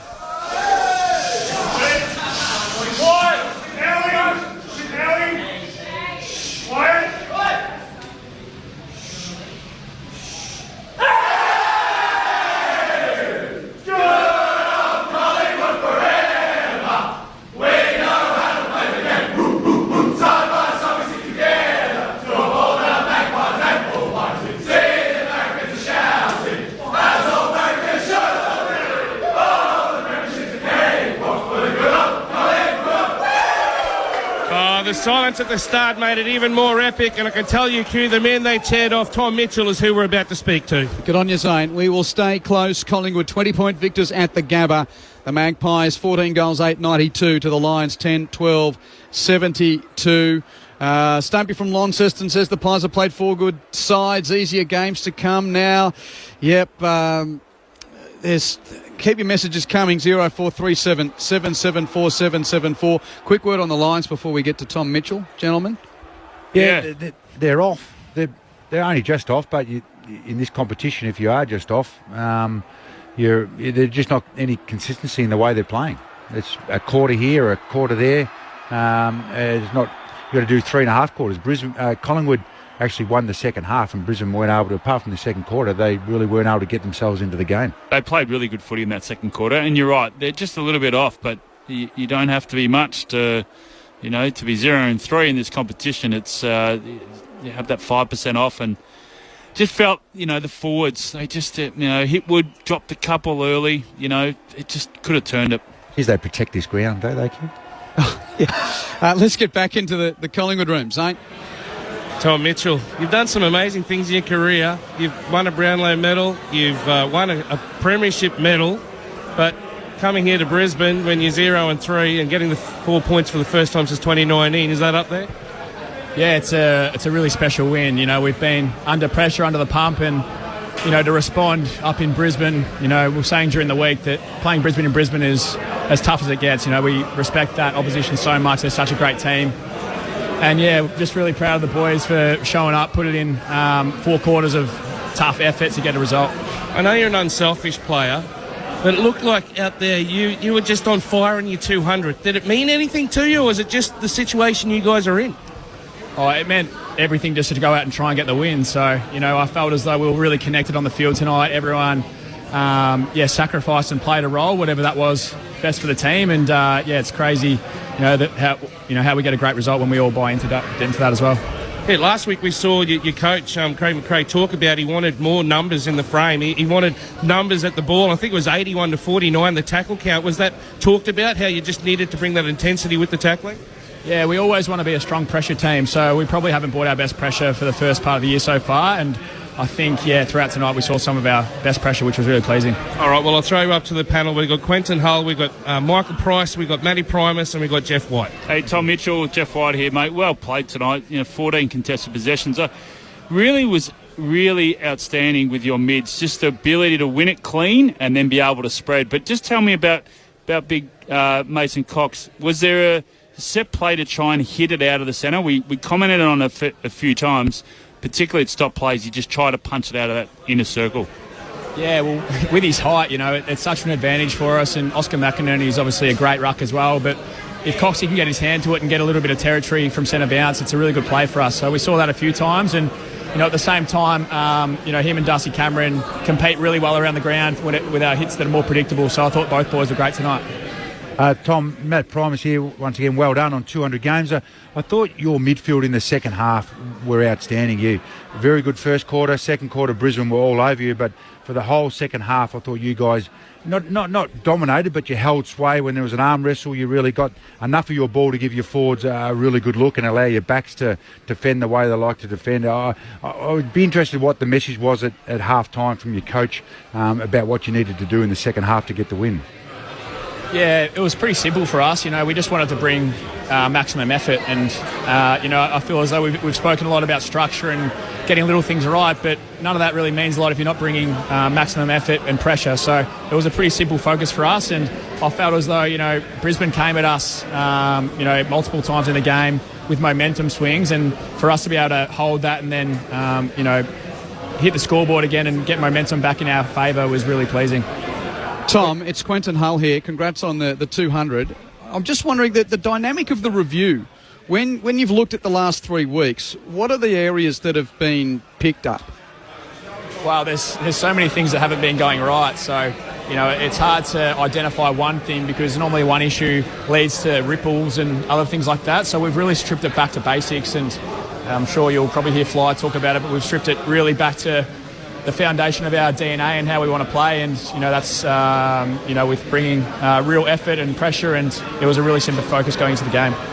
I thought your pressure was outstanding tonight, and Tom, those wins away, how special does that feel? Yeah, they're really special. It's always a hostile crowd when you get up to the Gabba and anywhere interstate really, and it feels as though it's the 23 players out there against 30,000. We have a lot of great Collingwood fans who do travel, but clearly when you're on the road, it's always a bit tougher. So for the boys to dig in was a really great result. Well played, Tom. It's a milestone night for you and a really important night for the club. Dare we say a confidence-boosting win for the reigning premiers, but at 0-3 it probably fits that category. Well played. Thanks, boys. Appreciate it. Strange to say it, but they needed a confidence booster, didn't they? They did, and it's funny, this game. Sometimes you're only a one win away from actually the tables turning, aren't you, Matty? And, they lose this and they're 0-4, and then there's more the microscope's right on them. But the way they played from the get-go. I know they had that arm wrestle with Brisbane, and Brisbane are a great side, and they showed their true colours in that second quarter. But for Collingwood to finish off the way they did, they've really lacked that in the at the start of the year. GWS, ran away with it in the second half. Sydney ran away with it in the second half. Haven't been able to, St Kilda did it to them last week, and for the way they finished off tonight will give them, the whole group, tremendous confidence. I could give the score again, but the one that Collingwood fans want to hear, 85 tackles to 53. I mean, you can, in a sense, the margin is one thing, Matt, but the question wasn't whether they could win. The question was whether they had the hunger. Had the appetite. And look, it's only one game of footy, and it's a game of footy where they're in strife at 0-3. But if that can be replicated, it's a pretty good starting point to remember that every season starts at naught.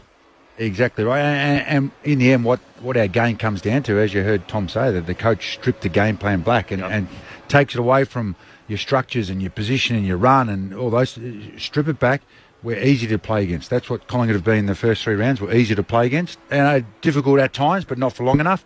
Tonight, apart from the second quarter, they were very hard to play against. And then their talent and all their structures and all that stuff comes on top of it. But when you strip it back, so now for the review, it's rightio play. We talked about stripping it back. This is what it looks like when you do this.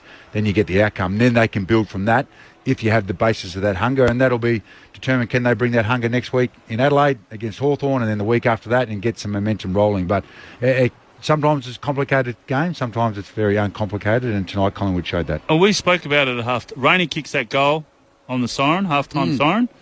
And we spoke about it off air. Brisbane's got this now. They came out. Collingwood showed us why they are the reigning premiers. And their third quarter was outstanding. And they also showed, Lachie Neale had 35 possessions tonight, but they just went at him. And outside of Lachie Neale, the question continues to be, against the good teams for Brisbane, who's going to stand up in the midfield? If it's not... And poor old Dane Zorko at 35 years of age, a guy that took a while to get a contract for this year, he's still the guy that's doing most of the heavy lifting to keep them in these big games. And it even... the tactic is so blatant to a point. You've got a guy like Scott Pendlebury blotting his copybook and, whacking a guy in the guts to take the wind out of him. But I think also that the tactical side of those stop plays where Mason Cox... Lachie Neale likes it in and under. All of a sudden he's turning around the other way because Mason Cox was hitting the ball out of that centre circle, all those stoppages. And I felt that was a really strong tactic tonight. It's something I've never seen from him for a long time. And I thought that matchup with Oscar McInerney was going to be a cracker. And it turned out to be in favour of Collingwood and worked out that way. But, yeah, you've got to get other synergies right around the ground. But I thought Zorko was great off half-back. And they've used him so many times in the past about that. And 30 possessions for Zorko tonight. And he filled in for Coleman. He's, we know with the injury and stuff like that. But, they just, I don't know. I think it's still the tall forwards, Okay, for the forwards tonight, what have we got? Danaher, 8 touches, 1 goal. Hipwood, 8 touches. Did he score tonight? No. And Charlie Cameron, 11 touches, 1 goal, 3. And full credit to the backs of Collingwood. Yeah, and that second quarter, I forget, I don't know if you can get the stats up the channel, just the second quarter, Q, but if the inside 50s that Brisbane had, they had 56 for the game. And they had 21 of them in that second quarter, 21-2. 35 for the rest of the game. And when they're playing 3 tools, that's not enough supply, not enough damage to be done. And Collingwood then took advantage of that. Okay, if you arm wrestle, we're not going to allow you to have the dominance that you had in the second quarter. And then that came unstuck. We used to talk about the possessions of the tools. They weren't able to have enough contests and ability to impact the game because apart from the second quarter, there wasn't enough inside 50s there. So that bit them on the backside a little bit, and that's a credit to Collingwood's pressure all around the ground that we mentioned quite a few times. You spoke about it when the ball did go inside their forward 50, they couldn't keep it in there, Brisbane. Whereas on the flip side, Collingwood, when it was how many marks did Harris Andrews? I don't think he had too many intercept marks tonight. If you want to go, that's his strength. That's his one wood. He had 7 marks tonight. Not sure how many were intercept marks, but basically that was one of the stories of the grand final where they played Frampton as the decoy, and Andrews didn't get a go until really the last quarter of the game in the grand final. It wasn't quite the same tonight. Yeah, but then you put Frampton down back, who played outstanding on Danaher. But isn't it coaching 101? Yep. Take away the one wood of your opposition. Collingwood know how to neutralise Lachie Neale and neutralise Harris Andrews. Yep. And they keep doing it. And the Bigs did a fantastic job. You know, they won't... Myercheck and when Cox and Darcy were down there, they won't get a stat for it. But what it actually allowed for is the Elliots. You know, the Bobby Hills, the Lockie Schultz, McQuarrie. When he hit the ground, they were straight onto it. You know, what about the tackle that Elliott laid on Zorko? Started the last. Just the balance, you know, to I'll trust you to match him. I'll hold him. He's my defender, and we'll force a kick. If not, we'll tackle him. It's just brilliant balance inside forward 50. You can keep your messages coming on 0437 774 774. Jack and Jesse are travelling on the road. Enjoyed the commentary. Dang at Brisbane. Zorko coverage so good. And I think that's more of a concern for Brisbane that Dane Zorko's the guy standing up in these games. Surely hasn't he done enough? Question without notice, gentlemen. Zorko is often the barometer for Brisbane. Is it because he, for his size, has the most mongrel in him? And is that the secret ingredient of the herbs and spices missing out of Brisbane? Well, there's a little bit of mongrel. They're a team without chili, aren't they? To put it mildly. What's your thoughts, gentlemen? I think the connection through the back half and through the midfield is, you know, they played in the premiership last year. They're a really good side. For me tonight, and I think so far this year, it's just a connection inside forward 50. You saw it with Melbourne last year. We were able to win it, and then our connection inside forward 50 wasn't there. There was a few times there they got the ball, they took a mark inside forward 50, but Lincoln McCartney's having a set shot from the boundary line. So what's their work rate like? How are they working together? Are they working in synergy? We didn't see enough of that tonight, did we, Pricey? Where, you know, kicking off the line because there was no options. And yet that's also Collingwood's ability to zone off and defend really, really well. But also, I think their work rate together. They've got to try and tidy that up a bit. Collingwood, 14 goals, 892. Brisbane, 10 goals, 12, 72. A bit of a seesawing game. Until the last quarter, all the goals were kicked at one end. Collingwood by 4 goals at quarter time. Brisbane by 5 points at half time. The Magpies by 20 points at three-quarter time, and that was the winning margin in the end. Both teams kicking 4 goals, 2 in the last quarter.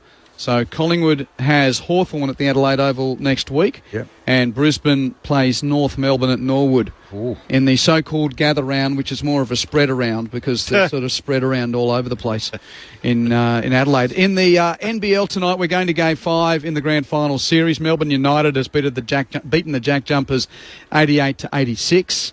So Game 5 Sunday, and in the NRL, Penrith 22 defeating the Sydney Roosters 16. Now, I'll go through the rest of the individual numbers. So Nick Dacos ended up leading the way for Collingwood with 30 disposals, 24 for Tom Mitchell, 24 for John Noble. Really happy to see John Noble. Yeah. We've got a little bit of a soft spot. Obviously, David spent a lot of time here, one of the great guys in footy, and he was one of the hard luck stories last year. John Noble, played 23 games, I think, and missed the grand final. So he had 24. Pendlebury with 21. What does he get? Hip pocket lighter for the whack in the guts on Lachie Neale? Yeah. Yep. I think the AFL has set a precedent. There's been 2 of those punches this year. There was Lachie Neale's one. Yep. And there was... Wasn't it a Carlton player, but it was a slip? Yeah, there was one early there Come where off his shoulder? They both gave fines to. So I think they've set the precedent that it's going to be a fine. So, yeah, they don't want it, and you've got to stamp it out by giving a suspension or you set the precedent of a fine, and if it becomes a pandemic of it all, then you probably have to do something else. But and that's... Yeah, they had the chance to really... Set the agenda straight Set the agenda. And you've got to... You know, game's on the line, and you've got a midfielder. If you open palm him into the guts and only get a week, and you don't even get a week, just see if we've got more Actually, we can hear from him because he spoke to Channel 7's Abby Holmes after the game. So let's give you this audio of Scotty Pendlebury. Pendle's a little bit of a love tap with Lockie Neal there. Do you think there's anything to worry about in that one? Yeah, well, he said he got a fine for a similar thing afterwards. After the game, I said sorry to him. I didn't mean to get him quite there, and he said he did it last year and got a fine. So what will be, will be. Retaliate always gets caught. Mum told me that, and I got sucked in tonight. Well, you hit him in the guts and you slowed down a midfielder in a tight game. I didn't mean to hit him there. I wonder if he meant to get him. I told you I could read lips. He did apologise to him. He literally walked up and during Always the game, but after the game. Yeah. it's going to be a fine. Yeah, simple. But what Matty said... But the thing is, I mean, there's...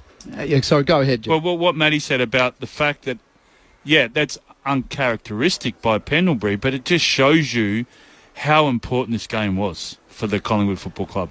The players, they had a real... Which shows you how exploitable the AFL match review system is. Yeah, in saying that. But I think for him to do that, they were tuned in tonight. They were tuned in. Oh, they wanted it. They showed that they wanted it. And again, you said it before the game, Matty Primus, as well. Everybody's at the elite level and their skill levels that far. It's the want. Let's go. I just want to try and dissect this a little bit more. So, are we now dealing with an AFL match review system where the difference between a clenched fist and an open palm into the solar plexus with force off the ball? You can do that with your palm and get a fine, or if you do that with your fist, you get a week. Oh. That is the dumbest set of circumstances if that's what we're living with, and I think that's what we are living with. Well, if you're hitting with the fist in the guts, that's a week. But because he didn't use a clenched fist, I mean, we are getting played by these guys. The game is getting played by these guys if the difference between the sanction is a clenched or open fist. Well, I mentioned that, and we had someone text in and say, that's what I... Exactly what you're saying. And I reacted to that. That's still a hard part of the body, that base of your palm there. Absolutely. If you cop one. 100%. But he's 10 metres off the play. That's the point. Miles off the play. Point. And takes the player out of the next couple of plays because it was well directed right in the spot where it went at him. Yep. But,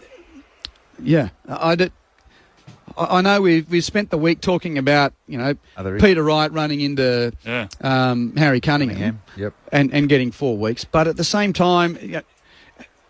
But then Lockie Neal... And I say this with the greatest respect to Scott Pendlebury, who I called, the Hall of Fame legend in waiting. Yes. We love him. He is an absolute champion. But he's smart enough to know the difference between what's going to get him a week and what's going to get him a fine. Yeah. And if the difference between a week and a fine is opening his palm, that's a bad system. Yes, that's a system that can be played. Yeah. Not a good week for the AFL and their systems. Really. Oh, yeah. Where was I up to? The stats. Pendlebury had 21, by the way. Dacos 20. That was Josh. DeGoey 18. Howe 17. For Brisbane, Neal 35. Zorko 30. McCluggage 29. Dunkley 26. Rayner 21. And 20 each for Bailey and Berry. So overall, Brisbane had 37 more disposals. They had 13 more inside 50s. They had 8 more clearances. But kicked 10-12 to 14-8. It'll be interesting with those individual stats who Whitey gives his votes to. Well, the connection of the inside 50 was a very, very good point from you two about Brisbane. They've won more of the ball. The only stat that they really got beaten on was the tackles. Collingwood 85 to 53, and that's the big number we've been talking about. Yeah, Collingwood's tackled their way into their premiership defence. Collingwood converted shot at goal accuracy, the 43 inside 50s that they had into 22 shots at 51.2%. Yeah. The Lions went at 37.5% with 21 shots out of 56. The AFL average is 43. So the Lions well down on that and Collingwood well up on that. Yep. And then they're not been able to mark the ball, Brisbane, this year inside 50, as Whitey mentioned before. But that's been a story of their first 3 weeks. And then when the ball's hitting the ground, it's bouncing out of there. Apart from the second quarter, it's bouncing out of there, and that's what happens in the first 2 weeks too. Yeah. So they're the areas they need to fix up on. That's what's costing them games. And Cheryl's texted in. Yeah, so Quentin Harley, she texts, Lockie Neal dropped easily after Pendle's open hand slap, and you failed to mention that. Who is this commentator? Very biased and unlike ABC objective. No, I'm being very objective. It's what happened in the game. And the question is not so much, we're not questioning Scott Pendlebury, if anything. No. We're lauding the smart man, knowing the system. The question is about the system. Yeah, does our AFL, and, we might say a jumper punch or a love tap is soft. People argue that, but does the AFL want to be viewed that that's a part of the game? Well, no. Does the AFL want to accept that a palm into the stomach with force is different to a fist into the stomach with force? Yeah, and that's their decision. Where they can have the whole, I know it's sort of based on, medium or, low, medium or high impact, where it's all happened.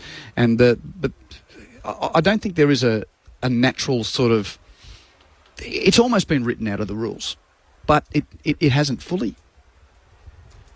Anyway. Yeah. But thanks for your text, Cheryl. Yeah, it's just an interesting one, particularly with the way that the game continues to look at key midfielders and the tactics of taggers and so forth. Hasn't been a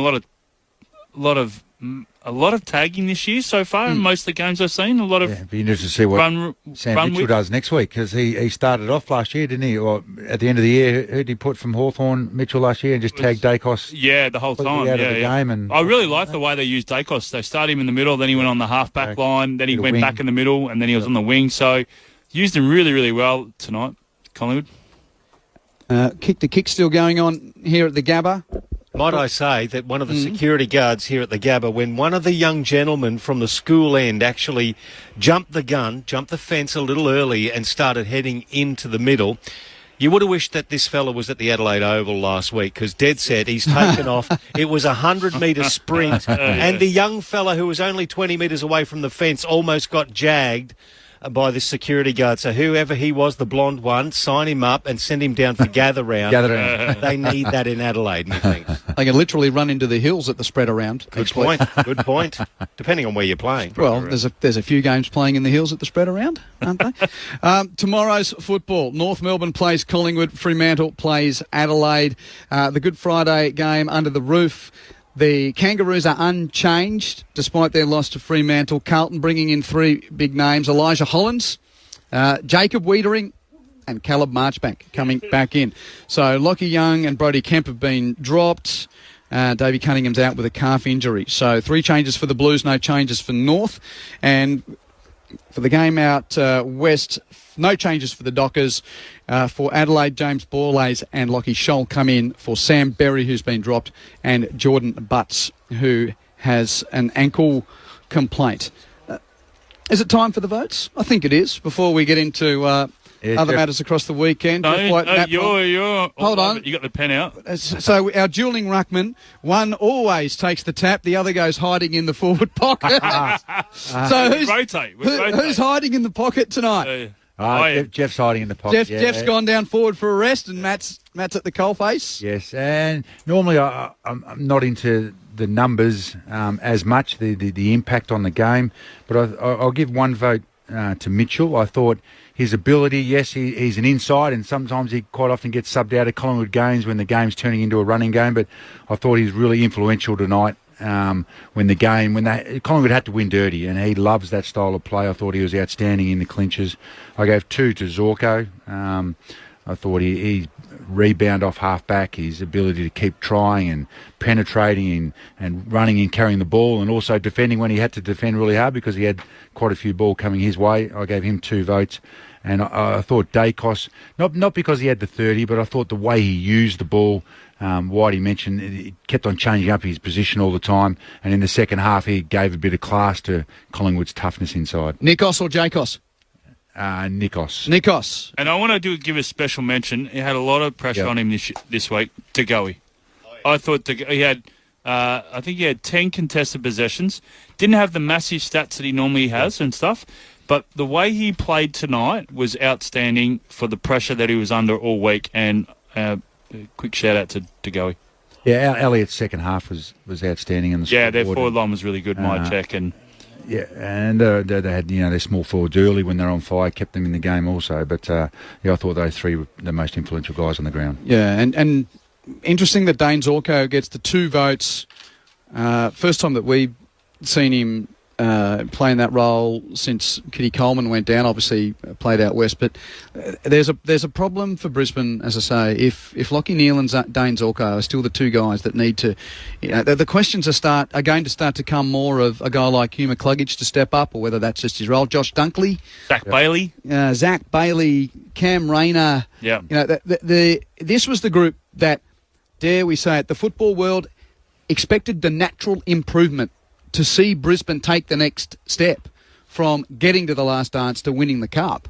And on a night like tonight against the Premiers, those guys were lacking. And this is where, you spoke to him before we went on, before the game, Ashcroft. Will Ashcroft, who, by the way, is targeting a mid-season return. Yeah, so, ACL. And you're not going to expect him to have 20, let alone 30 possessions when he first comes back, but he's just going to add that extra spite, and he's so clean with his hands in the middle, and we'll add, that rotation with Lockie Neal, give him a bit of a breather. Game you're looking most forward to for the rest of the weekend? I'll go through them. So, North Carlton tomorrow, Freo Adelaide, Essendon St Kilda on Saturday, then Port v Melbourne. I reckon that's the one for me. Port versus Melbourne. Doggies versus West Coast, Richmond versus the Swans. And the Hawks Geelong on Easter Monday is always good. But I think Port versus Melbourne, that's after tonight, which was the sort of the big one to set us up. I think Port Adelaide versus Melbourne was the other big one, big one of the weekend. Absolutely. Well, you're correct here. Even Fremantle Adelaide's a big one. Fremantle continue their win streak, and Adelaide could be zipping. Well, after the coach has been re-signed, they could be 0-3. 0-3. Adelaide. And Longmuir signed Fremantle signed their coach. And and that's a big contrasting story, isn't it? Yeah. But the other one I'm looking. Yeah, of course, Port Melbourne. But after the way Hawthorn played last week against Melbourne, the scrutiny they've been under, and Big Hawks 350 on Monday. That game is always a cracker. Doesn't matter where they are on the ladder, that game is always a cracker. The Hawks' first 2 weeks have been disappointing. Yeah, they're under the pump. Yeah, so you would think Sam Mitchell will have something. Well, the way that they sort of moved the ball was so weird against Melbourne in the first quarter. They went wide. We forced them wide, but they went wide. We being Melbourne, Jeff. Yeah, we. I was cheering, of course, but Melbourne forced them wide, and they just didn't have the targets down the line to hold it in their forward line. They spent too much time attacking Clayton Oliver off the ball. They should have concentrated on getting the agate. Yeah. Well, thanks for your time, gentlemen. Plans for the rest of the weekend? Going to see my dad, actually. He was listening tonight. Oh, lovely. Hi, Dad. Gaza. Going to see him at Russell Island for Easter. Okay. Good. Nice. Enjoy. And thanks for your thoughts, too, on Kalani as well. It's an interesting time with, Sean Smith coming out and saying he'd wonder, obviously the story of his boy, but, yeah, your openness was much appreciated, Jeff. No. What about you, Matt? Southport, they got a week off, or they're doing something? No, Footy? a couple of trailer load of soil on my grass tomorrow. Oh, well, here we go. Easter chores. Then I've got plenty of chocolate after that, and then we're playing Saturday against Werribee. So that's our one, and then some more Easter egg Sunday and Monday, and watch lots of footy.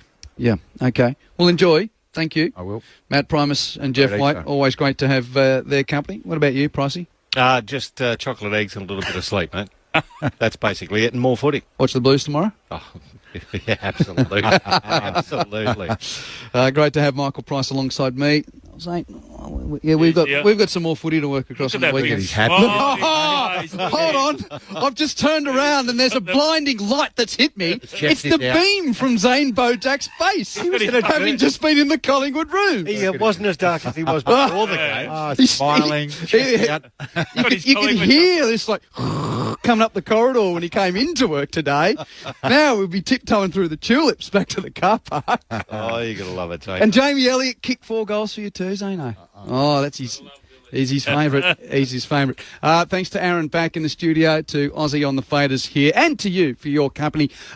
Stay safe across this Easter weekend. We will be here throughout with the footy. 2 games to bring you tomorrow. North versus Carlton, Fremantle versus Adelaide. But the Pies keeping their premiership defence flickering here. It was an important night for them. Collingwood winning by 20 points. They're 1-3, and the Lions are now 0-3. Good night from the gutter.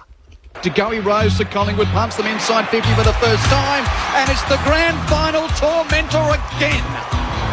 Bobby Hill marks 20 metres out. His hair could light up the night. We might need it at the Gabba. Bobby Hill kicks the opening goal.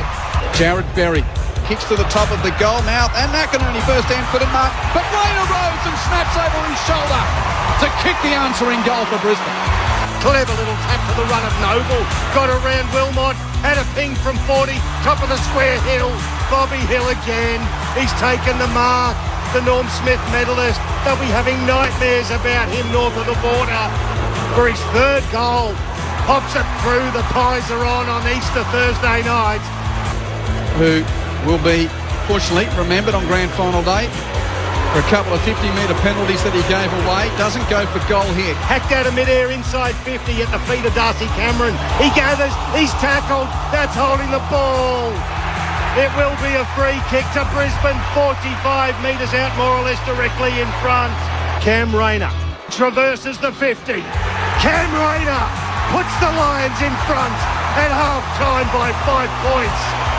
That is a 29-point turnaround from quarter time. They have kept the Pies scoreless.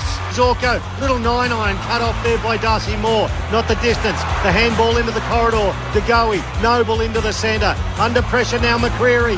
Now running up to half forward. From 55 McCreary. He goes through, goes all the way. Pies back in front by a point early in the third quarter. DeGoey Rhodes, hand passes to Mitchell, 55 out, hand pass to Elliott, 45 out, Elliott shoots and scores, and the Magpies have kicked 5 goals to 1 in the third term. Bouncing ball, Hoskin Elliott first to meet it for Collingwood, tap to his own advantage, and then from 60 curls a brilliant kick onto the chest of Elliott, who marks in the left forward pocket, 30 out, opens up the angle, Elliott curls it perfectly. He's got 2 in a row. The Pies lead by 20 points. So now the questions will turn on Chris Fagan and his Lions. The beaten grand finalists are 0-3. But the Magpies, for the first time since grand final day, can sing the song at the end of a game of footy. They came north with their premiership defence on tenterhooks. But they'll go back to Melbourne full of gusto, beating the Lions by 20